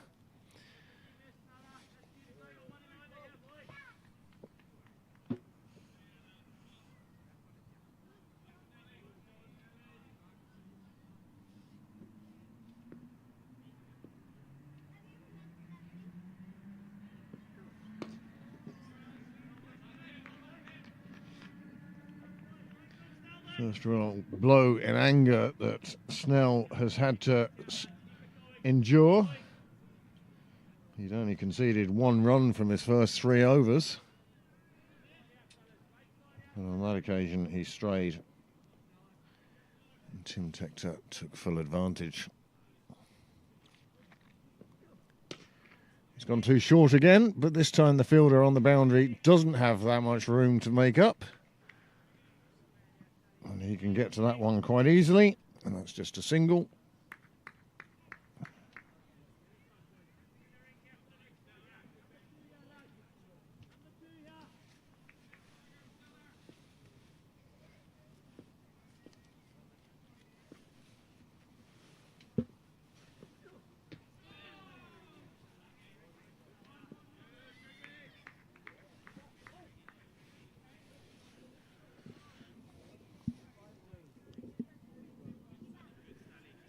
Well, as I say, more a steady start than spectacular start for Pembroke in this innings. But when it comes to timing a chase, these players are far more experienced at it than probably you or I.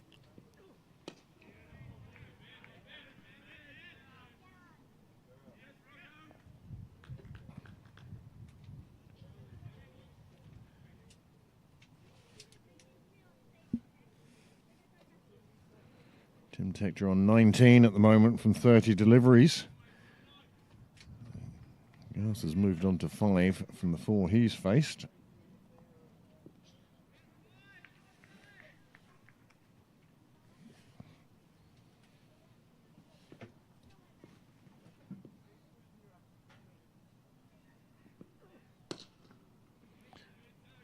Probably classical shot.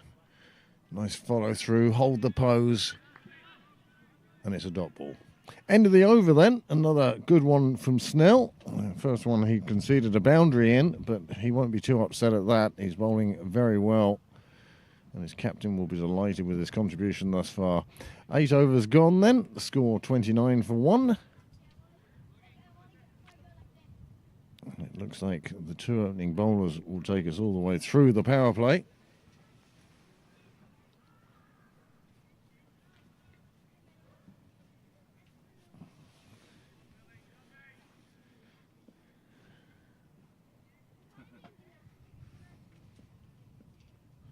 A hearty then from the nursery end.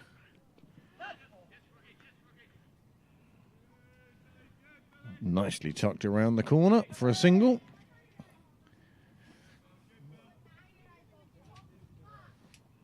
Puts Garth on to 6.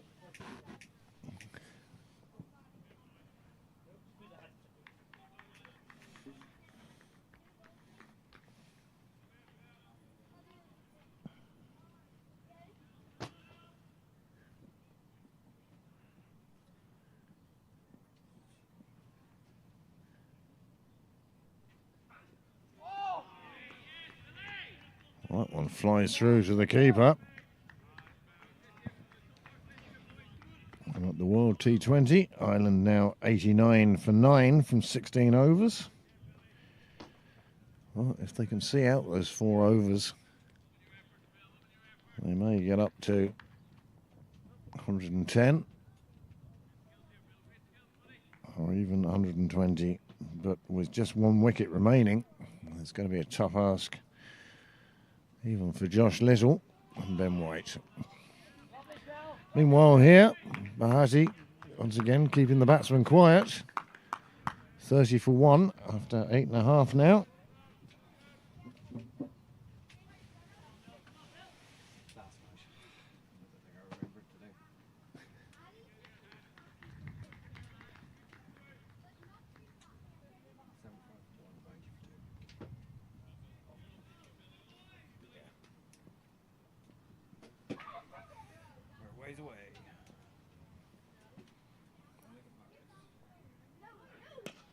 Nicely played away on the offside. They are going to take the fielder on. He's left-handed. I wonder if they factored that into their equation there. But they got through for it. Safe enough.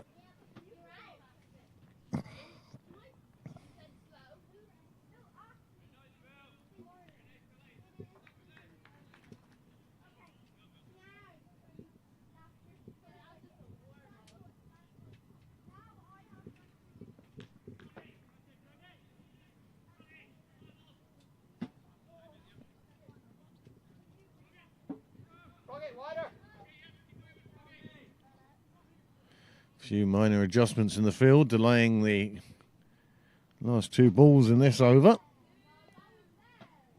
On his way now, though. Very much attacking the stumps. When he does get it slightly wrong, it tends to go down the leg side. I waited a while. But I assumed it. No, that was grand. Comes Philip with some lollipops.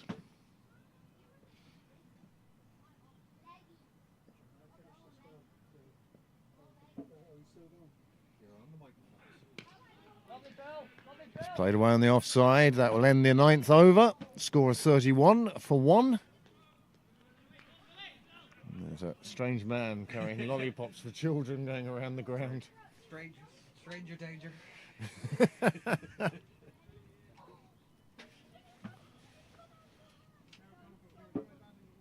97 of you now tuned in around the world and around Ireland and perhaps even around this ground. If you are watching while you're at the ground, if you have it on your phone, give us a wave, let us know. You're probably watching it muted anyway. So, no surprise. Benjamin Snell continuing from the St John's end, bustling in. And he's been taken on.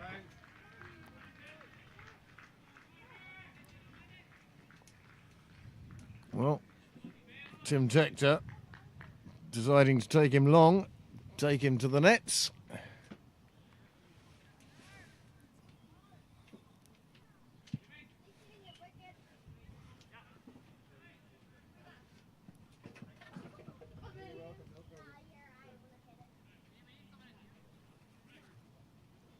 Thanks, Phil.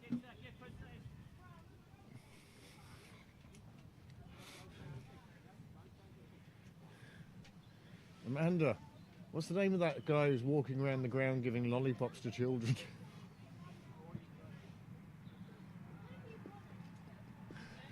Philip Byrne, making sure the hospitality at Pembroke remains at its high standard as Pembroke take a single that they thought warranted a chance of a run out. Wasn't there for them.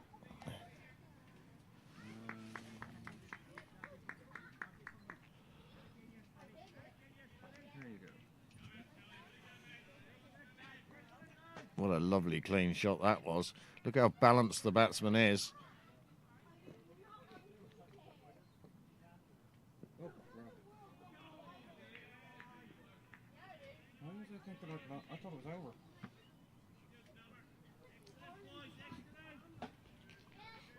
You could have said. I thought you had time to show the replay. I didn't realise just how... Long the first one was, and then... So I thought it was over. Yeah, well, it wasn't. There's still a few balls to go in this one. I don't know why, I just looked at He took the 6 very early in the over.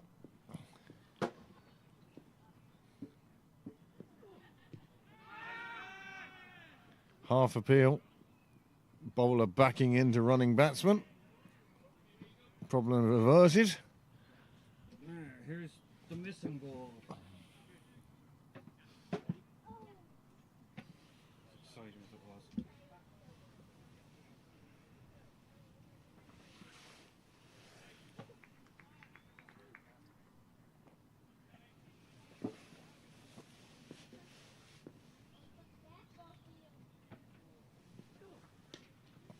Still a little wide outside off. Tector unable to take advantage on this occasion. Finds the fielder straight away. Morgan Topping it was fielding there.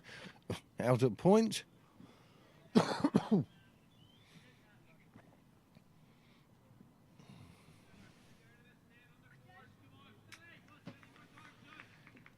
Breeze has died down now. Temperature returning to normal.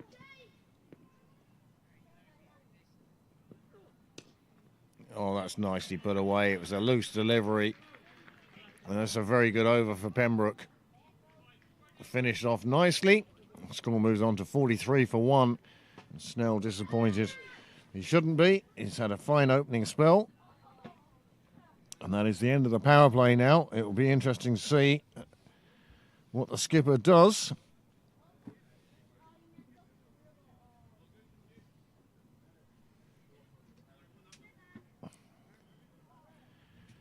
Tim Tector starting to click into gear now. Getting his timing absolutely spot on there.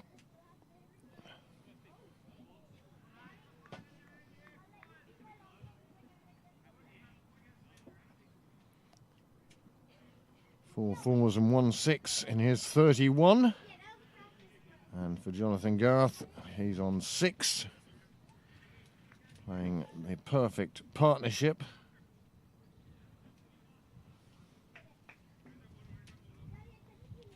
Pembroke slightly behind on the worm.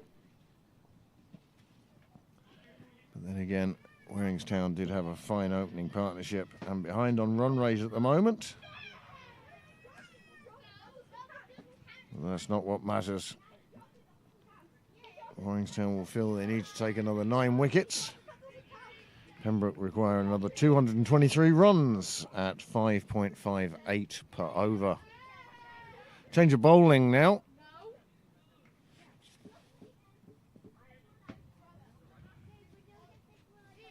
Bahati finishes 5 overs, 1 for 24. And he has now made way.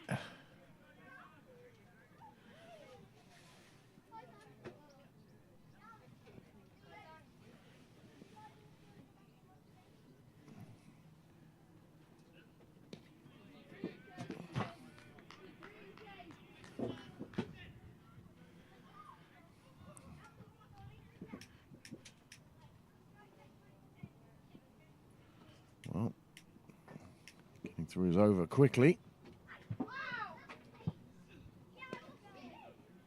This one chipped out, down to long on. They'll take the single that's on offer. And Greg Thompson will be quite happy with that as well. As I say, getting through his over quite quickly and quite cheaply so far.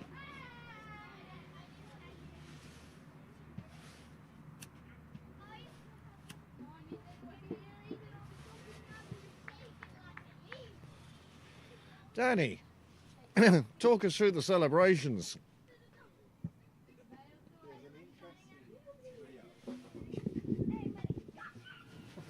I believe Paul Lawson is trying to acquire for his wedding a music trio, and one of the members doesn't sing, and all he does is that dance.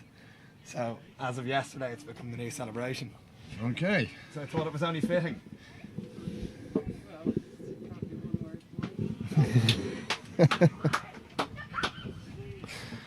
You weren't least impressed.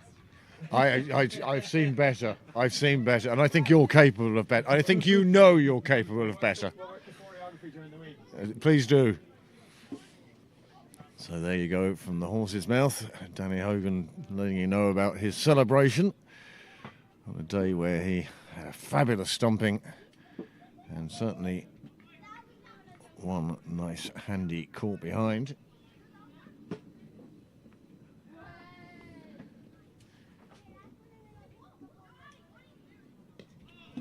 Good solid forward defensive from Tector on this occasion. That concludes the 11th over. The score has moved on 48 for 1. And I can tell you in the last 5 overs, Pembroke have scored 31 without loss. And the current run rate 4.43. There we go. Now. He was onto that one quickly, around the corner.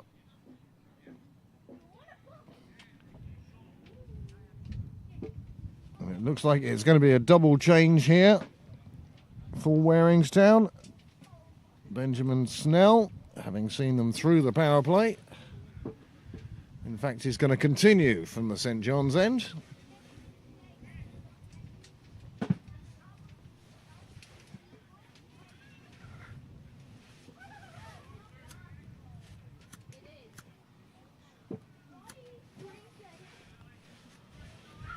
If you are enjoying or have enjoyed this stream, don't forget to like it, please.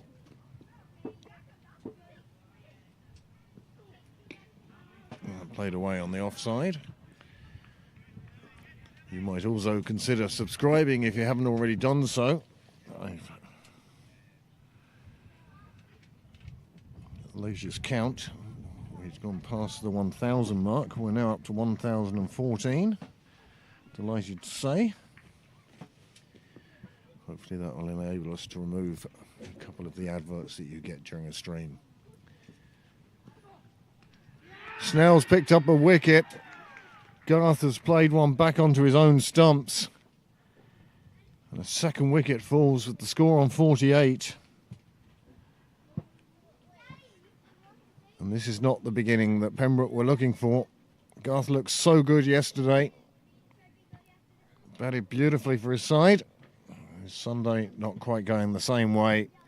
And he makes his way back to the sidelines, having scored just 7 runs today.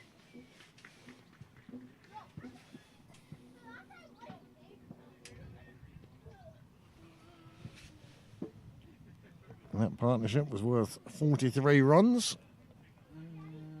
And Snell now has figures 2 for 18. And there's the demise of JJ Garth. Tim Tector waiting for the next batsman to arrive, and arrive he has. Taken his guard.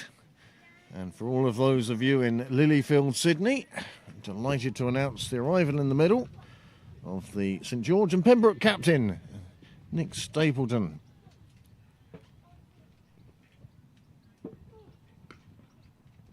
And he gets off the mark straight away.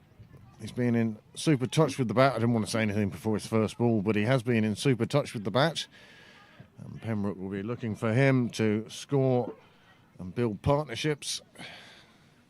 It will see Pembroke reach the target of 266.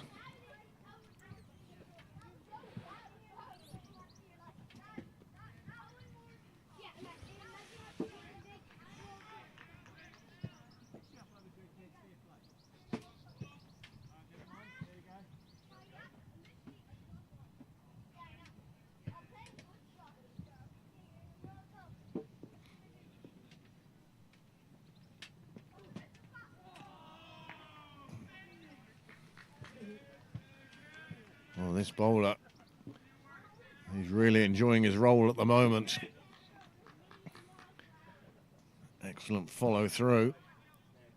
And he's causing problems for many of the batsmen he's bowled to so far.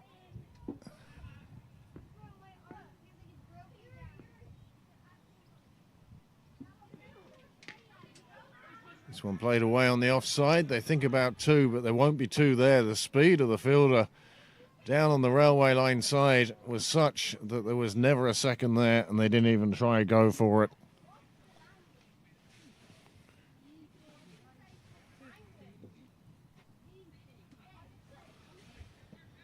Well, each time I take a look over towards the wall, I see a bigger and better crowd.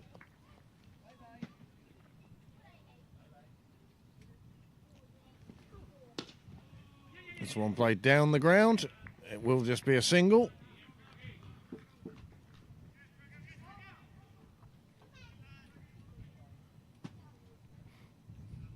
Plenty of people packed in to watch this game.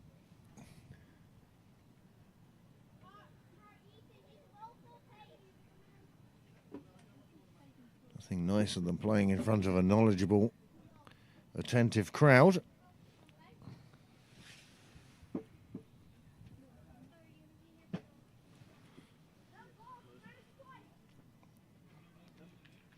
Which, to be honest with you lot out there, is how I often feel.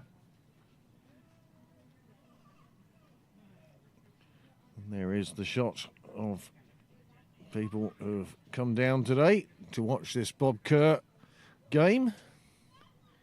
Second round game, it's a refix. Last Sunday, of course, Pembroke travelled up to Waringstown and were up there for 8 balls before the rains saw enough of the day to be finished.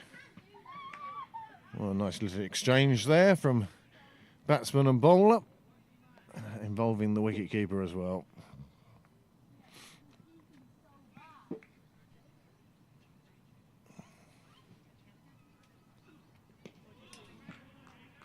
Halliday it is behind the stumps. Greg Thompson it is with his off spin.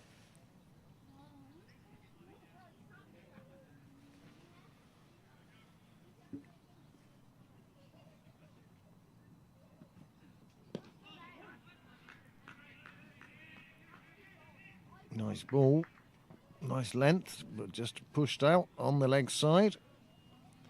Take the single. Pembroke have passed the half-century mark in the 13th over.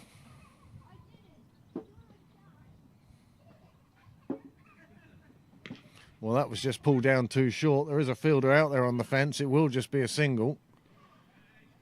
And the bowler will feel that he somewhat got away with that one. Dragged it down. Batsman was onto it exceptionally quickly.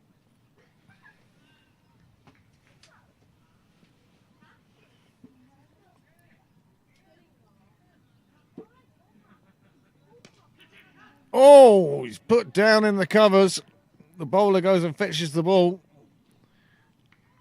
He certainly would be disappointed at seeing that one go down, but what a chance it was. What an effort that he made, the fielder. I can't tell you exactly who it was, but my goodness, he threw himself full length in an effort to get there. Got his hands to it, but could only parry it. Well, again, mirroring the first innings.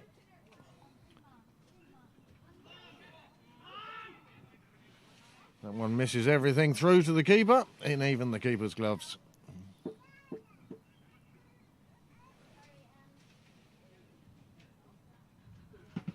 So how do you out there in viewer land view this game going? Where would you put the Wasp at this stage?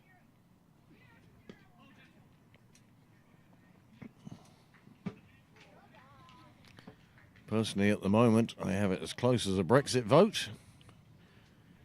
52-48.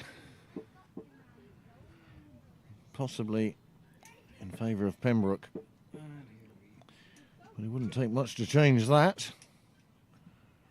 And there is the chance. The ball was lifted and he's got his hands to it and just parried it. But a great effort. He's disappointed in himself. He thought he'd got that. It wasn't to be on this occasion. Did the camera get there?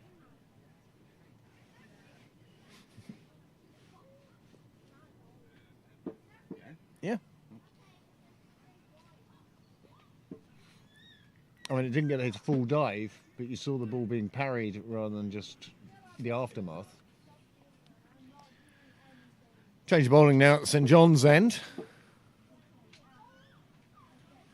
We saw him batting earlier with great aplomb.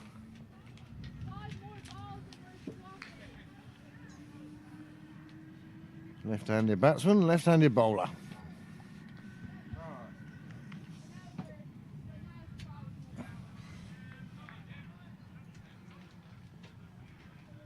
This partnership not really have got together yet.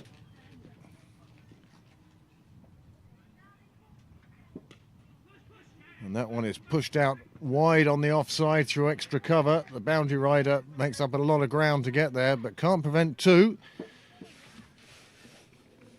And a good start to the over for Pembroke.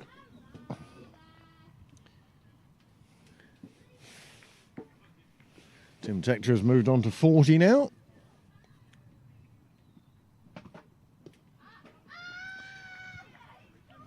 Didn't get many runs yesterday.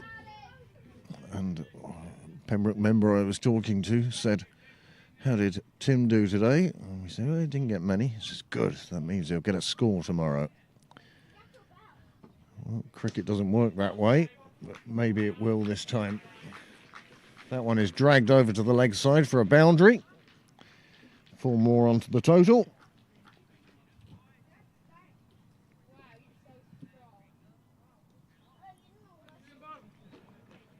Four more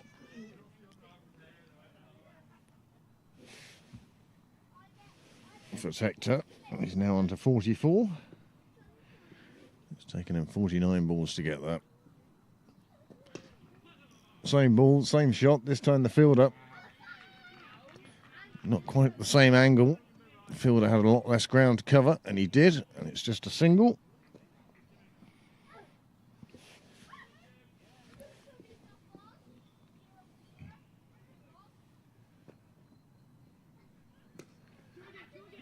Lovely shot in the offside. The fielder in the ring tried to get it, and it takes the third fielder, who is the boundary rider, to chase it down, and they'll get back for a third. And this is proving to be a good over for Pembroke. Appreciative support between the two batsmen.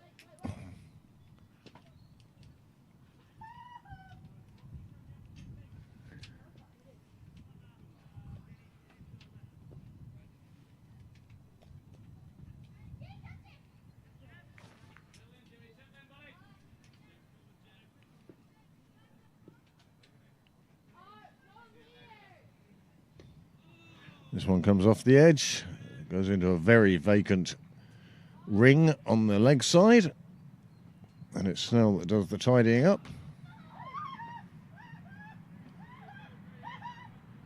And that's the end of the over. First over for James Cameron Dale. Goes for 11 runs. And here's a replay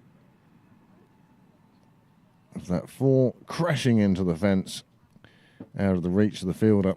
It just goes to show you a few degrees squarer on the next shot, and the fielder was able to intercept it and keep it to a single. Greg Thompson to continue from the nursery end. 14 overs gone, 67 for 2. Less than 200 required now for Pembroke. 199 off 36 at 5.53. Well, I seem to remember last time I looked at that figure, it was 5.58. So Pembroke doing almost exactly what it says on the tin.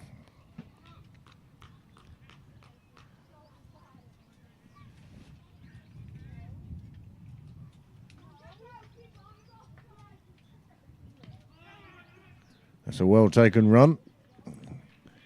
Hit with the right pace. Morgan Topping was never going to be able to cut off that single.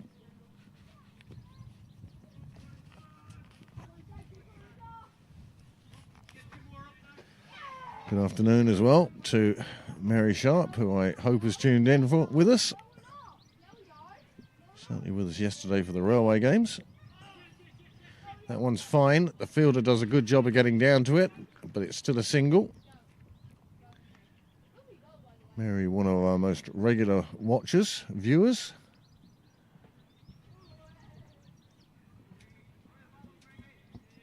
We're delighted to be able to bring this game to you in the comfort of your own place. Played away on the offside this time. Another single nicely taken. Just chipping away here, taking what's on offer.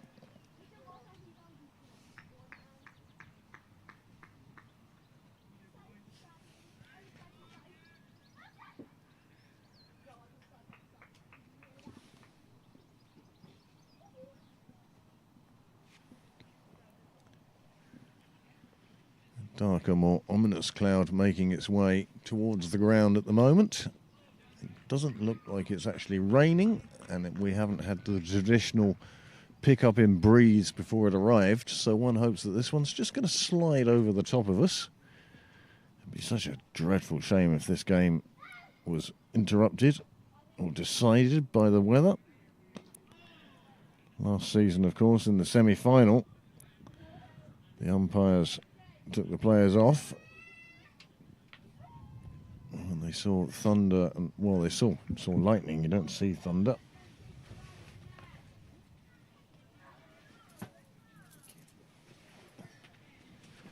Off in the distance, and had to take the players off for half an hour. That affected the DL, it affected the chase, and it affected the result. I'm not saying Pembroke would have won without it, but it certainly the weather was an influence on that occasion. Well, spinner now, coming round.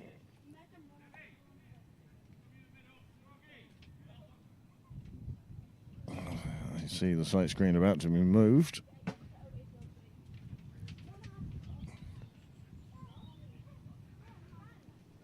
There we go. That's enough. That's enough. Stop, stop, stop, stop, stop. That's not too bad for us. As James Cameron Dow now continues from the St John's end. His left arm around. Looking to bring his offside field into play.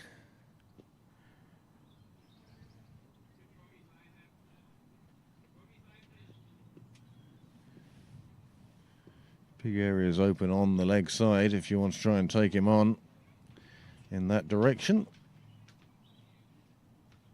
And the first one gets cut away on the offside, and that's going to run away down towards the Wheelfield Road gate. The fielder does get to it, stops it inside, and that keeps the run, saves the run. Well, that's a lovely shot, and the applause you hear in the background. There's the applause for Tim Tector's half-century. Yet another one in the colours of Pembroke. And what an acquisition he's been this season.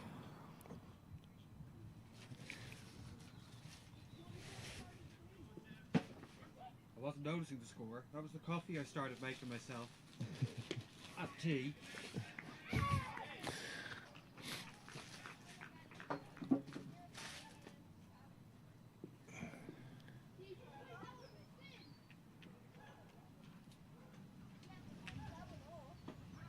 Well, that's beaten everybody. The umpire already signalling wide. It's going to run away. It will be pilled up in front outside the boundary.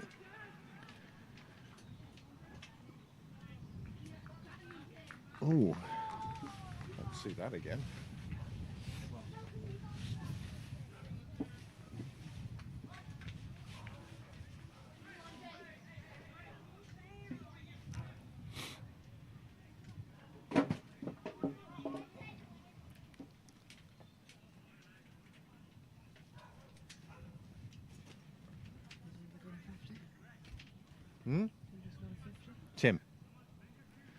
Tim Tector scoring his 50. Now we're having some sort of debate in the middle. Captain and the umpires having a discussion.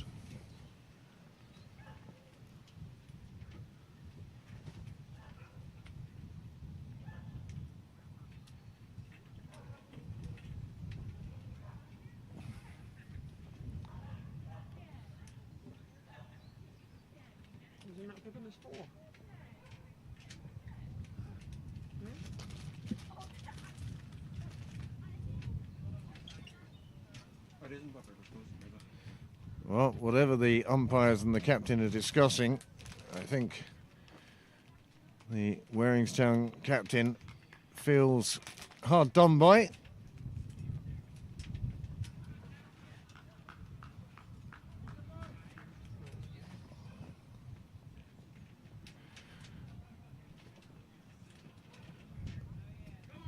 The limping seagull is back. Larry the limper. As this one gets just played down the pitch, fielder gets it in very quickly.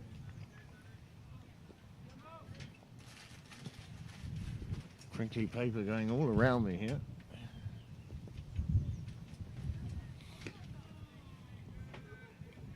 Played away, square leg, single taken.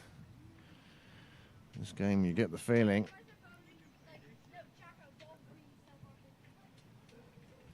starting to heat up now.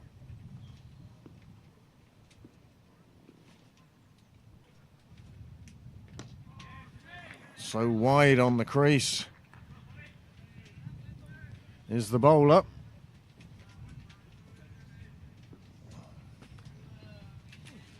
Cameron Dow really does get himself very wide out there. With his left arm around, he's coming from even wider.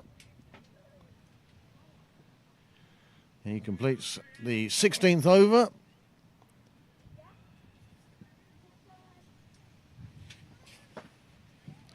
partnership starting to build now into something very positive for Pembroke. Tim Tector, he's on 53 from 58 balls. He's hit 6 fours and just the 1-6. He's been joined by Captain Nick Stapleton, who is keeping a few people awake down in Sydney, who's on 10 from just 12 balls. And at the moment, the spin twins of Thompson and Cameron Dow are operating for Waringstown, and we'll see whether that will continue now. Indeed it will. Greg Thompson to continue from the nursery end. His figures so far, and no wickets, 15 runs from 3 overs.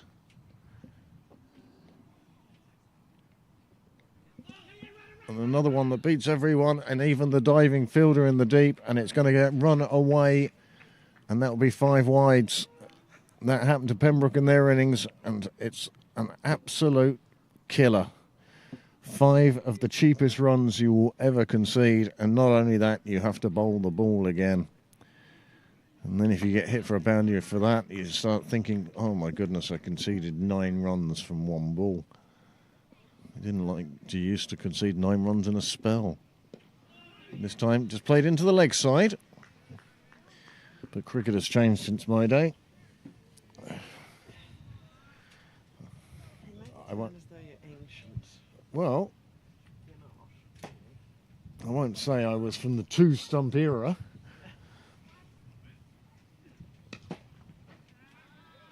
I think you can judge somebody's age by their favourite commentators. That's true. If you talk to people of my generation, you know, you'd have Johners, Blowers. I remember the Tony Lewis, Tony Gregg, Peter West era when I first started watching cricket. And nowadays, no doubt, nobody's going to say Mark Nicholas.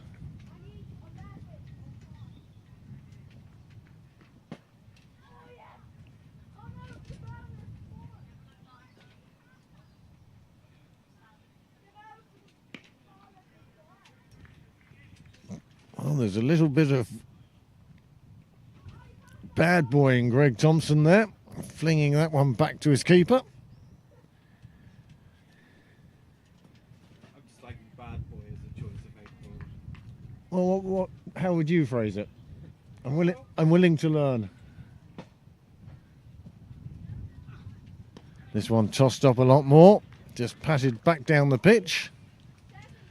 Another one he throws to his wicketkeeper. A little less velocity on this occasion. Bad boys, what you gonna do?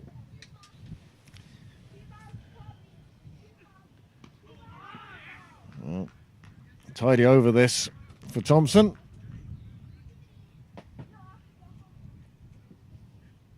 Which seems to be a bowler who definitely does not like batsmen.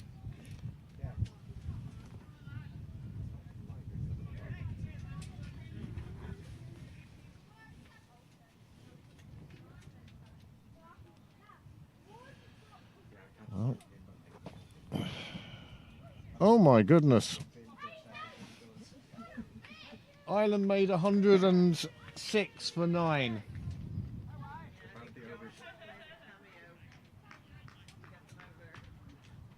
They batted the overs.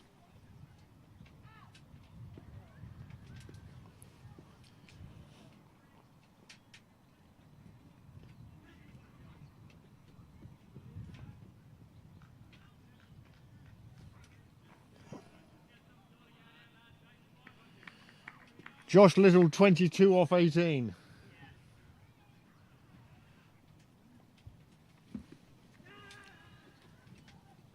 Called through quickly for the extra.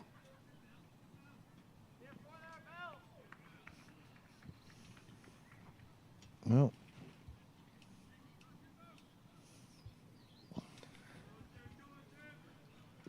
the refusal to be beaten is the Irish trait. No doubt they'll make it as difficult as possible for Pakistan in that second innings. Meanwhile, back here at Sydney Parade,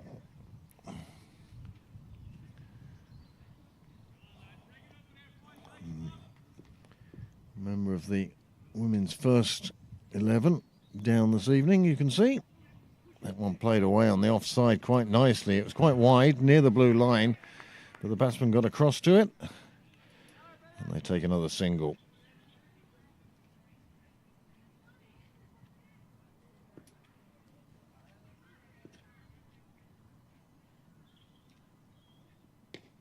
Tucked away into the leg side quite handily. It will just be a single. Nobody's in any rush.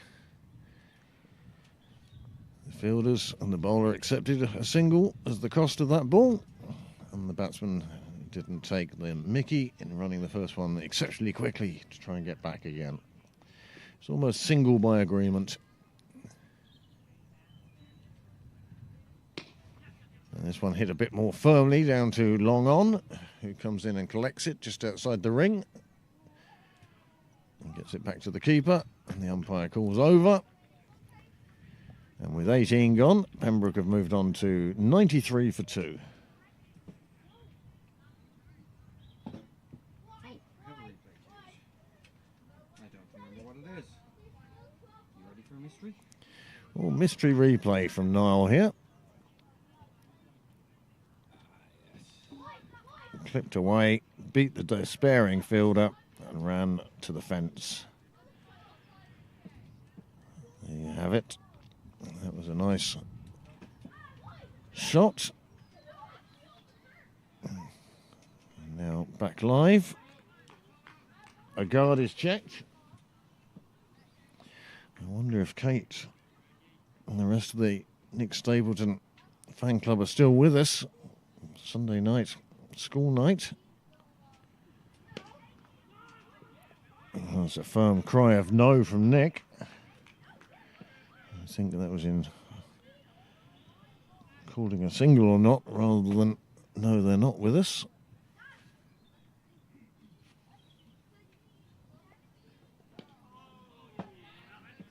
Tie around this, certainly. As I've mentioned before, the winners of this game today will travel to Anglesey Road in the next round. Draw already having been made.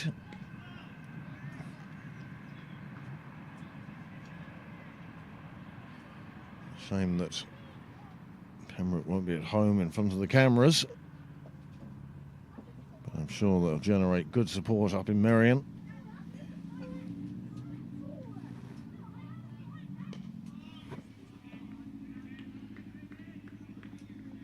This one.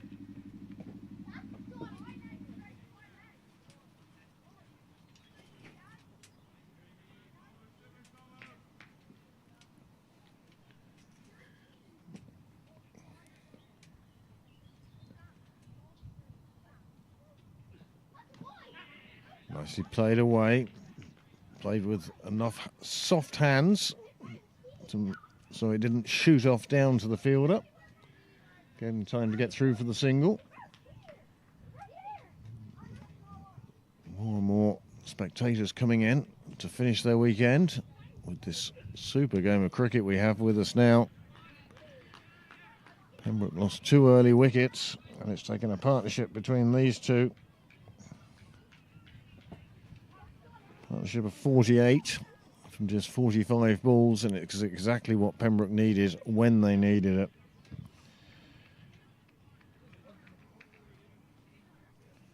Still require 170 runs from 31 overs at 5.5. For Michael Clark out there, a recently elected councillor, if he's watching.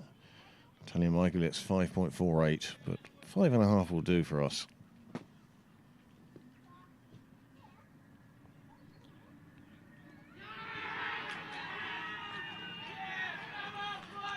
He's edged it through to the keeper. And suddenly, a lot of people in Sydney can go and get some rest. Third wicket falls with the score on 96.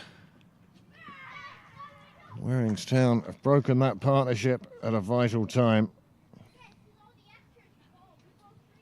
I apologise to our Sydney viewers. You can't go to sleep yet. It's Tim Tector who edged that one behind. He gets a super round of applause, having scored 58 runs from 66 balls. And he's out, caught behind, edging one through to the keeper, and the umpire judged him to have put it there. Nick Stapleton now finds himself with a new partner, Jack Tector. Jack was very unfortunate yesterday. Pooh Sharma bowled the most delicious early ball to a new batsman. Swung back in and took middle.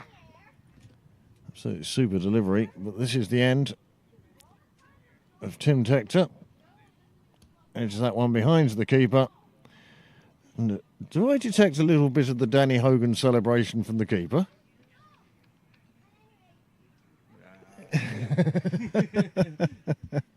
Only if you want us. So Jack Tector, very distinctive red helmet. I think it actually looks very well with the black of Pembroke.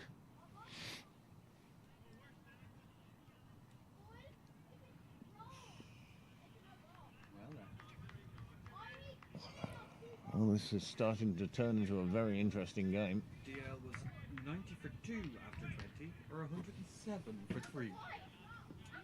Well, behind on DL, I'm hoping we won't need it.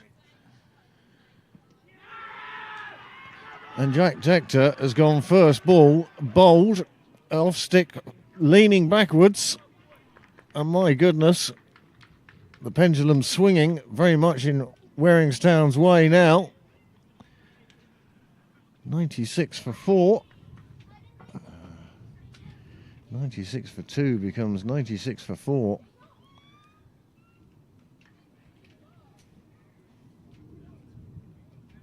And that will cause some consternation on the Pembroke sidelines.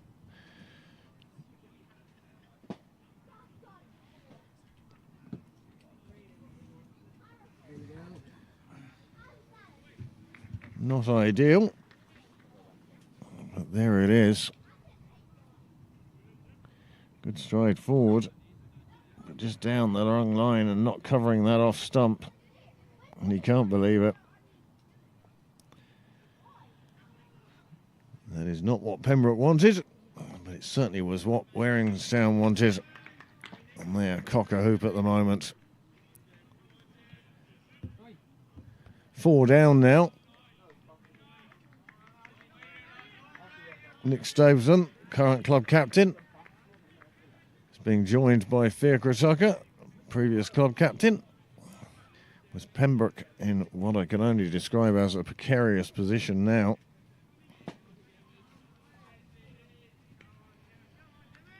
James Cameron Dow is putting in a man of the match performance at the moment.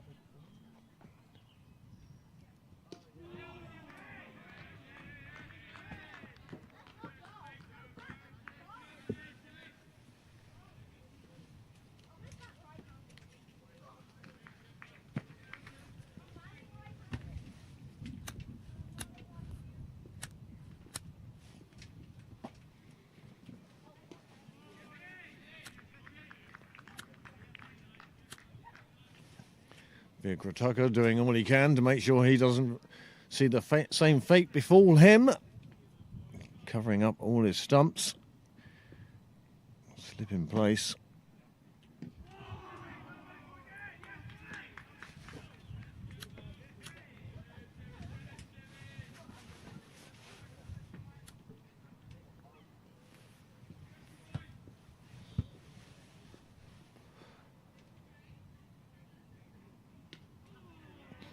This one a little wider. Let's Tucker play it square and take the single. Well, there's going to be a lot of pressure heaped upon the shoulders of one Nick Stapleton now. It was a hat-trick ball, wasn't it? You're not imagining things?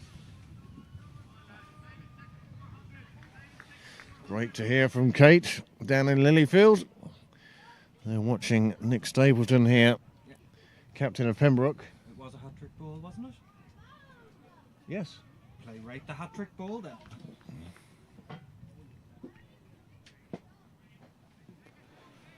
Well, that's certainly how you play a hat-trick ball.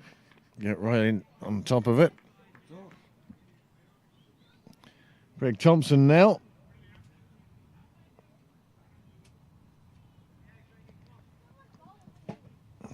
Pembroke still needing 169. Just 6 wickets now.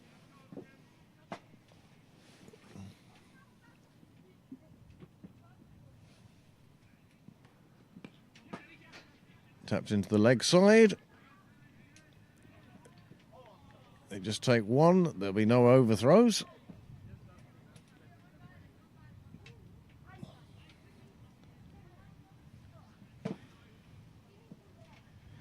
Bit of a breeze picking up if you're not up against the wall.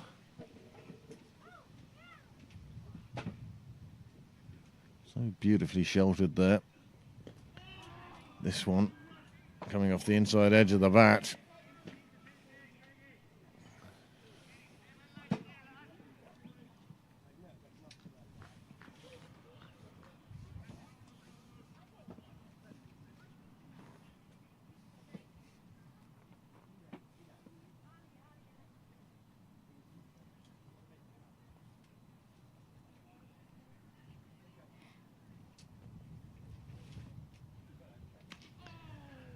Played away nicely on the offside.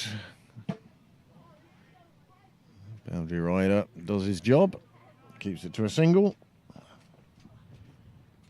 And as we come to the end of the 4th over in Florida,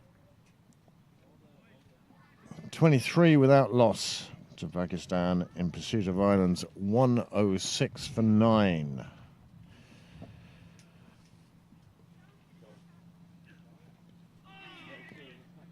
Clipped away on the leg side, the fielder in that position for all that shot, does his job. He keeps it to a single.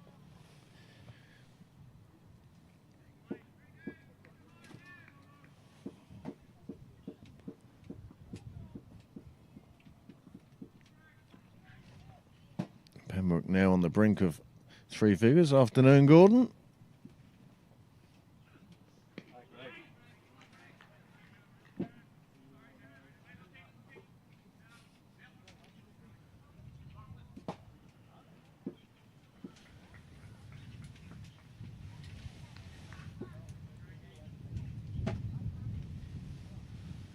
That's a breeze that says rain is on its way.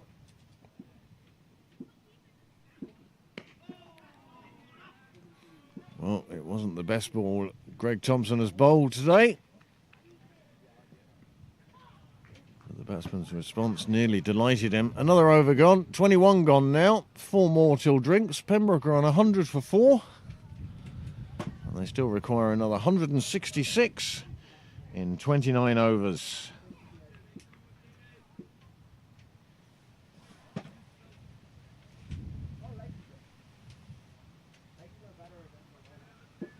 There's still a bit of batting in that Pembroke side, as well as Stapleton and Tucker at the crease at the moment. Gavin Hoey, Danny Hogan, Paul Lawson, Byron McDonough, and Ollie Riley coming in at number 11. So still a bit of batting there. This game by no means over.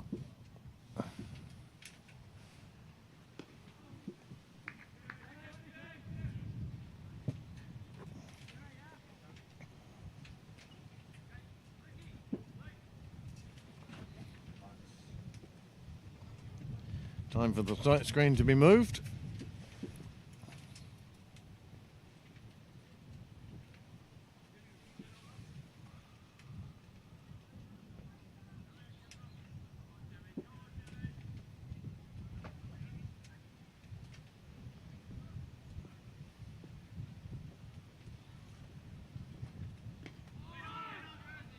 No run there. It's such an important part of the game now. These middle overs.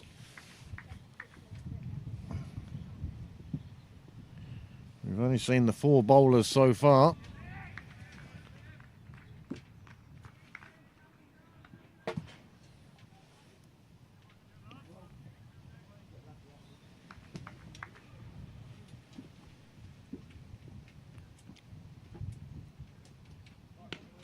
Well, that was too short, and it's disappeared on Cyril's way, and that's 6 runs. 6 runs for Fair Krataka.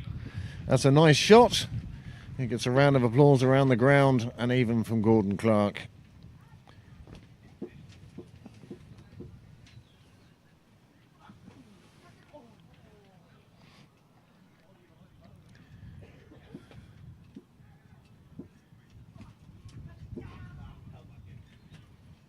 Through the umbrellas in front of the clubhouse, getting slightly undressed.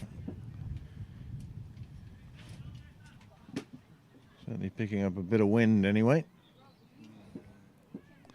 Breeze sweeping across the ground. I didn't think it went over the fence.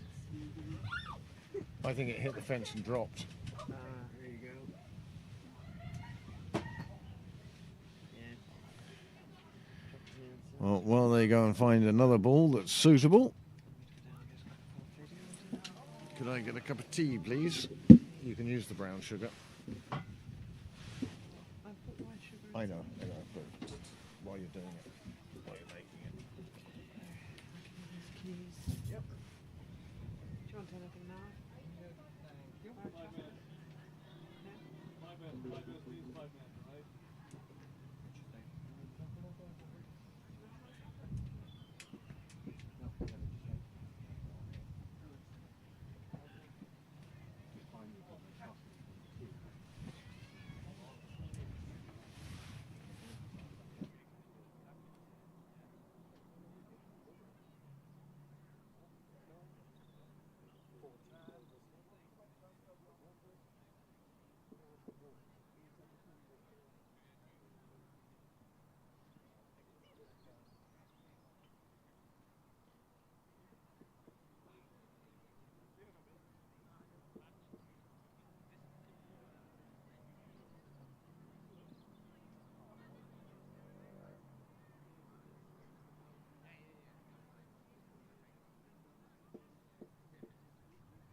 Well, delighted to say comfort break taken and just the one delivery I wasn't here for. Wasn't expecting it to be that long for the umpires to go through the Waringstown selection of replacement balls. This one just played back down the pitch by Tucker. End of the over. Score's moved on to 108 for 4. And Pembroke, well, they're going to have to drag themselves back into this game now. Still no fifth bowler used yet by Waringstown. It will be Greg Thompson to continue from the nursery end. Big threatening clouds behind him in the sky.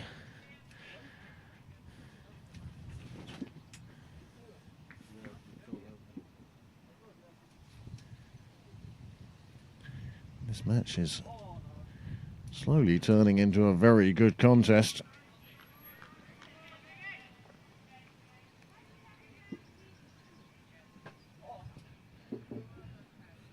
The two spinners have bowled in combination for, well, I think 12 overs now.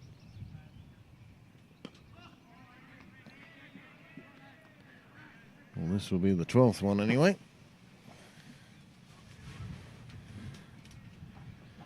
I see Billy Dwyer still trying to retrieve the cricket ball without actually going over the wall.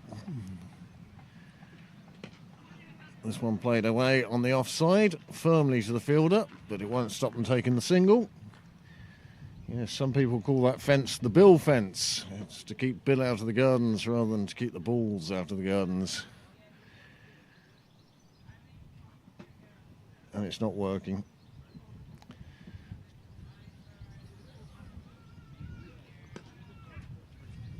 Played away on the leg side. Plenty of cover out there. That won't go for any more than one.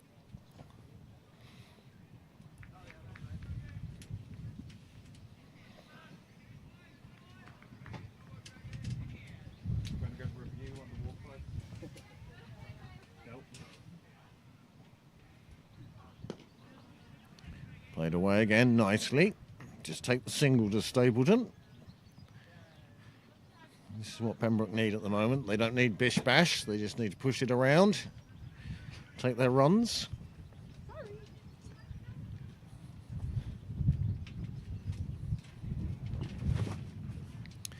Breeze definitely picking up a bit now.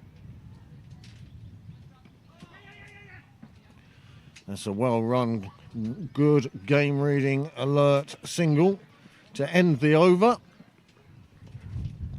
Thompson's 7th finishes, and he's only conceded the 30 runs so far from those 7 overs. But it's James Cameron Dell who's picked up the 2 wickets for 34 in 5 overs. That breeze is definitely picking up, and that cloud is looking more and more menacing. DL could... One wall out here, don't we? I put up the one wall we have. I'll have to get another one. But you just say the word and I shall spring into action.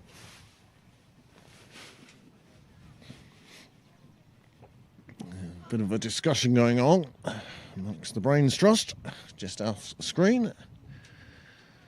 Now Cameron Dow still bowling from the St John's end, still giving us this unusual camera angle.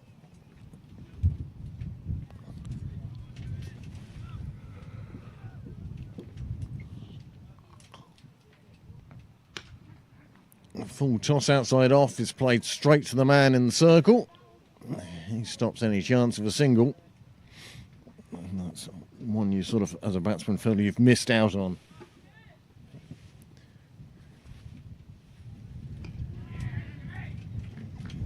Played with soft hands, enables them to get through for the single. And the breeze definitely picking up. Also wondering about more weight. I'm wondering if it's that. Yeah, we'll see when I'm going to get it in a minute. I'm just throwing on one of the legs. Played out into the leg side. It will just be a single. Good fielding in the deep. Now that fielder goes into the ring.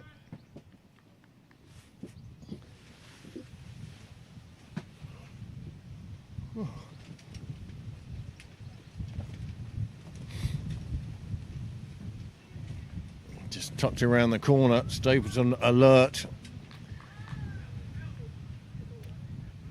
Such a good reader of the game, student of the game.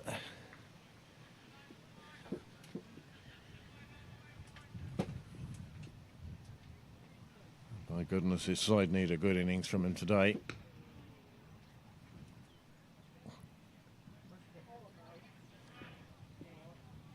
Huh? Where's the ball? Oh, right. The bowler's hand. No, where I ball. Oh. Beaten all ends up. If it hadn't turned as much, it would have bowled him. The keeper thought it was going to bowl him and managed to drop it, and the chance of a stumping slipped away. And Al Stapleton will be delighted to still be in the middle. That may have been the moment for Waringstown. Here it is again. Pitches, turns, misses the stumps. The keeper can't quite get there, and he regains his ground. He thought he was a goner for sure, dragged well out of his crease, waiting for it, and once he saw the keeper hadn't taken it cleanly, he regained his ground. Wow. That is a let-off. Yeah, I think that's yours. Oh, thank you. Yeah, that's tea.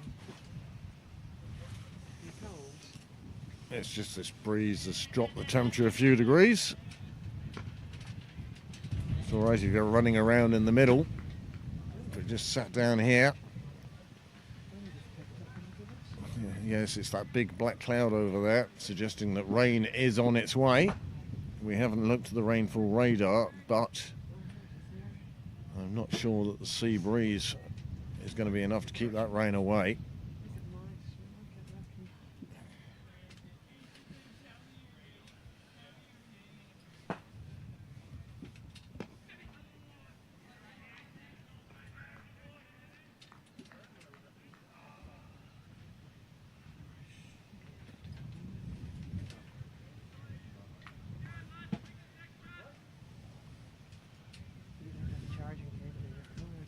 No.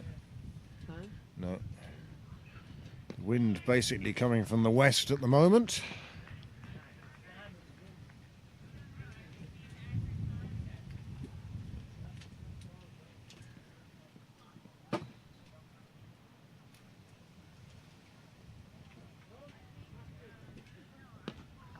Nicely played down the ground.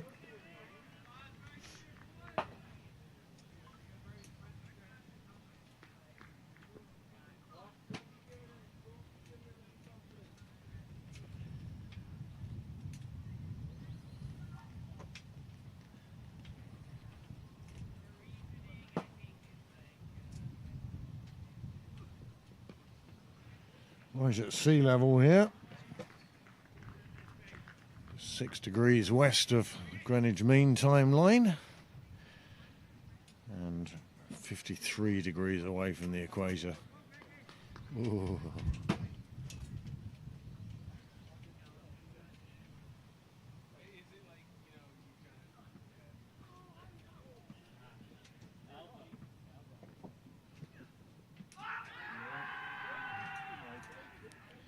Well, that seemed to be travelling a little bit too high for the umpire's positive reaction. Thompson can't believe it. Still on his knees, the umpire's still shaking his head.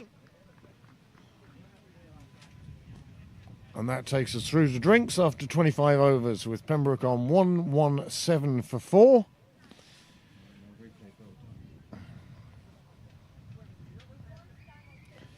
And they require 149 runs off 150 deliveries. Here's that one. There will be.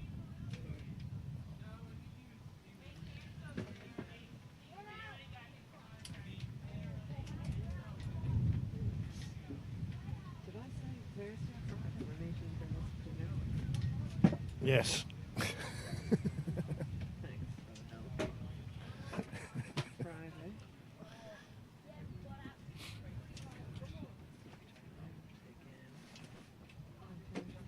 Ah, I see somebody has been to Merrion, the rainfall radar. I actually had a quiz. 117.4 off 25.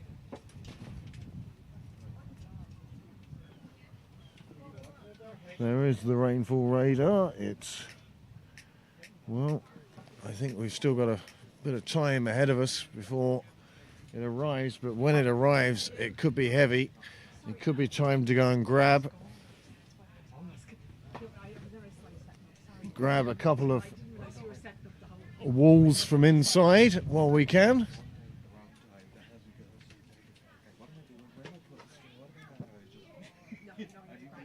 I didn't realise this was the set. I didn't realise this was the set. Apologies for that. Nick Stapleton on 20 now from 38 balls, yet to find the boundary. And Fiacre Tucker, he has that 1-6 in his 14 off 19 deliveries. Whilst the players take a break, so will we. We'll join you once the players retake the field.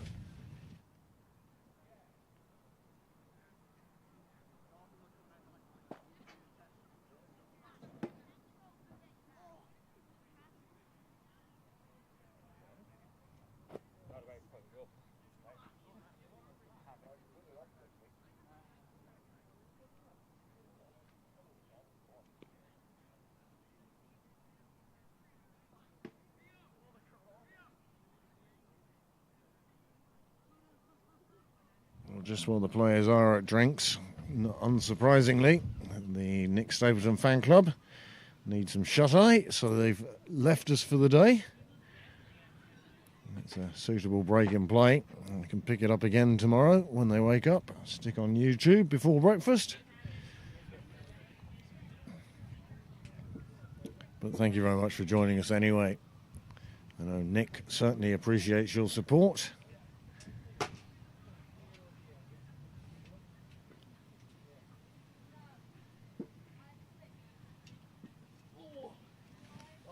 For our American viewers, some of whom are at today's game, Pakistan are now 51 for 2 as we come to the end of the 8th over. Barry McCarthy has picked up a wicket. He has 1 for 11 off 1.5. Oh, it was a super catch by Mark there, actually.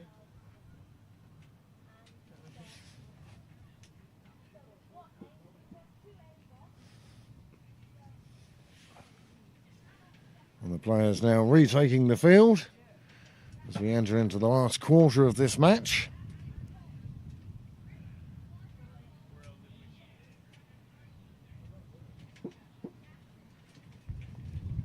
Well, McCarthy 1 for 12 off 2 overs. Pakistan need 55 in 72 balls to win, and they have 8 wickets in hand. Meanwhile, back at Sydney Parade, Pembroke need 149 off 150, and you can work that run rate out yourself, or you can have me tell you.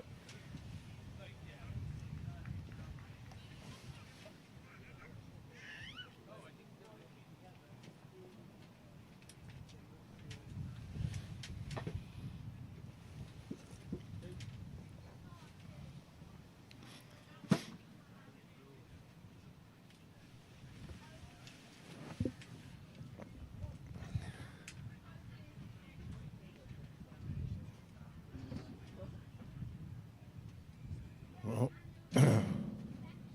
it's a lesser Simpson sky up there now, and more a Bob Ross Using 2-inch brush. with a 2-inch brush, yes. What a magnificent artist he is, or was. And a change of bowling.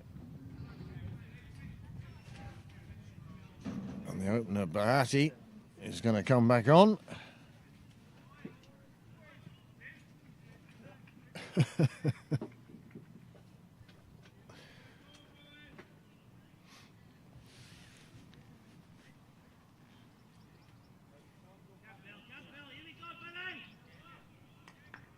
the sight screen brings us back to a more reasonable position. And somebody's adjusted the... Oh, no. You know, they're getting people away from it now. I think, yes, waving the movers away. And that has us in a good spot. And from here on in, it's a 25-over game. Pembroke have 6 wickets in hand. They need 150 or 149, and they have 150 balls to do it in. Mahati coming back for his second spell. In his first spell, he got the wicket of Dermot Tucker with one that came back beautifully with some movement. He's now bowling from a different end. And his figures in his first spell of 5 overs was 1 for 24. We've yet to see that 5th bowler for the NCU team. They've certainly waited a long time before introducing him.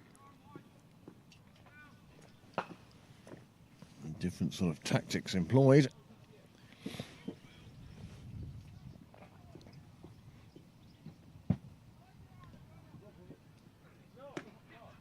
This time tucked away from Thompson. He does the fielding.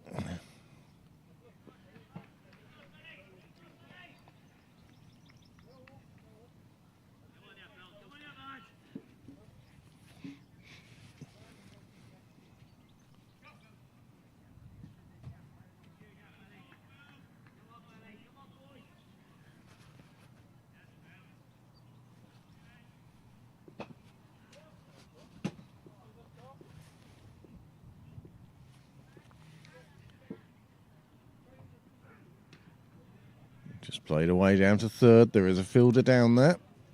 We'll just add 1 more to the total.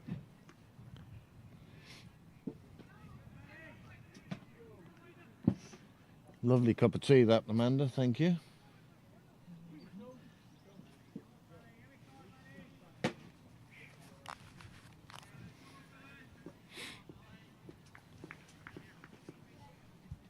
have a second drink break then? Have a drink.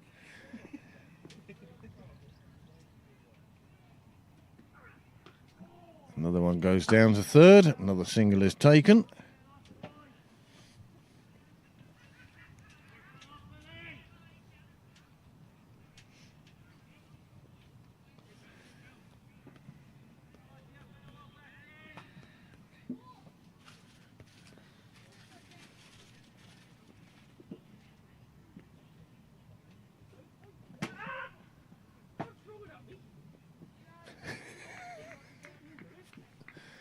Is that Johnny Bell in the net? I don't know who that is. That's somebody taking it. Evasive action. Has he starting his run up right on the ring? A slight adjustment in his field. He's looking to bowl quite straight here now on fields. And he gets hit back at him quite straight. Another good delivery. Another dot ball.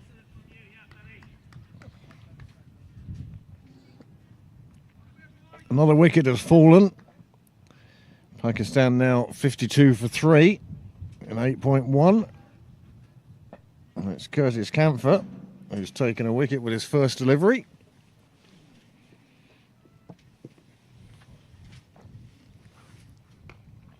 Well, this one put him very short. Didn't cause any trouble to Tucker though. Got on top and let it drop to the floor quite handily. Now I do believe the first part of that rain cloud is slipping past us without affecting us, and you can see the rain falling from it, sort of falling on the east wall at the moment, I'd suggest.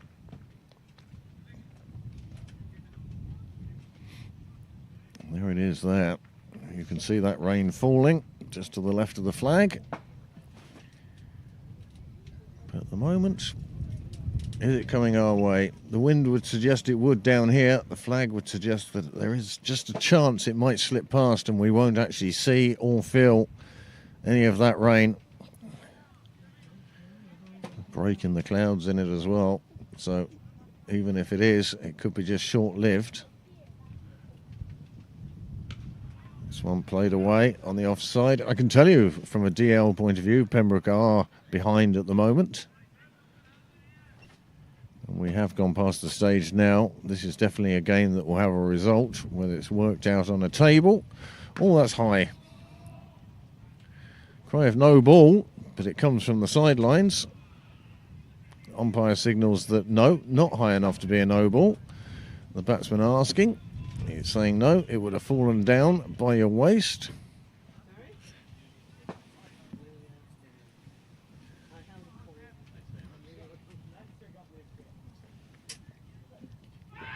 He's pushed one through past the defences. Stapleton is furious. The two events completely unconnected though. The no ball not being given. But the very next ball, Fiacre has one pushed past his defences, crashes into the stumps, and Pembroke are now 5 down.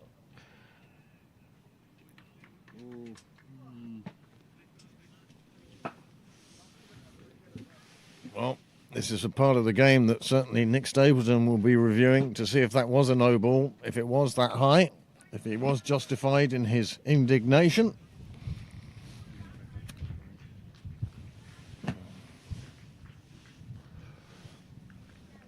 And Pembroke find themselves in a bit of trouble now.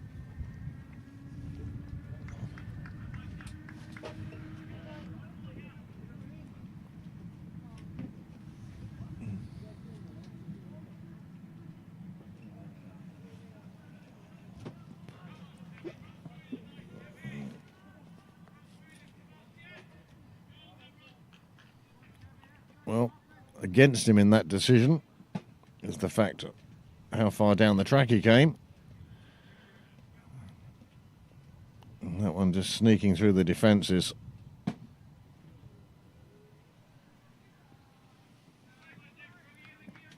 And you can, because the ball before was a full toss that wasn't called a no ball, and Nick thought it should have been, in which case the next ball would have been a free hit.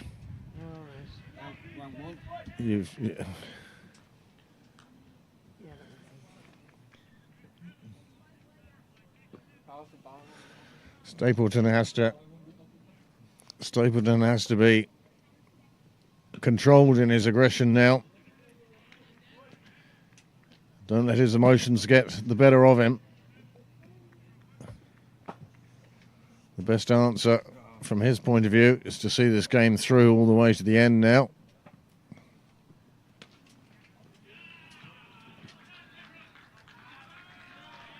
That's a welcome 4 runs.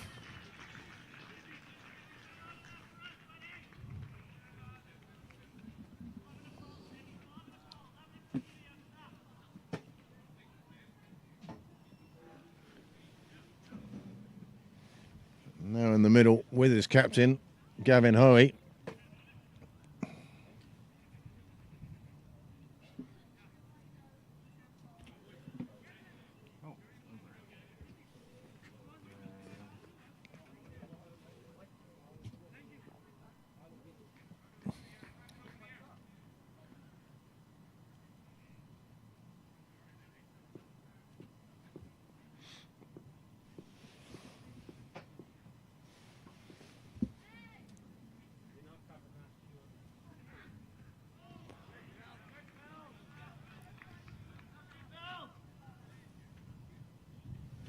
Well, they call him Bill on the field. The scorebook calls him Biawal Bahati.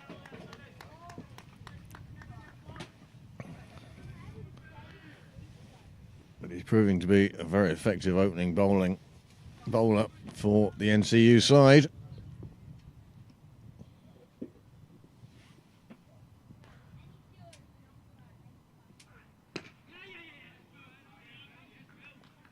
A single taken up to mid-on. James Cameron Dell, the fielder. Make sure it's nothing more than a single.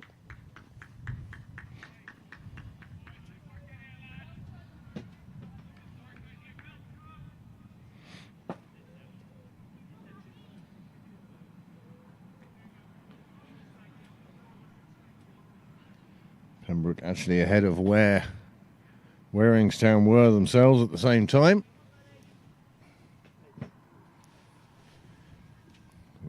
But Pembroke having lost 1 wicket more.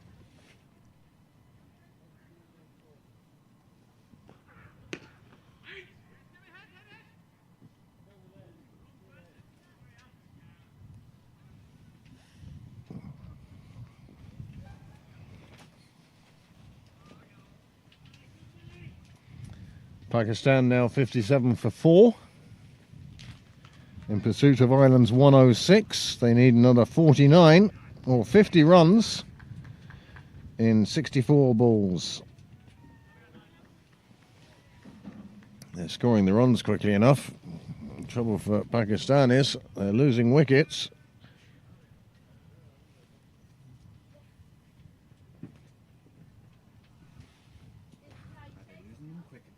Well, that's the thing. It's the same question as Pembroke have here. They have plenty of batting. They don't necessarily want to see it all.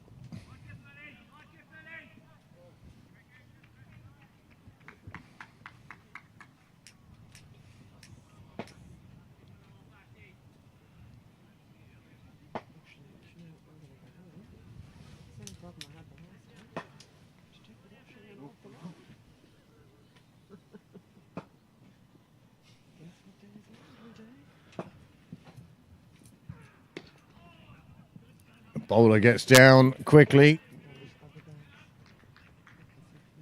See you, Arnold. I do.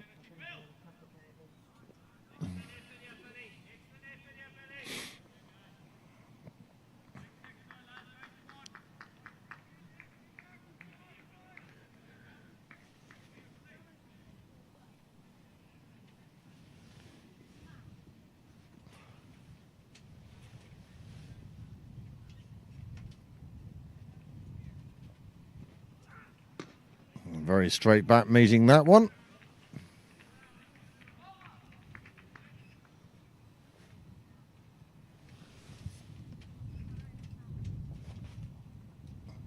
Another over slips by, 28 gone, 22 to go. Pembroke still require 140.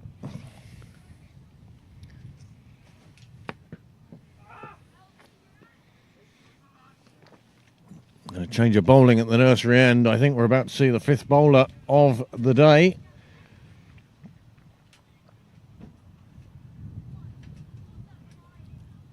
Selby Best.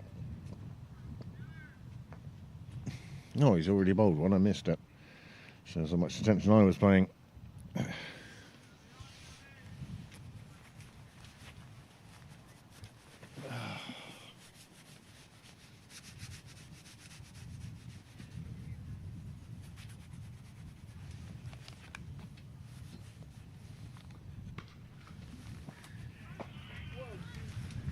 Well, he powers that one through the fielder. It gets away to the boundary. It's 4 more for Pembroke. And welcome runs.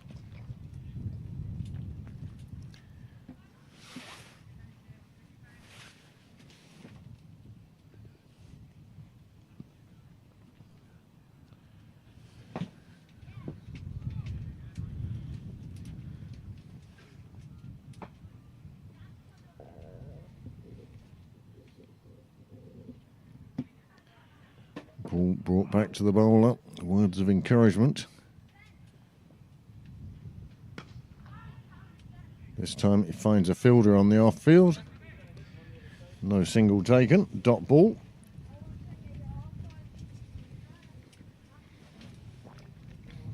Well, the wind definitely coming in from the west-northwest. As they take another single. But it does look like the threat of rain is somewhat receding. Sliding out into Dublin Bay before it reaches Sydney Parade. And that one just played down the ground by Hoey. They take a single.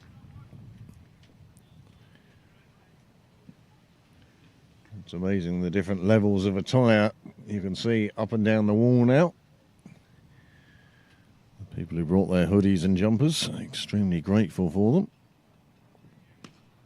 This one played away on the offside, and that one again crashes into the same spot in front of the pavilion, and that's another 4. And Selby not having the best overs, but Pembroke will be delighted.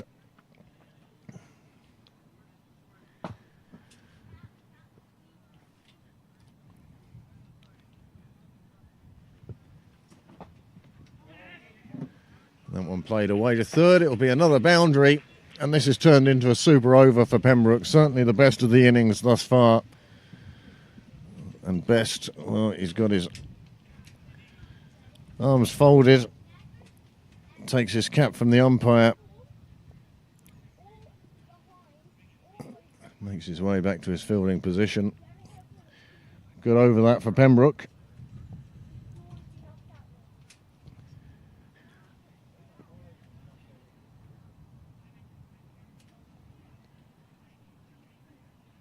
Well, they're in exactly the same position at 21 overs as they were at 25. They need a runner ball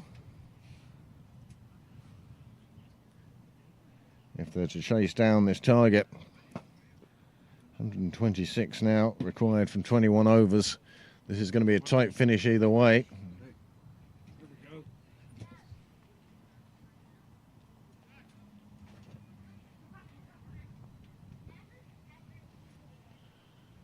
It looks like Waringstown making a decision on bowlers.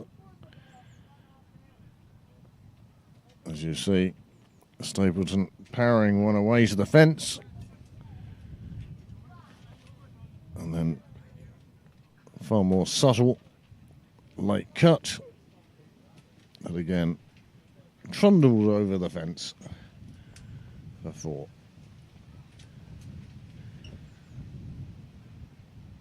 Well, the breeze is with us, that's for sure.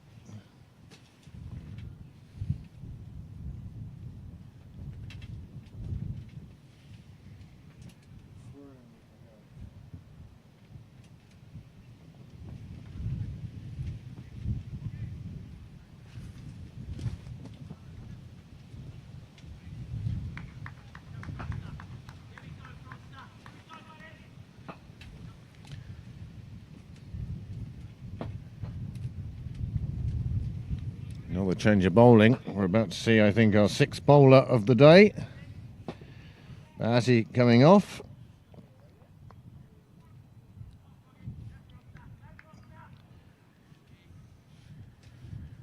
And number 69 appearing prominently on his shirt.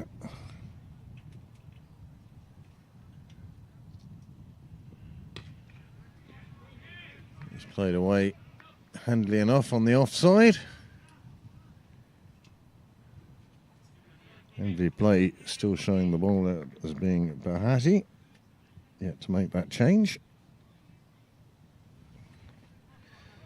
12 wides in this innings so far. 5 of those came from one delivery. Josh Froggatt it is, with number 69 on his back. And this one cut away again. The fielder in the ring does enough to prevent any thought of a run.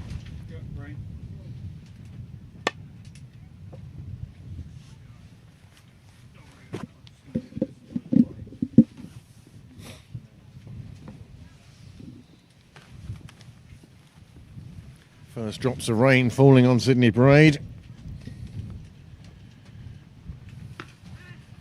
This one clips into the leg side. It's easier for there's 2 of us now, I swear to God.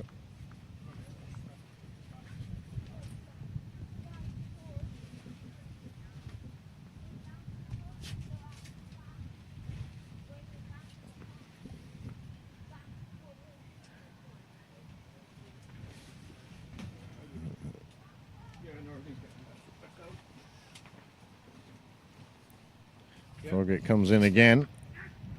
And rain definitely falling at this stage. Excuse me for a moment.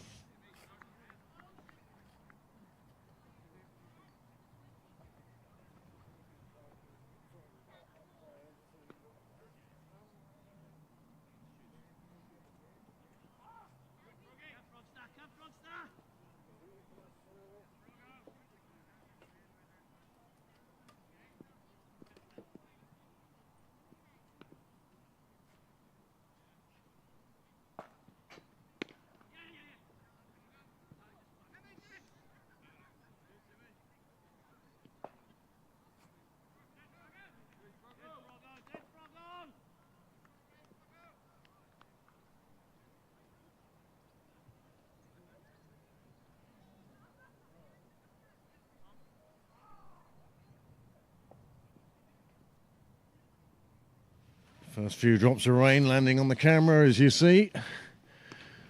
Well, that went all wrong for the bowler. Kind of got away with that, and the over is up.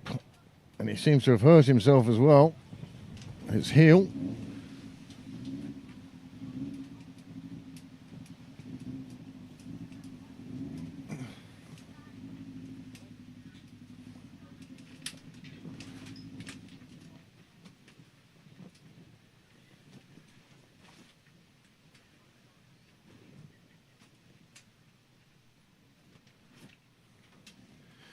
Players all in the middle now, waiting to see what the umpires are going to do.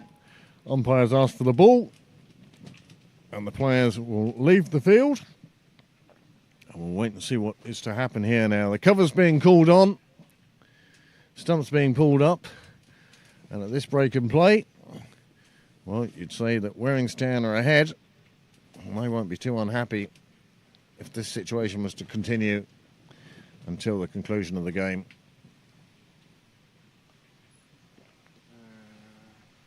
The wall is pretty well cleared pretty quickly.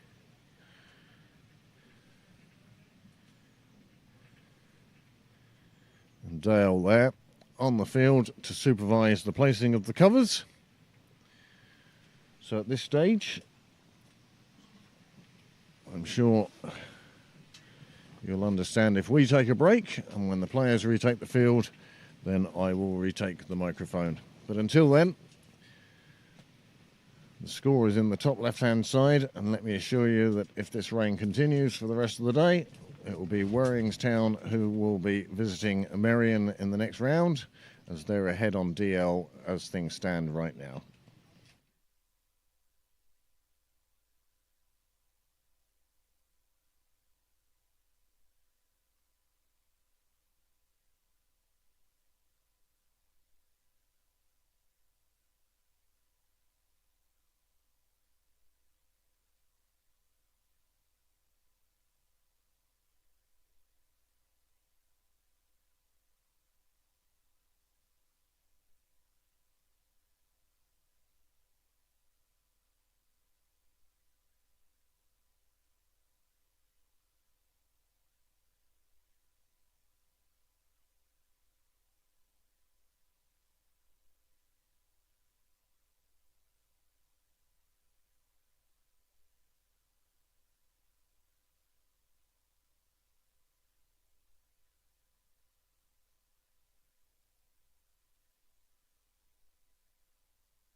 as our remaining viewers can see. The covers are well and truly on now. Even the media centre is enclosed in polyurethane walls. And our viewing numbers have basically halved since that rain delay. Pembroke are 22 behind on DL, and so they'll be as keen as anybody to get back out there. Waringstown will know that they're in the ascendancy at the moment. They've taken 5 wickets. The much vaunted Pembroke lineup not really firing today. Captain Nick Stapleton is in the middle.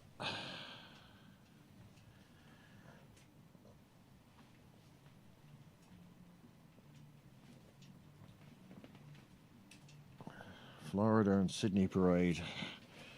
Well,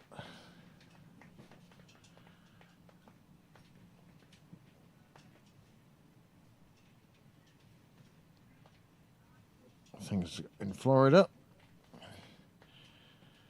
they're not suffering the same rain we are, but well, Pakistan are 75 for 6 now after 14. They need 32 in 36, and they have just 4 wickets left. Well, Azam is still there. He's 22 off 23, and he's probably the danger man that they need to get rid of at this stage. Here in Sydney Parade, well, Pembroke need the rain to go. Let Dale get out there, get those covers removed, get the players back out in the middle.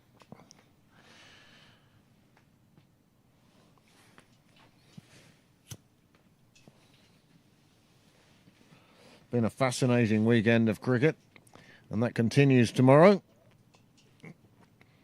Tomorrow we will see the Australian over 50 side taking on their Irish counterparts here in Sydney Parade.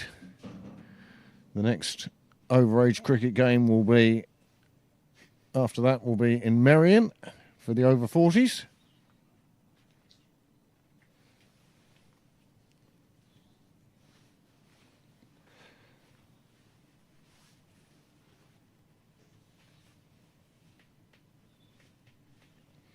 Well, they're debating whether to take the covers off or not.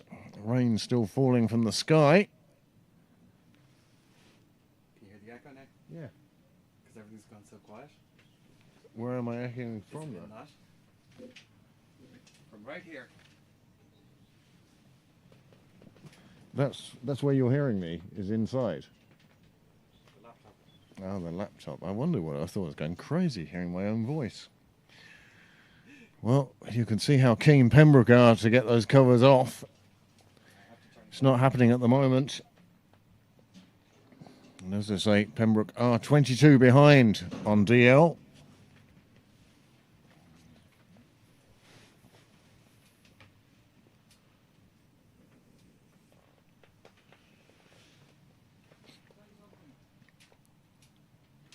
I'm sure the Met Aaron weather map has been studied at great course.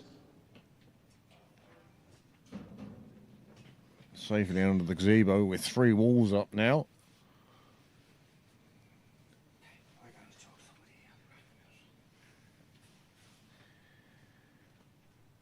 Well, it's been a captivating game thus far.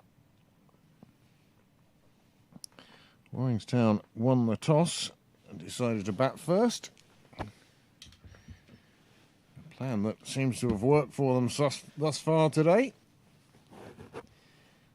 Adam Dennison looked very good in scoring 41 before he fell. His opening partner, Matthew Halliday, he got 23. But then there were 4 quick wickets. James McCallum, Bahati, Thompson. Oh, sorry, Bahati. And the 2 openers.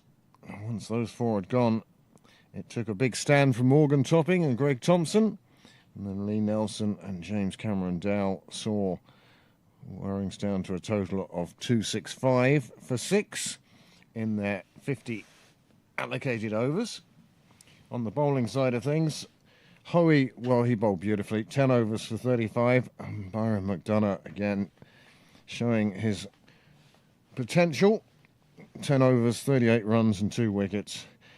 Jay Garth picked up 1 wicket. having been hit for 59 runs in his 8 overs. And the other wicket taker, of course, Nick Stapleton, 1 for 31 from his 10 overs, and he bowled the only maiden of the innings.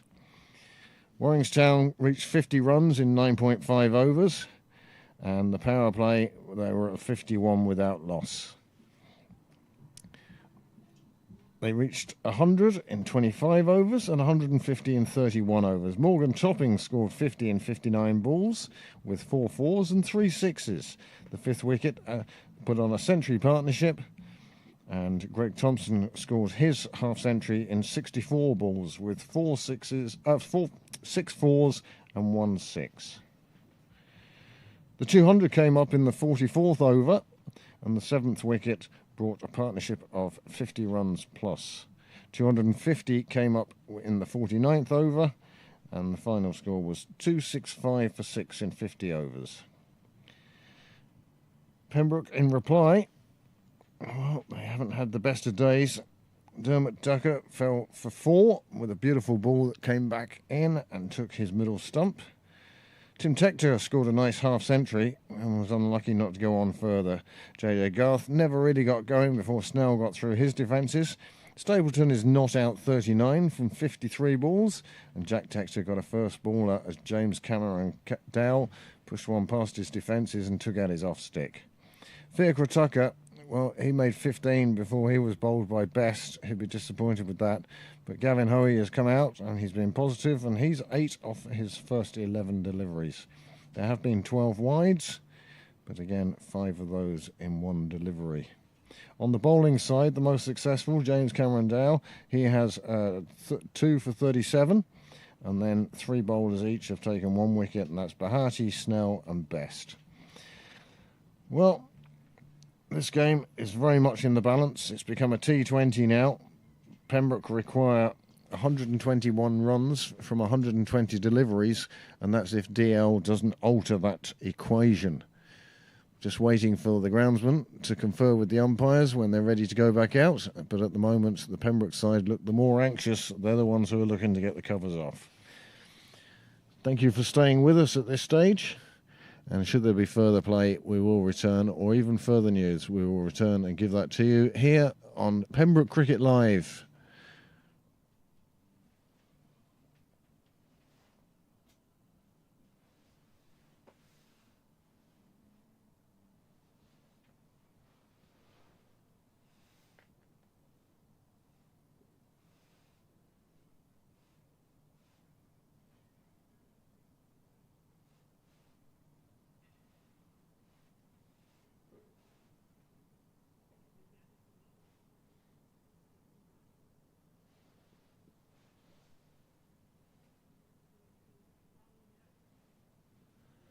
Well, it didn't take very long for that news to come in. The covers are coming off.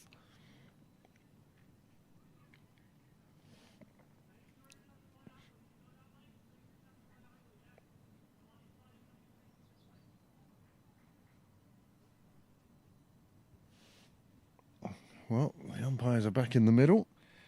Teams are keen to get back at, well, certainly one team is keen to get back out.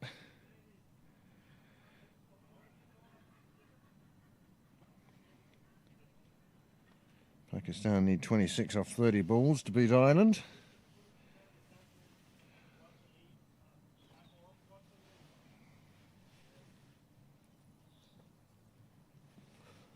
(18 in 26). I don't think the run rate's going to be the problem. Ireland needs to take wickets. Curtis Camphor, 2 for 23. He's in his 4th over. Noel Walsh it is out in the middle.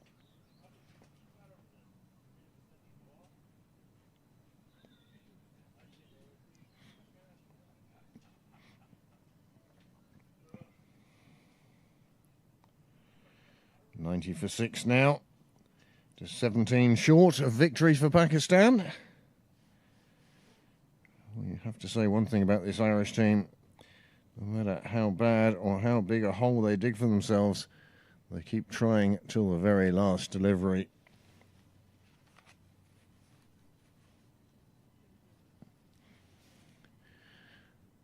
Well, the groundsman is there with the umpires. The umpires seem happy enough. Down comes the first curtain in the media centre. Ah, it burns, it burns. Sunlight. Just laid it down to there. That's fine. That's perfect.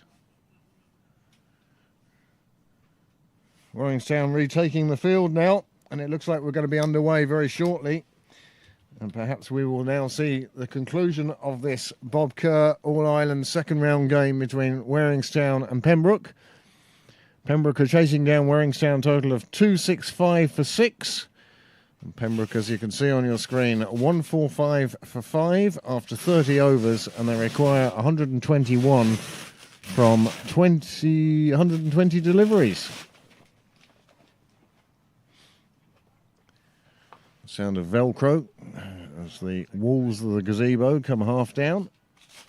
I have to take this one off, or I have to get stupid. Well, rather than get stupid, I'd take it off.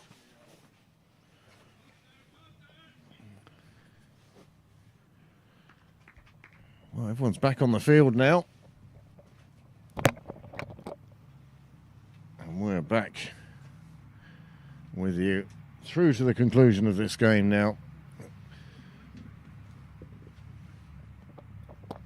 Oh, which... No. This is confusing. Oh, no. Oh, yeah. Many thanks to the 58 of you who are still with us. I assume that includes James. Currently a little under the weather. We wish him all the best, and also hope that Mary Sharp has joined us again today. And Geraldine Banks, we know, was with us earlier. Plus our viewers across the globe. Are they okay?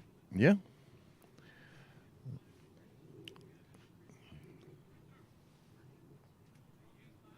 Many of whom have now taken some shut-eye. Late time for them.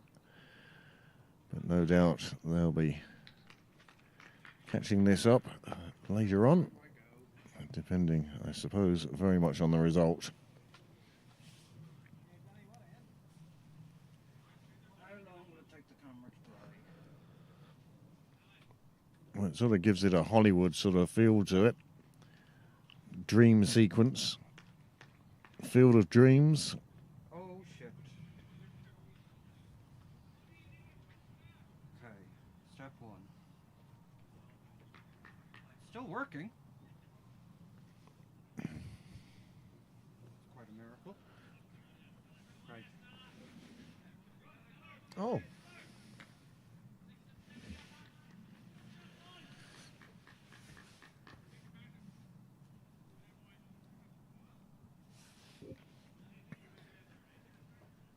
Well, we're ready to get underway again already. After that short break for rain. Trust the weather as far as I can throw it. Oh, it's Irish weather. You can never trust that.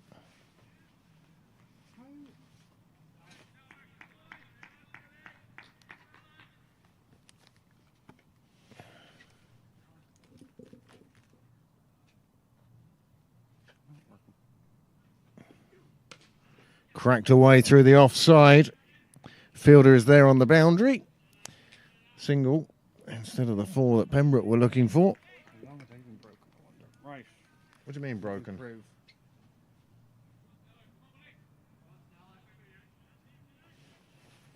Left. Right. I have to turn them up to hear you. Put your phone in there. Oh yes, thank you very much.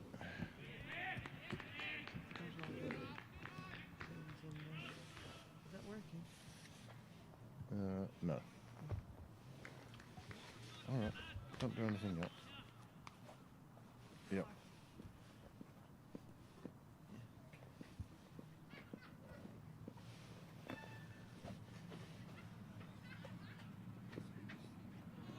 That one goes straight through to the keeper. Not much in the way of footwork. Looking just to play it down to third, one felt, or square the wicket at best.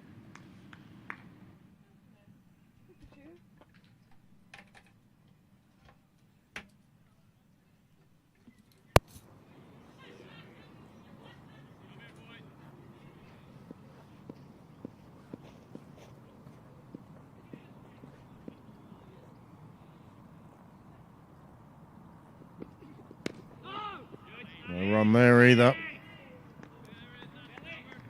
Stapleton pacing this chase very carefully. He's doing exactly the right thing at the moment. It may become progressively more difficult for the bowlers with a damp ball. I see a number of players with cloths.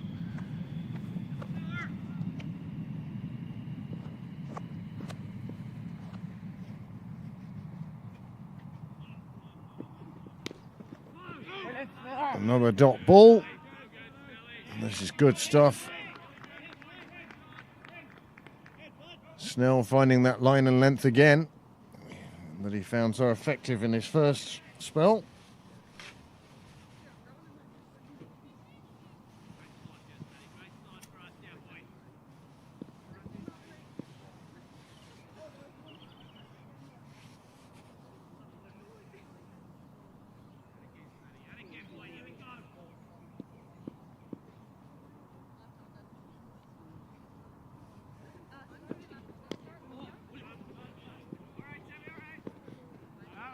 Just a single again. Waringstown won't worry too much about that.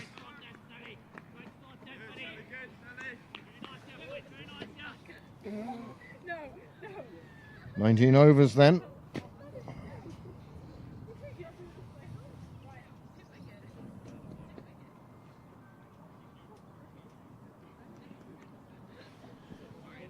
If the gods allow the weather to remain dry, I think we're going to get a thrilling conclusion to this game. That will see one side elated and the other side dejected.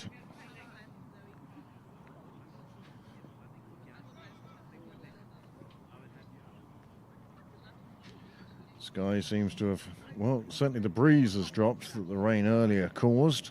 High pressure in front of a falling rain shower. Wind has really dropped away now. That one's clipped away on the leg side. There is a fielder there. It will just be a single. Again, nice little shot just to get off the start for the innings, for the over.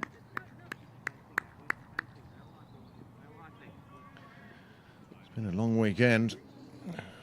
2 T20s yesterday. And now 100 over game. Tomorrow we have the veterans over 50s of Australia playing the over 50s of Ireland. First game of a UK and Ireland tour for the Australians.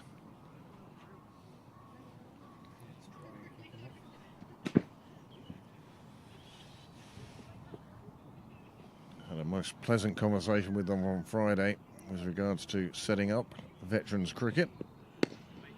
This one played away on the leg side. They will take a single. Froggatt it is bowling from the St John's end.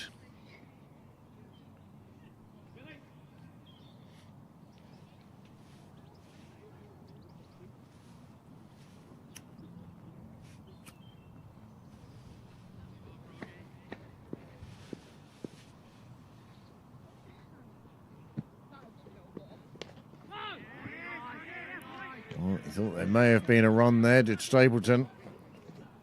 Took the step forward, but it was very quickly followed with a no.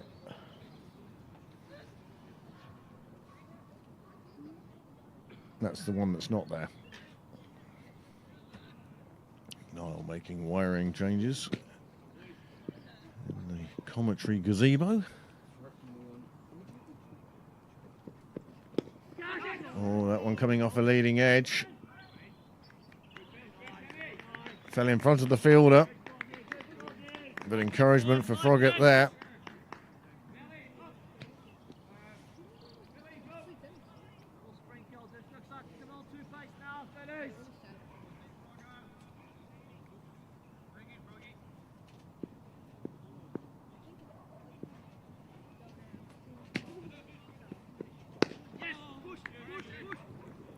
Nicely fielded.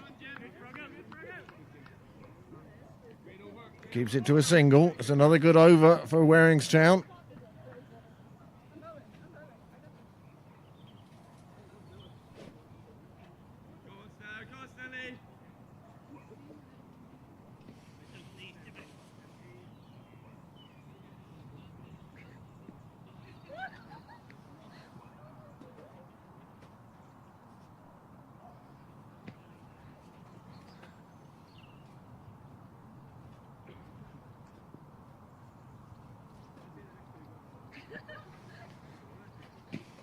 116 off 18 overs then.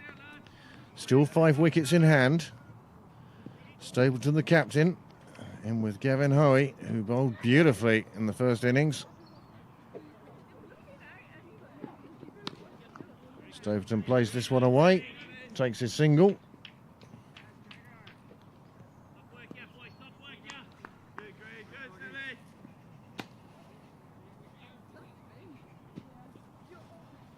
Well, 150 came up in that 32nd over. We're now into the 33rd.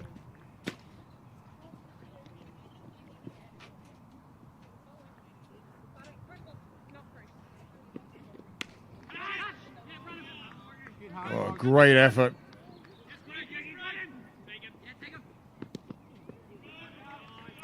Hoey gets home for 2. But a great effort in the circle to take the catch. Another full stretch one that just evades the fielder. And Hoey playing the only way he knows how, positively.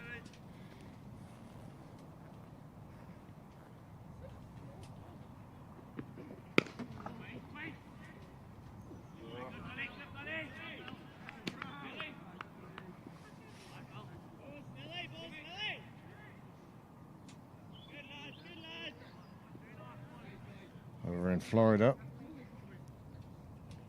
95 for 7 now. 11 required. 3 wickets in hand. 14 balls to go. 12 to win.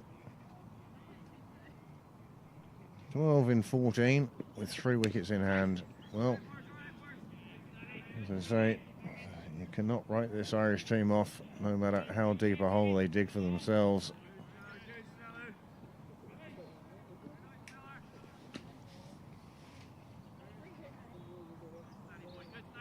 Bowling the leg spinner at this stage, so few runs required.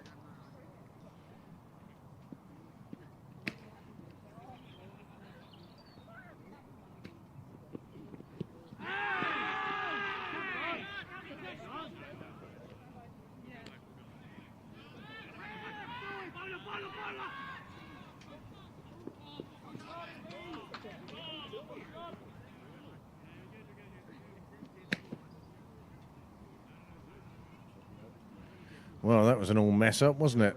Everyone accepted there was no shot there except the fielder and the bowler. It sent batsman scurrying for his ground.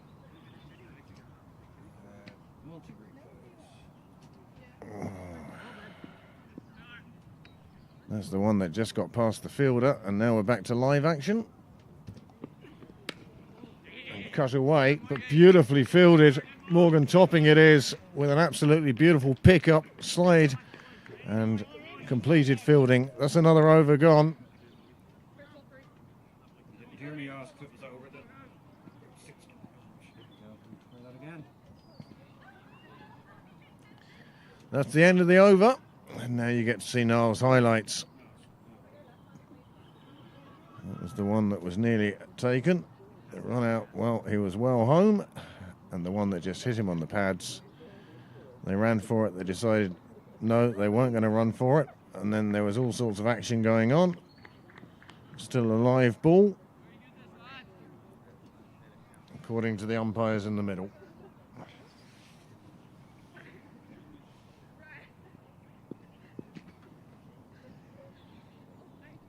Oh, just 5 more runs for Pakistan now.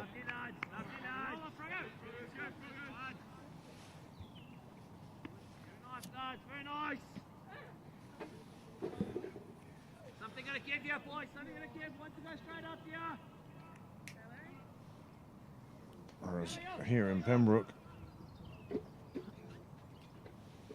this T20 chase, 120 from the last 20 overs, run a ball, is turning this into a very exciting contest. Single taken.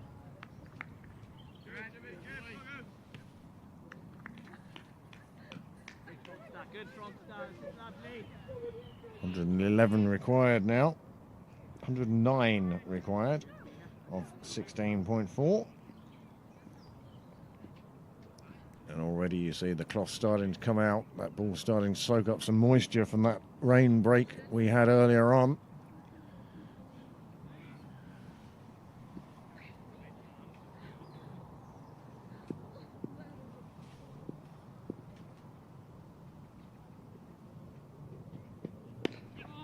Nicely played away on the onside. It will just be a single though. Pembroke going to have to start looking for the fences. Excellent boys, excellent work here, lads. You can hear the fielding side out there. Excellent work being proclaimed.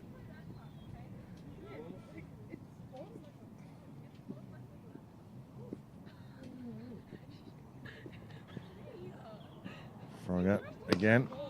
Bowls this one in on the stumps. There will be two on this occasion.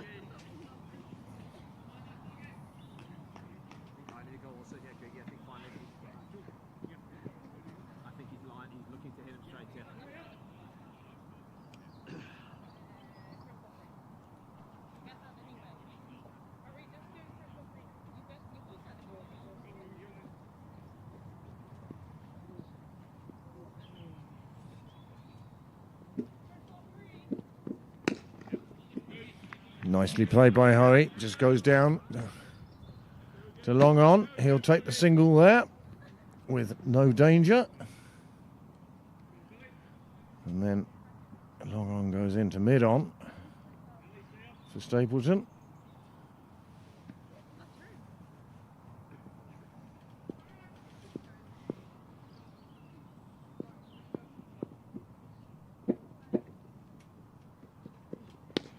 That one's played nicely away on the leg side.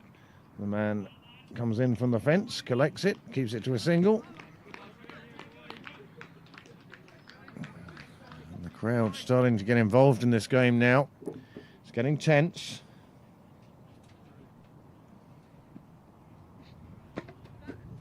It's just those wickets down for Pembroke. 5 down, remember.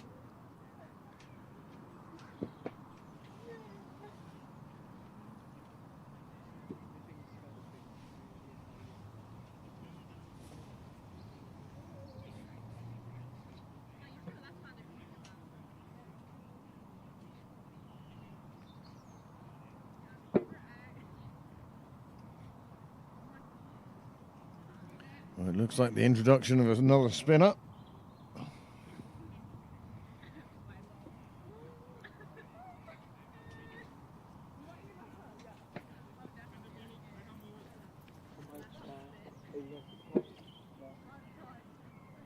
Looks like another leggy today, the fourth we've seen today.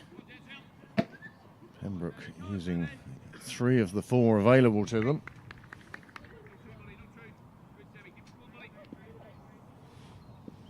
Stapleton and Hoey now put on 41 runs. They want to push that past the half century much further.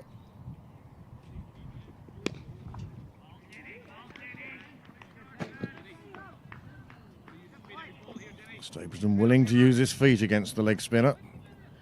Leg spinner trying to keep the ball dry, trying to keep a grip on it. May be difficult. Does well on this occasion. This time he gets past the fielder and then jogs through for the single. And now it's leg spinner to leg spinner. Gavin Hoey, who bowled so well in the first innings, 2 for 31, I think, or somewhere around there.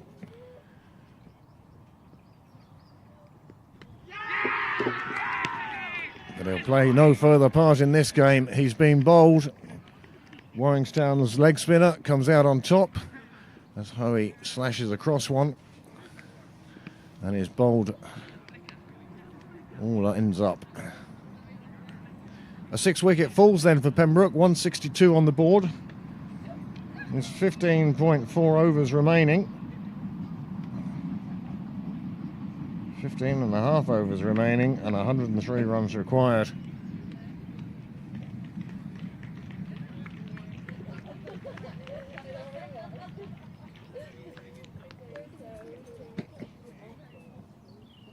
Hoey got a good round of applause as he went off. But he'll be disappointed they didn't take that partnership a lot further than the 41 2 runs that it made. There you go. Another shot that Gavin Howe wants to see again. Tries to hoik it over to leg, but once he missed it, it crashed into middle.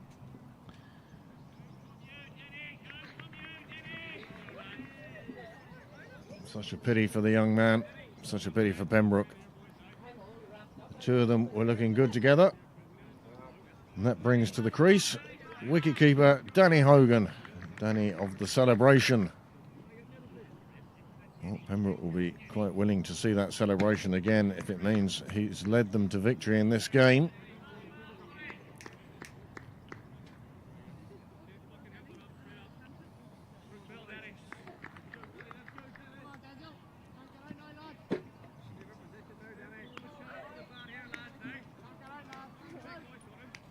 Adam Dennison has 1 for 1.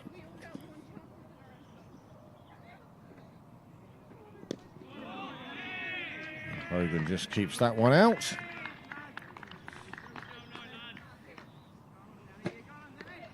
Two balls remaining in the over.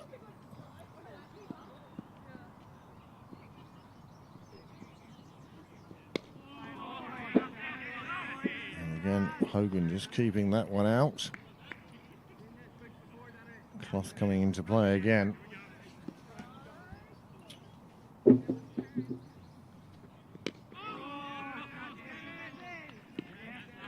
And what an over to start for Dennison.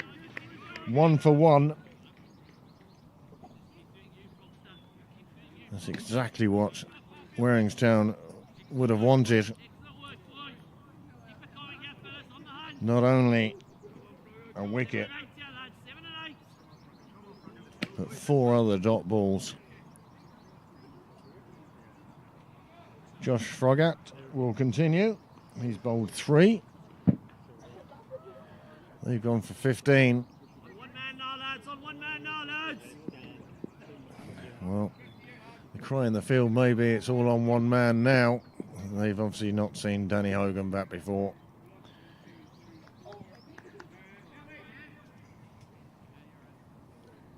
He'd be the ideal man in a T20, and that's what this has become now. Pembroke requiring 103 of 15.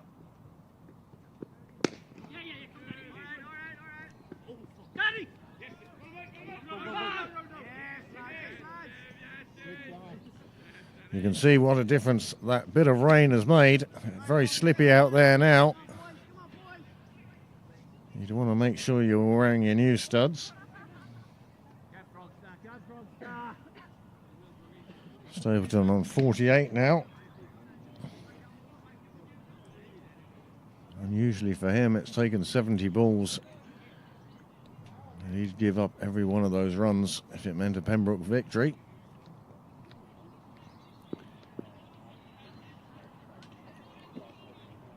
Froggatt to Hogan. Hogan plays it into the leg side. Very definitive call of weight on. This is that one, not for the 10-year round, Froggy. Don't miss it, lads. Come on here, boys. You can sense the excitement amongst the Waringstown players now. Crowd outside the chapel has grown. Everyone back out to watch the cricket here. The cricket inside.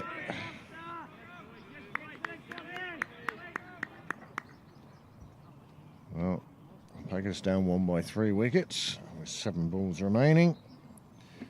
And Ireland will come home with their World Cup campaign complete.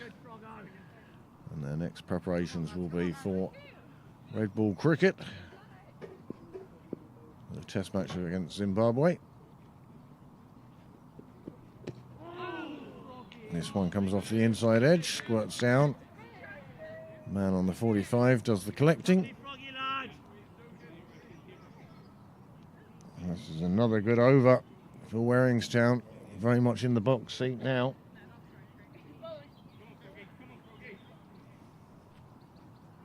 It's even warmed up a bit in Sydney Parade now, since we had that rain shower pushing through earlier on.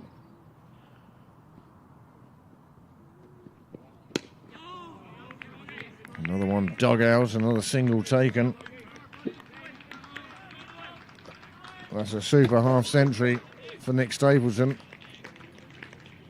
One full of concentration, I suspect, fueled by a slight sense of injustice. Perceived injustice, perhaps.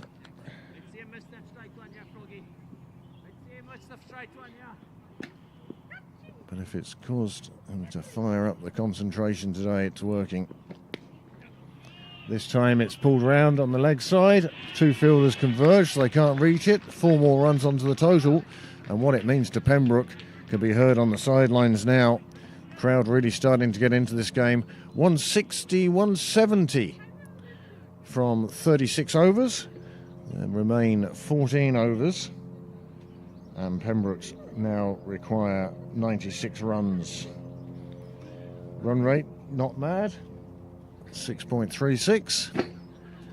Niall has his replay of that shot disappearing into the bushes, and look just how well he got it between the two fielders. You wouldn't have known which one of them was closer to it.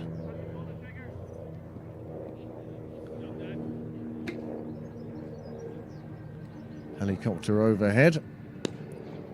In no danger as Stapleton plays one all the way along the ground. Dart as well.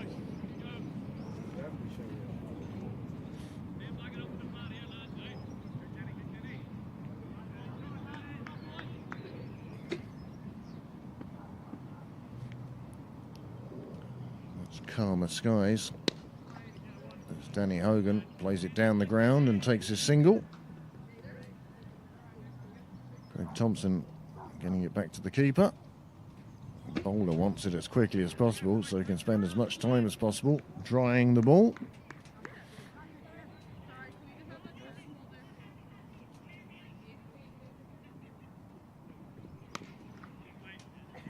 Stapleton trying to power one through the offside, lost his timing and lost his placement. It meant a dot ball.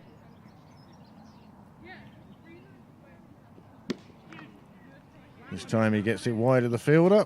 The second fielder does an absolutely fabulous, spectacular job of picking it up and preventing any more than just that single.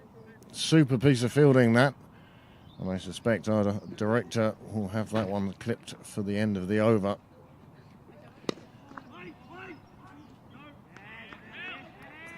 Danny Hogan also perhaps guilty of trying to overhit that one. Holding the bat very high on the handle, looking to free the levers. Signal to wide. A cry of hooray from one Simon Heaney, I suspect. His dulcet tones. And this time Hogan plays the ball back to the bowler. And that's the end of the over. And there are now 13 overs remaining. And the run rate is approaching, if not just slipping slightly over, 7 and over. Just powered away. Getting both his hands down to it and then rolling through his shoulders back to his feet. Cap in one hand, ball thrown from the other. That is the coolest bit of spectacular fielding you'll see in many a day.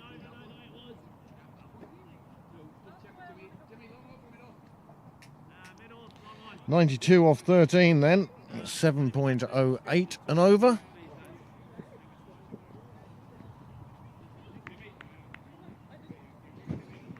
There's going to be a change of bowling now.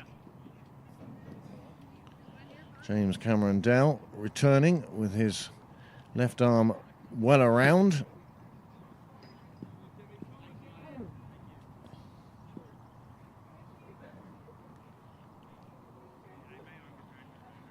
Hope you've enjoyed this streaming of this Bob Kerr second round refix between Pembroke and Waringstown. It's been an absolute thriller all the way through. Waringstown won the toss, decided to bat, And they found themselves at 71 for 4. It recovered to be a 265 for 6 at the end of the 50 overs. In no small part to this bowler when he took his turn with the bat.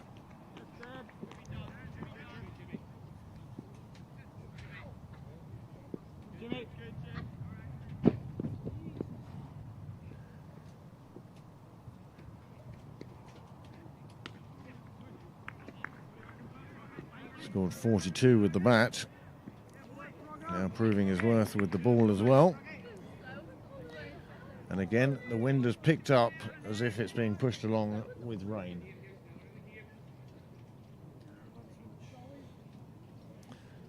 Just picking up a little bit. It's over there.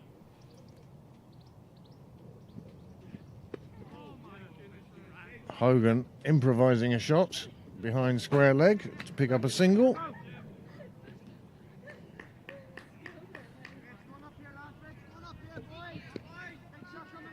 There's an anxious Pembroke bench there.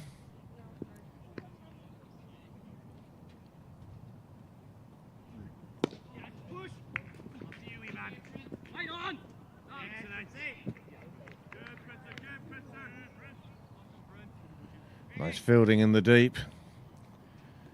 Pembroke batsmen thought there may have been 2 there. There most certainly wasn't.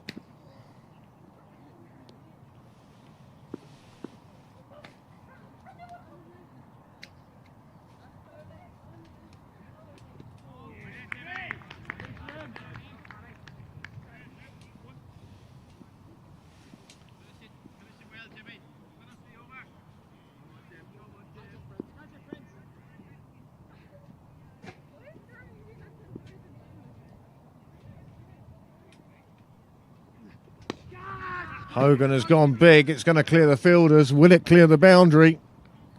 Yes, it will. 4 welcome runs for Pembroke. 4 welcome runs for Danny Hogan. You saw the gap there. It went up in the air. The cry was catch it, but nobody was in the vicinity. They were only chasing it on its way to the boundary, and it reached there. And 4 off the last ball of the over makes a bit of a difference for Pembroke.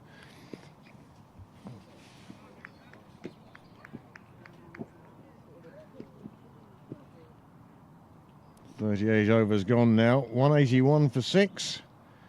Nick Stapleton on 54 from 78. And Danny Barkley now 11 off 13 thanks to that shot. Down to extra cover. And nothing stopped that. And that was his third 4 of his innings. And the partnership now worth 18 from 21. And they're going to have to pick up that rate a little bit. Adam Dennison, well, his first over went for 5 runs in the end, but he did pick up a wicket as well. He'd be quite happy to do the same again this over. Let's see how this goes for him. Pembroke now requiring 85 off 12.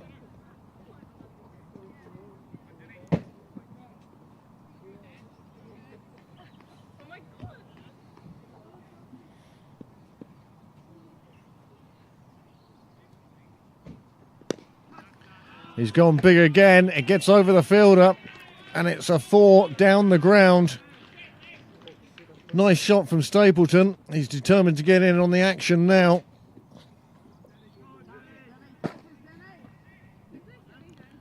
Super shot that. Fielder in the ring couldn't get up high enough, and it cleared him quite comfortably. He's gone dead straight this time.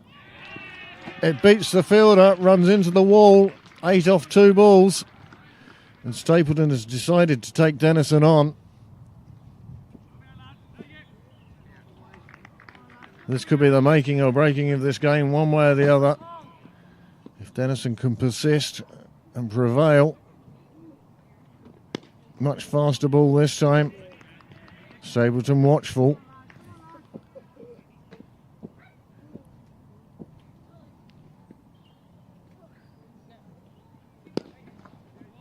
This time, picking out the fielder, specially placed there for that shot. Stapleton won't mind. He's already taken 8 off the over. It's taken the pressure off him. And this time he pushes it down the ground, takes a single.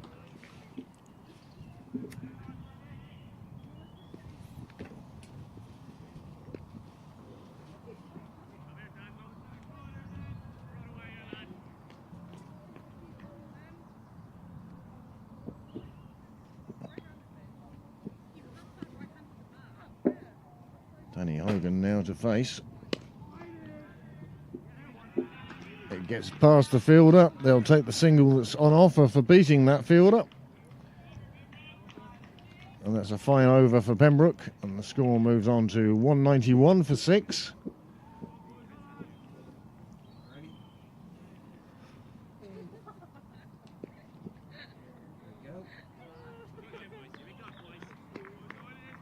Came down the track and hit it back over that fielder. Was nowhere near it. That was the first 4. And then the second one, far straighter. Decided to run when they saw the fielder coming across, but he couldn't get there in time. And those 2 4s made a big difference to that over for Pembroke. I did. I saw the bird. I did see the bird. One day, one is going to clip him. Hiya, Charlie. How are you? Want some company? Yeah, absolutely. But you know you don't have a second mic, so it's okay. Focus on the game. We'll see if we can say that. Well, it's certainly a fascinating game right now. Charlie, the box with the microphone and cable are there.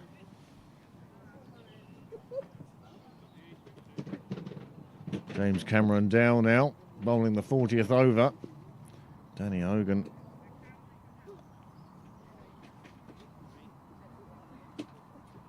Well, is this cat and mouse? Or is Cameron Dow using the dirt to dry the ball?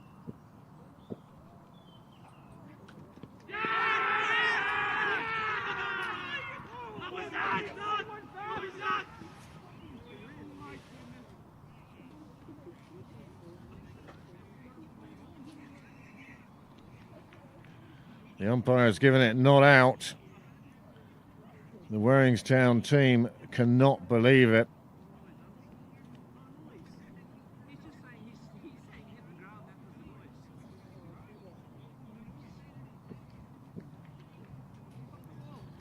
Discussions between bowler and umpire to no avail.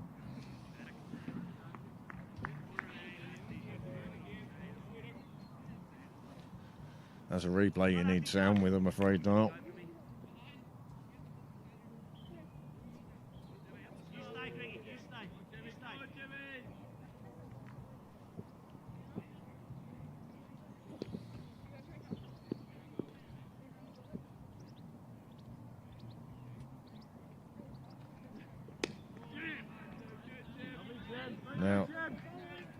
Now a ball's been bowled. Going back to that. Waringstown, emphatic it was out. The umpire and the batsman, equally emphatic it wasn't, and it's the umpire's voice that matters. I will say there was a sound. It didn't sound like me to bat and ball. That, however, is well and truly out, and Stapleton departs. He's made a magnificent 63, but he now has to go. And maybe with him, a lot of the Pembroke hopes go too.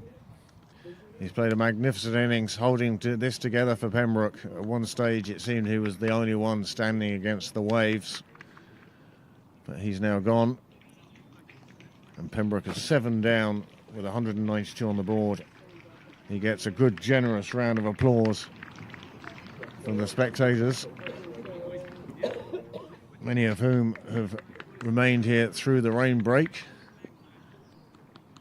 And there, that's the first one. Danny adamant he didn't hit anything.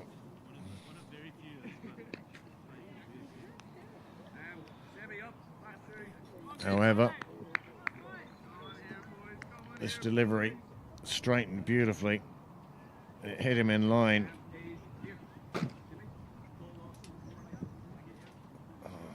Going on to hit the stumps. The umpire's finger and arm was raised. James Cameron Dow is putting in a man of the match performance here.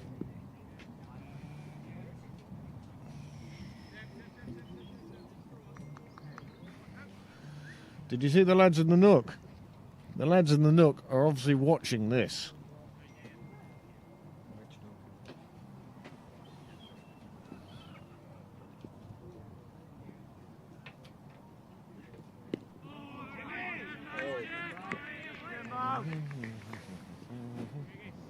Those ones.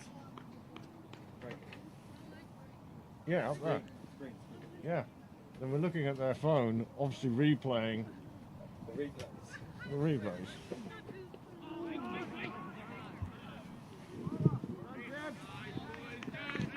Well, I'm delighted to welcome into the commentary box for the first time today, company, thank God.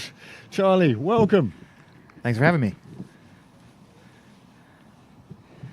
I've come at an opportune time, it looks like. You have indeed. Just 10 overs remaining now.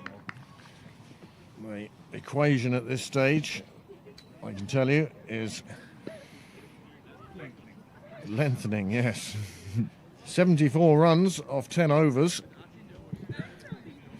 I can do that math. So This is a NV Play broadcast, so we don't necessarily have the same on-screen graphics as we No. normally do, yeah. No. Yeah.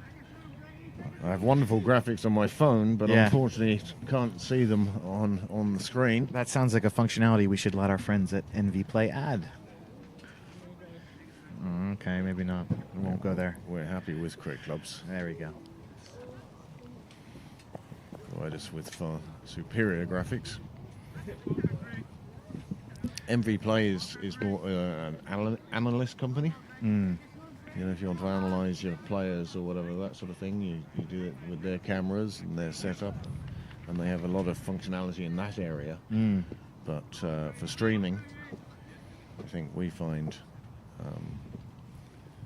the one used in the Cricket Leinster area as the preferable one. Of course, others are available. Yes, yes, of course.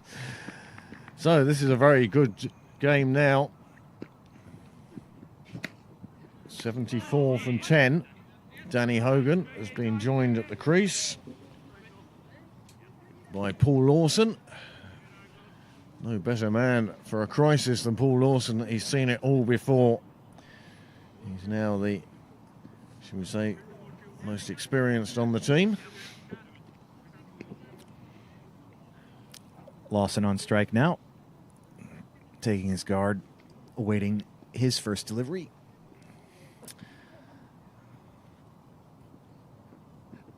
He's welcomed with a full delivery, which he digs out to the offside. Excuse me, to the onside for no run. Paul Lawson more than capable with the willow in his hands. We've seen it before. Now comes in with his side in a bit of trouble. I'm trying to think who else there is to bat. Byron McDonough. He'll be one of the two remaining.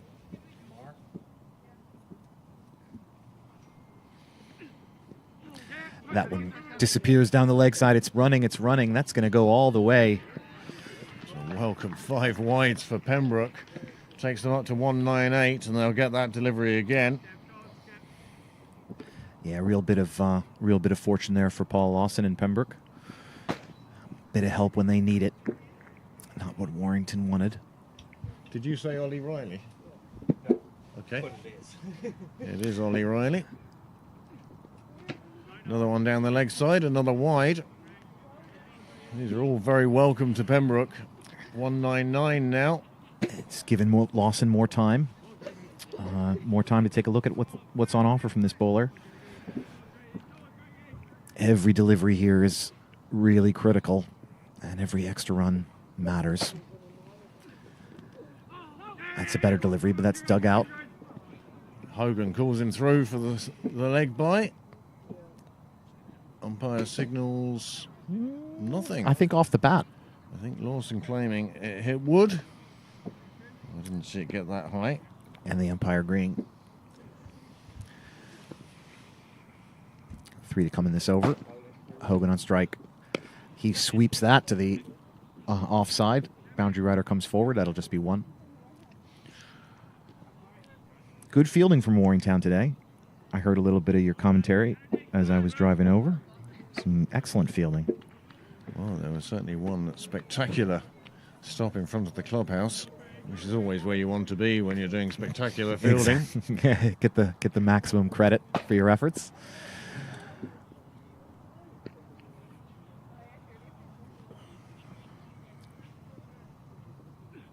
Well pitched up, but well dug out as well by Lawson.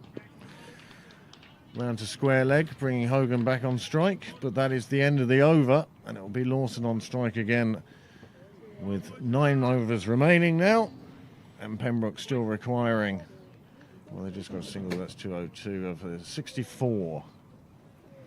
So they require 65 off 55.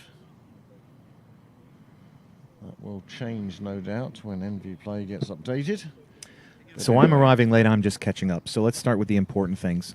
What is the Prendergast?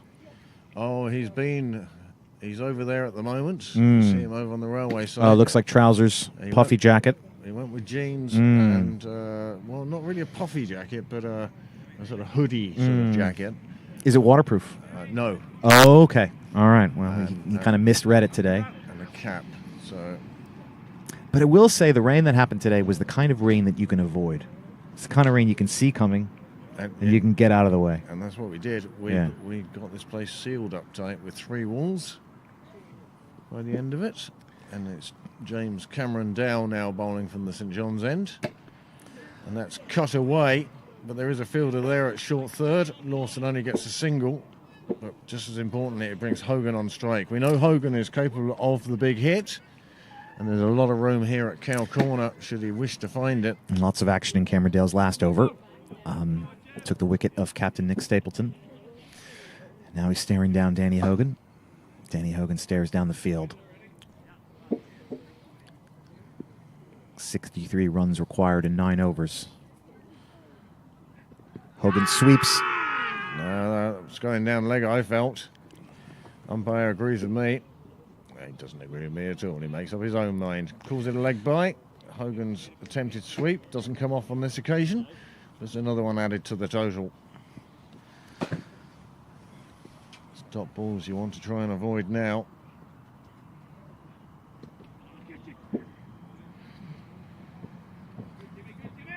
Do you notice how wide this bowler is bowling from? Oh, I haven't. This angle, it's tough to see. No. I'll look at it on camera. But if you look at it on the screen... Oh, okay.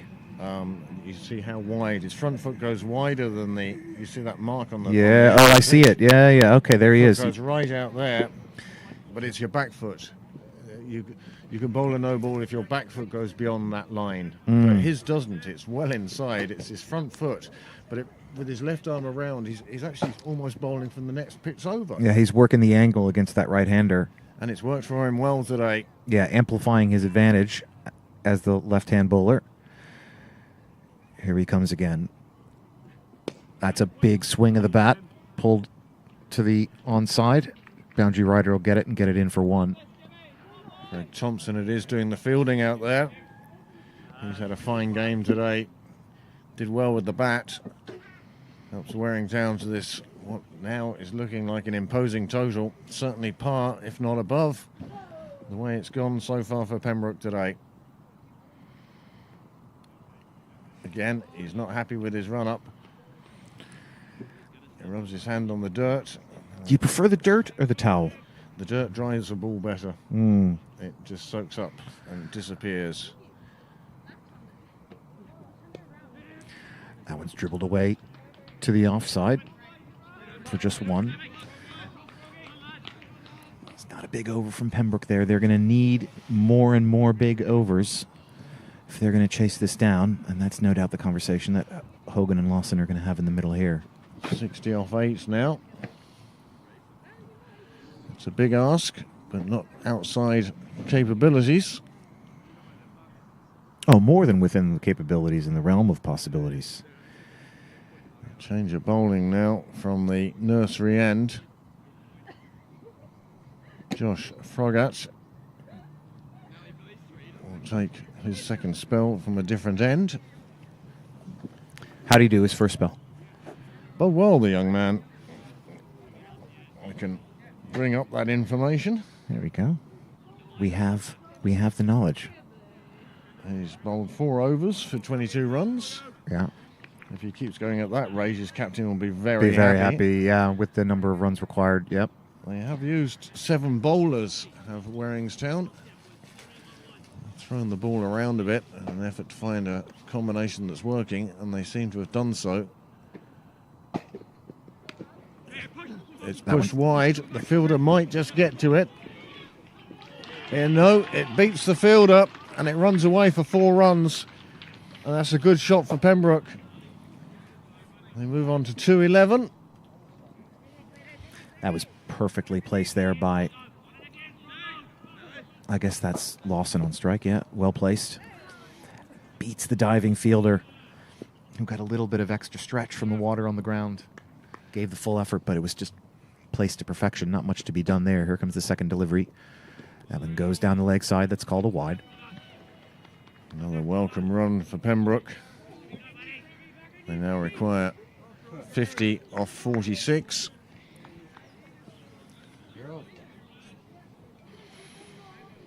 This bowler's got a very interesting action. It's very herkety-jerkety in the air. Very fillet-y. Oh, and the wicket falls. See the delight of the Waringstown players. An 8th wicket falls.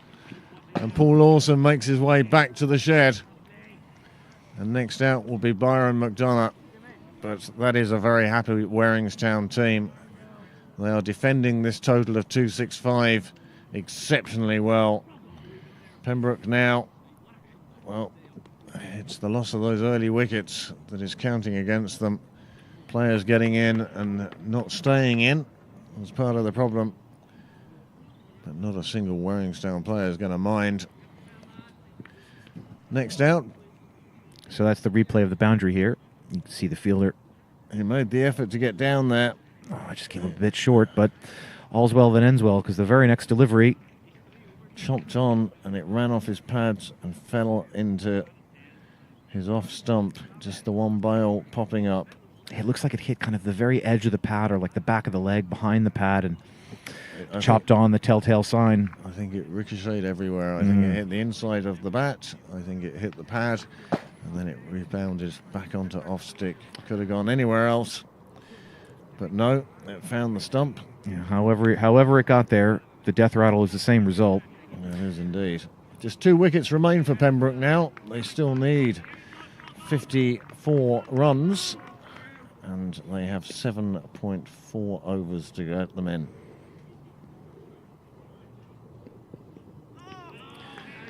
Watchful first delivery for McDonough.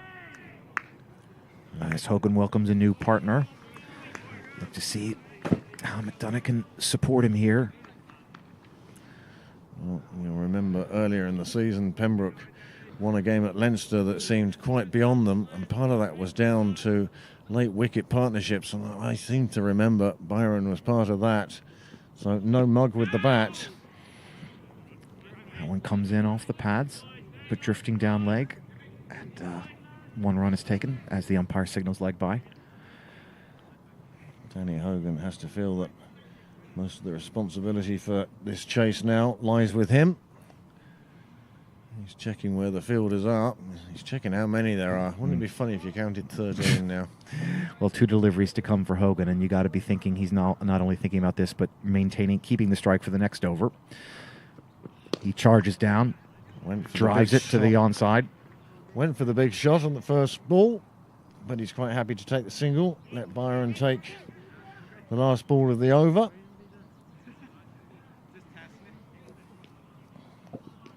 Well, certainly happy smiles and happy people on the Waringstown side now, whether they be spectators or players. So what will the chat here between Lawson and McDonough be? Hogan and McDonough being, if it's not 2, don't do it. No, and they will take the single. Each run is precious, so they'll take that single. No point turning down the run. Yeah.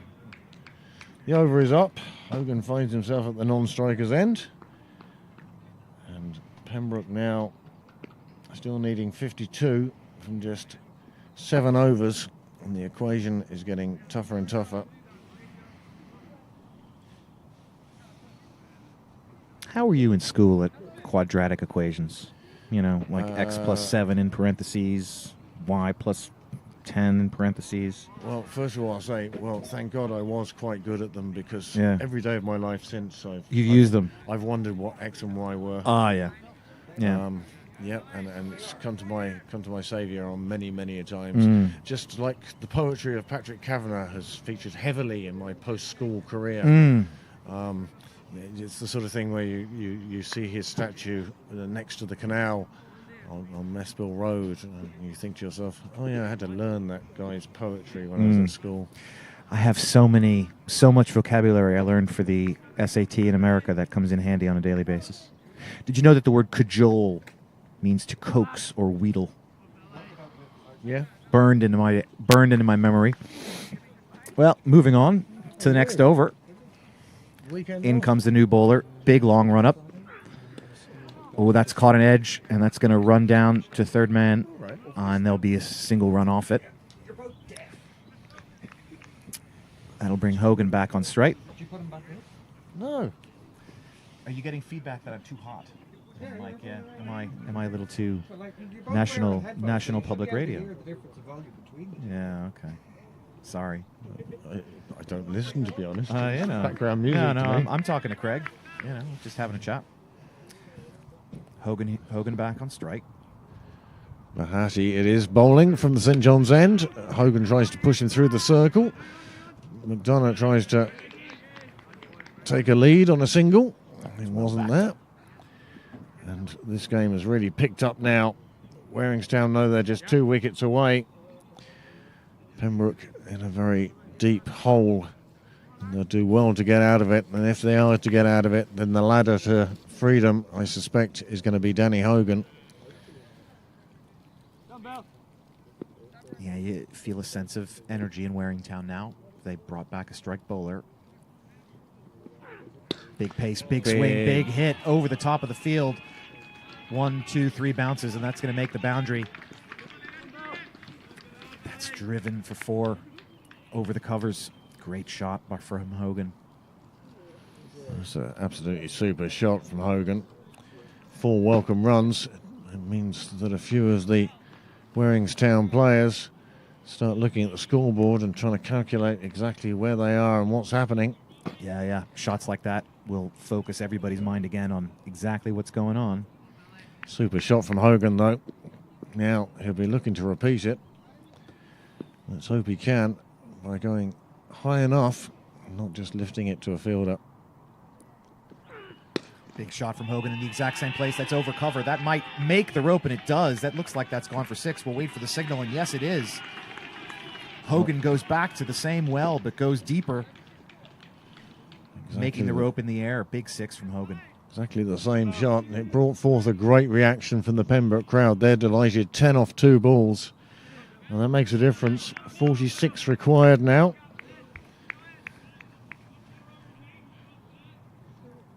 Even Bill Dwyer is entering into the conversation. 40 off 38 now, but just still those 2 wickets remaining. That's all Waringstown need. They bring a fielder in from square, and they've sent a fielder out long. Niall, you can see round the corner. Is there a long off on that? Yep. Long off and long on, both there. And now this time Hogan just takes the single down the ground. Suddenly the runs required is under 40. Yeah, and suddenly the temperature of this game seems to have shifted just a little bit. Everybody's doing their own math in their head. 2 big swings of the bat from Hogan. 10 runs off 2 swings of the bat. It's kind of changed the complexion of where we are. Hogan now trusting his partner with the last ball of the over. Mahati, will he attack the stumps? He tries to. He hits the man in front. The umpire's hands stay down.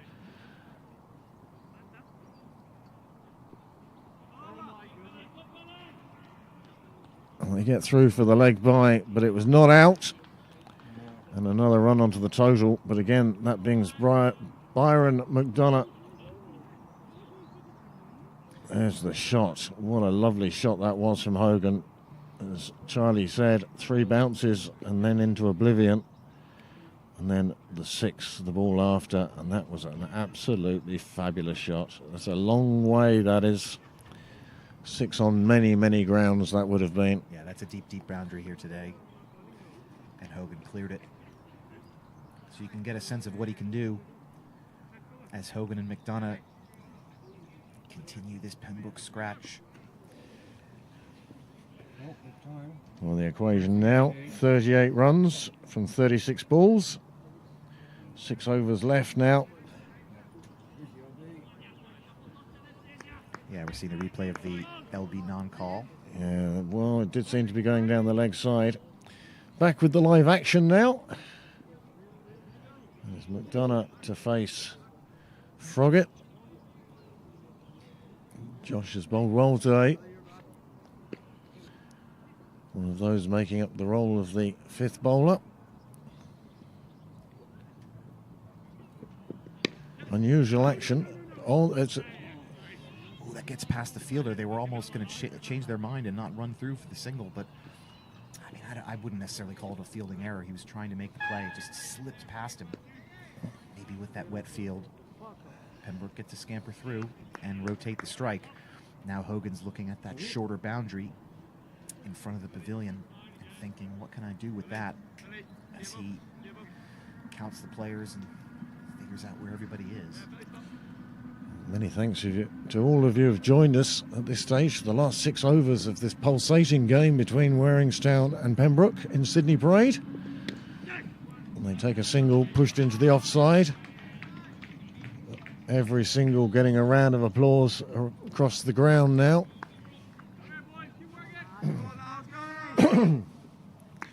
149 of you are now tuned in with us. Many, I'm sure, have been at your own games today. You join us here for a thrilling conclusion. Waringstown just 2 balls away. Thudding into the pads. It brings appeals from all the guys in the wrong positions. They get through for a leg bye, and that will bring Hogan back on strike. Another thud in the pads, another scamper through, another leg by. Pembroke getting the runs however they can and working hard to get Hogan back on strike. Well, Hogan's going to want to take on Froggatt as well.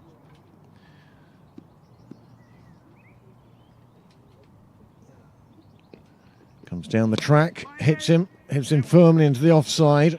Fielder does well to get something on it, but they can't stop a single. But you could see he was looking to be expansive there. He's looking to be positive. He's relishing this chase.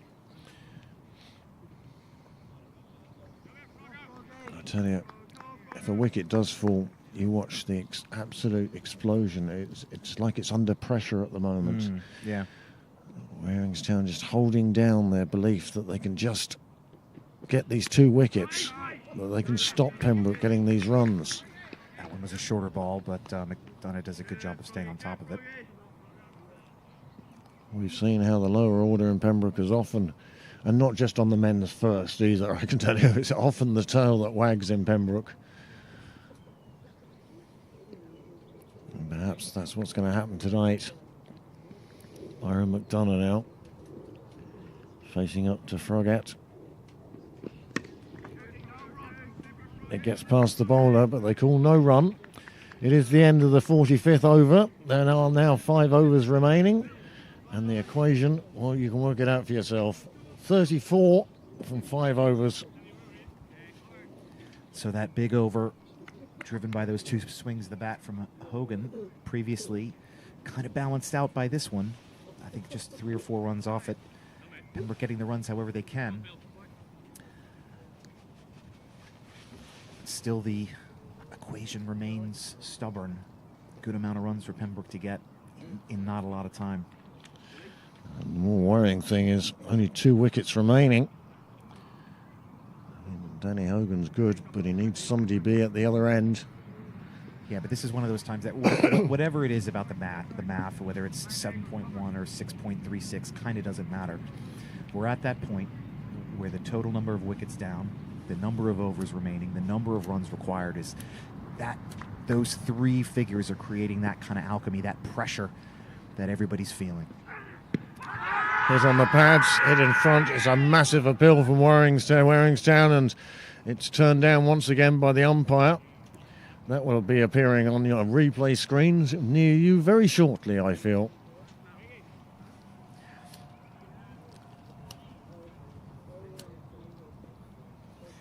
Yeah, each one of those appeals from all around. Well, I know we're at a strange angle, but it did appear to be going down the leg side. Yeah. Fair enough decision. But you can hear in the passion of the appeals, I think it's less about, it's just more about how much Waringstown wants the wicket. Absolutely. They really need it. And I wouldn't take anything negative from it. I think that's just how poised this game is right now. No, absolutely. Walk a mile in their shoes, and you'll be a mile away.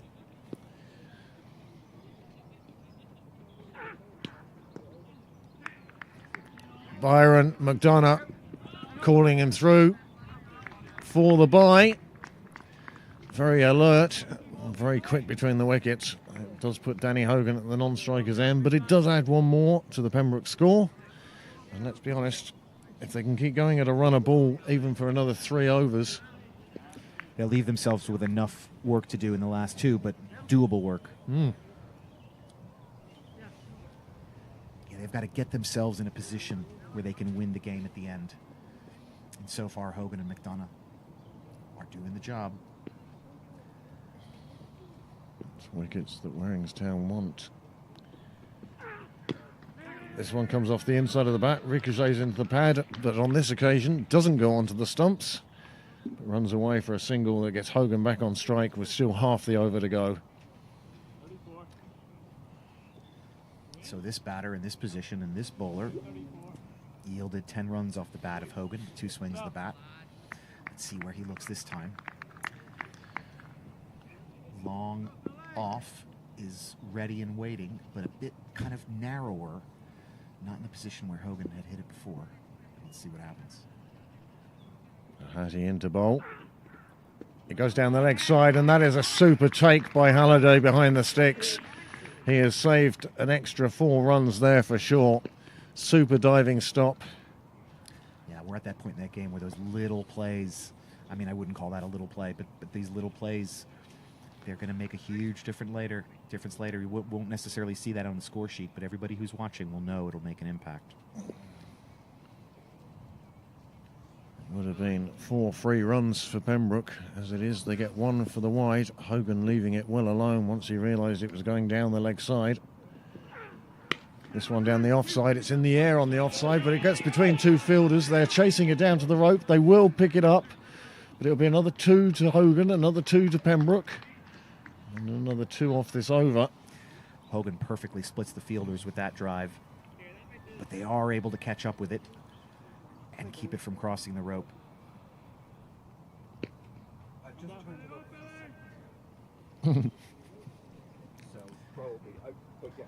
Who's calling in? It's like, who's the network executive calling in? Like James, probably. Oh, Jesus. Sorry. Get well soon. Driven again down the ground. This time the fielder in the ring will get to it. It will just be a single, but that's no problem there. That leaves 1 ball in the over for McDonough to face.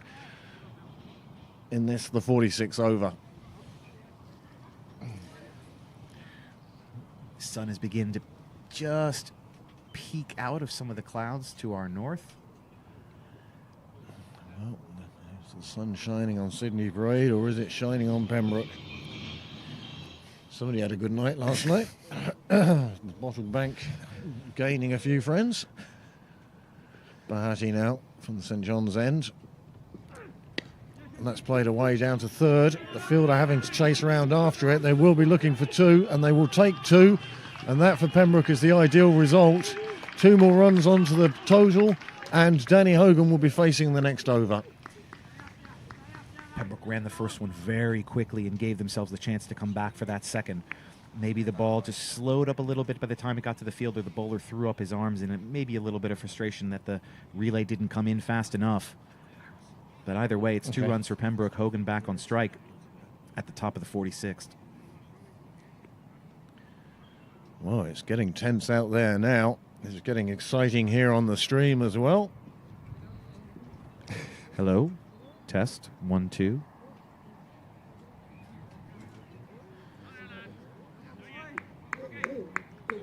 Froggatt to bowl. The next over, the 47th.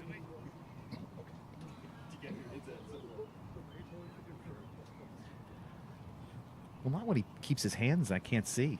Has 1 for 32 from his first 6 overs. Into his 7th now. Pembroke now 26 runs from 24 balls. Hogan digs in, taps his bat, eyes up that shorter boundary.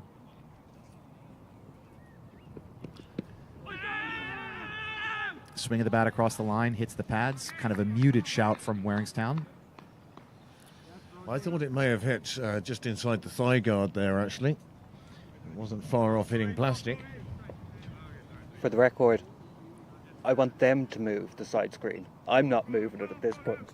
No, it's absolutely fine. Many thanks to all of you who have joined us for the thrilling conclusion of this Bob Kerr game. It's short, it goes through to the keeper. Hogan knows. He should have got something on that. Hogan tiptoed a little bit, Bob Fosse-like, down the pitch to try to cut that ball off. But it zipped past him. Keeper with a quick throw at the stumps to keep Hogan honest. But Hogan's got to do what he needs to do to get the angle he needs to get the big runs. Look for him to go straight here. And he's bowled Hogan. Hogan has played all around one coming down the track. And you see there's the release of pressure, the absolute elation amongst the Waringstown players. They've taken the 9th wicket, and they must feel now that they're very close to that next round game against Merrion.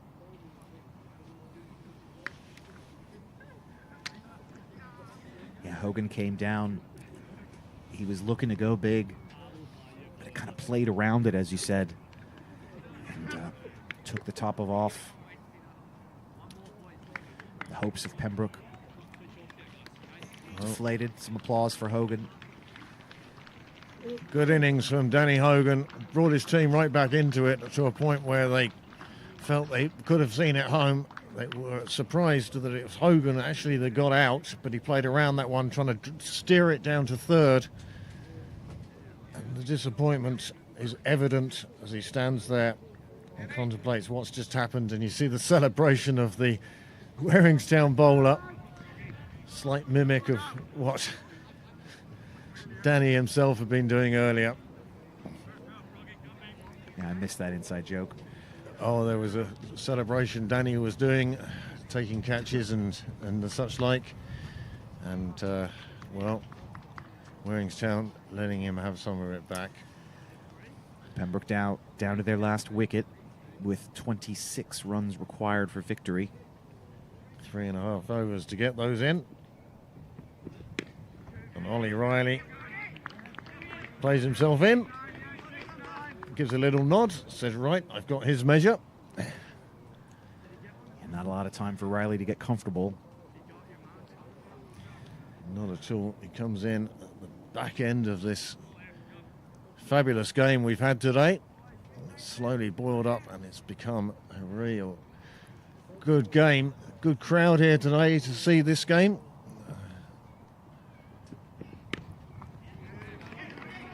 And a good crowd online as well. 170 of you joining us at one stage. Maybe the wicket falling of Danny Hogan that caused 4 people to turn off.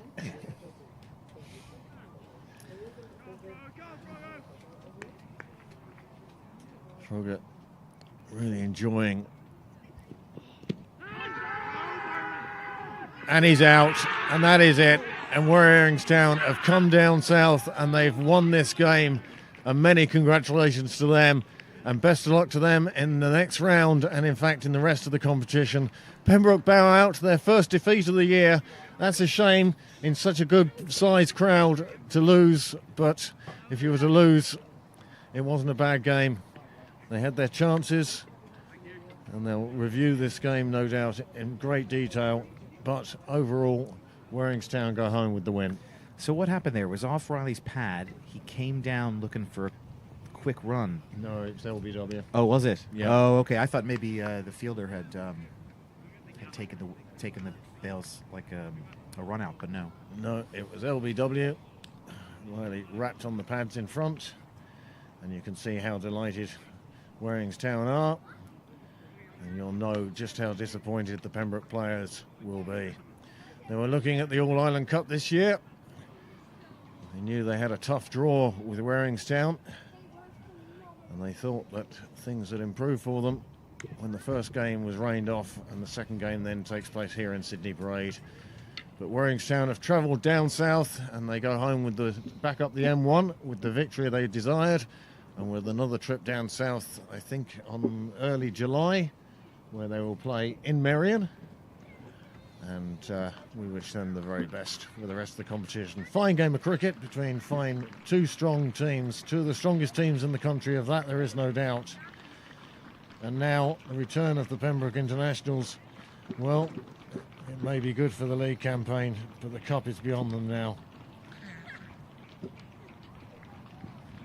Noel now has half an hour of highlights to show you. I could, but first I've got to show that last goal. Yeah, that's what I've been very eager to see, as we see the handshakes and applause and the good sporting spirit between these two teams. Waringstown delighted. Very competitive game, but at no time did the competitiveness spill over into nastiness. It was the most pleasant game of cricket, so it seemed from here. And as I say, two of the finest teams in the country.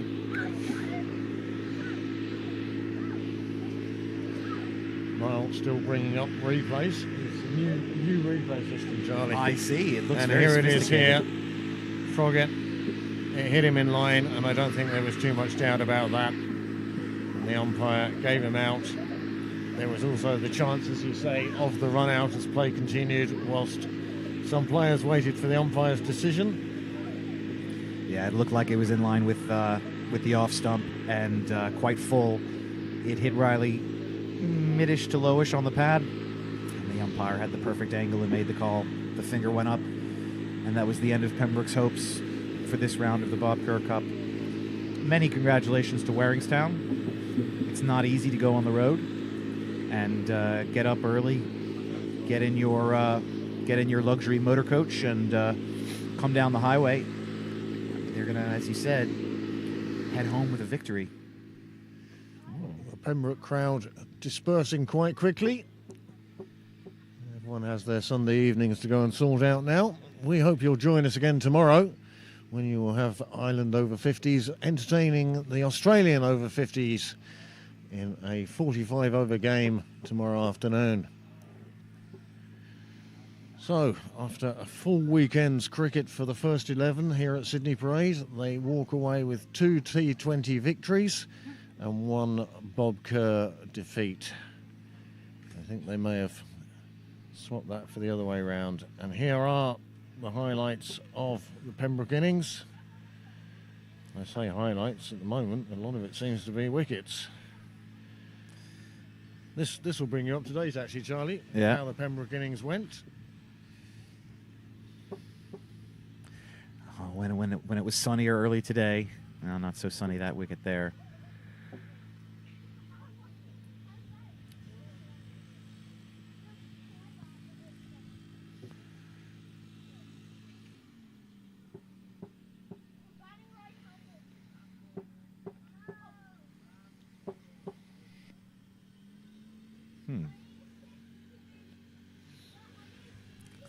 I hear something digging.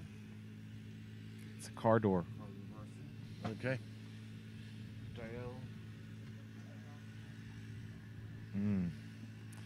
As you see, it was a nice day at parts of today. Yeah. A few finger injuries, maybe. Got cooler as the evening went on. Oh, that's a lovely shot there. Tim Tector, scorer of a half century today. Good knock from him.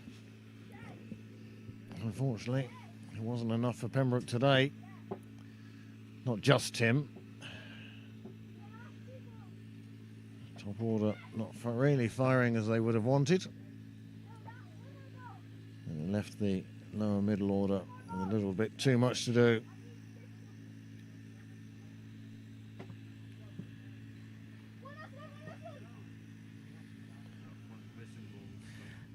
So this is everything you clipped throughout the game. Well, Okay. this is the second innings. Yeah, okay, right, throughout the second innings. Yeah.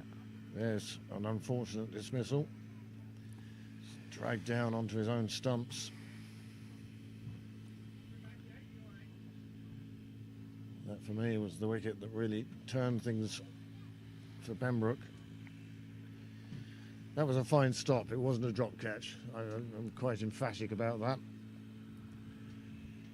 The ball may have been in the air when it hit his hands, but it was a fine stop. Yeah.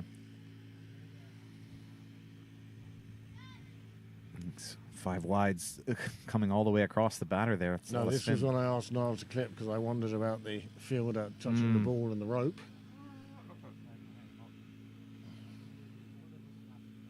It was only out of interest, you know. Yeah. When something's a bit close like that, you'd like to ask and see what happened. Mm-hmm. And again, you can see how wide he bowls from. It really brings a different angle into it. That was one where the umpire did give it out. The batsman was on his way. There was one with Danny Hogan as well, where the sound just wasn't bat on ball, but there was a sound. And you can understand why Waringstown went up and were quite aggrieved that a decision wasn't given, but it didn't sound like bat on ball to me. And that's what the umpire's decision was. Jack Tector, first baller, he's had a wretched weekend. He'll be going away and reflecting on that, and I suspect we'll see him at nets this week. I can empathize. That was my game today.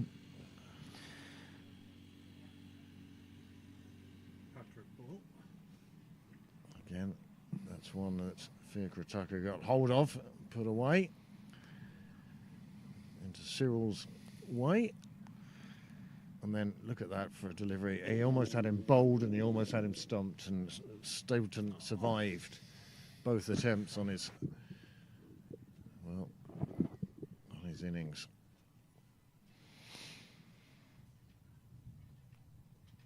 This was one. I wonder if Noel has it clipped, but that's a good delivery. He got that one through. That was the end of Fiacre Tucker. And you can see just how livid Nick Stapleton is there, because the ball before he felt should have been a no ball. The umpire decided that the batsman had come down the track and it would have been below his waist. Right. By the time that... So it would have been a free hit then? It would have been a free hit. Oh. Instead, Fiacre was bowled by the very next ball. Right, I could see why that would be frustrating. Nice shot played away through the offside. There were some nice shots today. Stapleton was another one who chipped in with a half century. Another one who would have wanted to go on further, but it wasn't to be.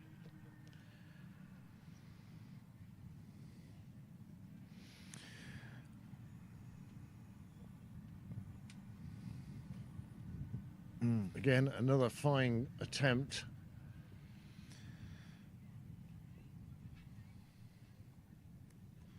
And that. And too high. Now, you see, they say, no, we're not running because didn't play a shot. And then suddenly there's all sorts of helter-skelter and make my ground. What are you talking about? And really, it was a dead ball once it had hit the pads and they decided that there was a run there. Yeah, that was Hoey's dismissal here. Yeah, he just went across that one. It's a shame Gavin has looked in good touch all season. And that was a nice shot and pleased the crowd. Henry Ty delighted with that. There's the fielding I was telling you about. And in the hand, like a magic trick, the cap comes in the hand. That was the big over from Hogan. That was the first shot, the 3 bounce 4. And then, we didn't see the second shot. That was another big one there. Oh, it's later. You're much earlier in the... Oh, right. Oh, okay. Noah likes it when the bird flies across the screen. Just as You like a John Woo effect. Yeah. You know. And this is the one, they thought there was noise there. Big appeals, and the umpire hasn't given it. I just didn't feel that there was bat on ball. I don't know what the noise was. There was a noise, but I didn't think it sounded like bat on ball. That's all I'll say about that. That one absolutely pinned him in front. Couldn't do anything about that, except give that one out. And you can see the excitement building within the Waringstown side as they get closer and closer to victory. Waited this far, you have to make it to the end. This is, you recognise that bit. Yeah, another much-needed boundary from Pembroke. And then that one just getting through. Yeah, that was Lawson chopping on off the bat, then the pad, and then rattling the stumps. So close for Pembroke, who definitely had their opportunities today. This was the over. This was Hogan's big shot there, and then this was the over that kind of reinflated Pembroke's hopes as Hogan went deep on the very next ball. And he had these LBW appeals to balls that were going down the leg side, but then he missed one that went onto his stumps. And then Hogan finally gets got. Nearly just took out off bail, to be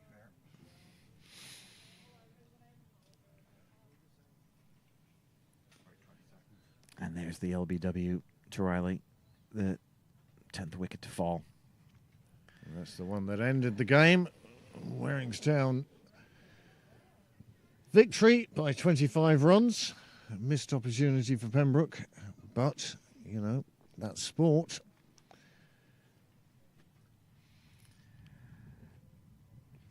Well, Waringstown, towards the end of the game, they took the wickets they needed to take, by hook or by crook. They got what they needed, and as all that pressure was building, they were able to get what they needed, and Pembroke wasn't able to get what they needed. I guess it's that simple in a way. As the clouds return and you see a darkened, somber Sydney parade. Seagull crosses the screen. Oh, it did until that moment. And as I say, tomorrow evening, tomorrow afternoon, Australia over 50s and Ireland over 50s. No cover charge. Just come down and watch if you're in the area. But there is a 2-drink minimum. No cover charge. You make it sound like there's going to be a velvet rope and a man in a dark suit with a headset. Yeah, you're not on the list. You don't get in. It's not like that at all. There you go. Niall showing the card. So at this stage, I, for one, will say good evening to you, and thank you very much for joining us and making it one of the most popular podcasts, broadcasts, games we've covered here on Pembroke Cricket Live. And what a weekend. Thank you very much. We'll do it all again soon. I don't know what games are on during the week. I just wanted to get through this weekend and tomorrow, and we'll worry about other games later in the week. I will, of course, post on Twitter under @CraigPCC. And my Facebook page is really a homage to cricket and anti-Brexit sentiment. Good night.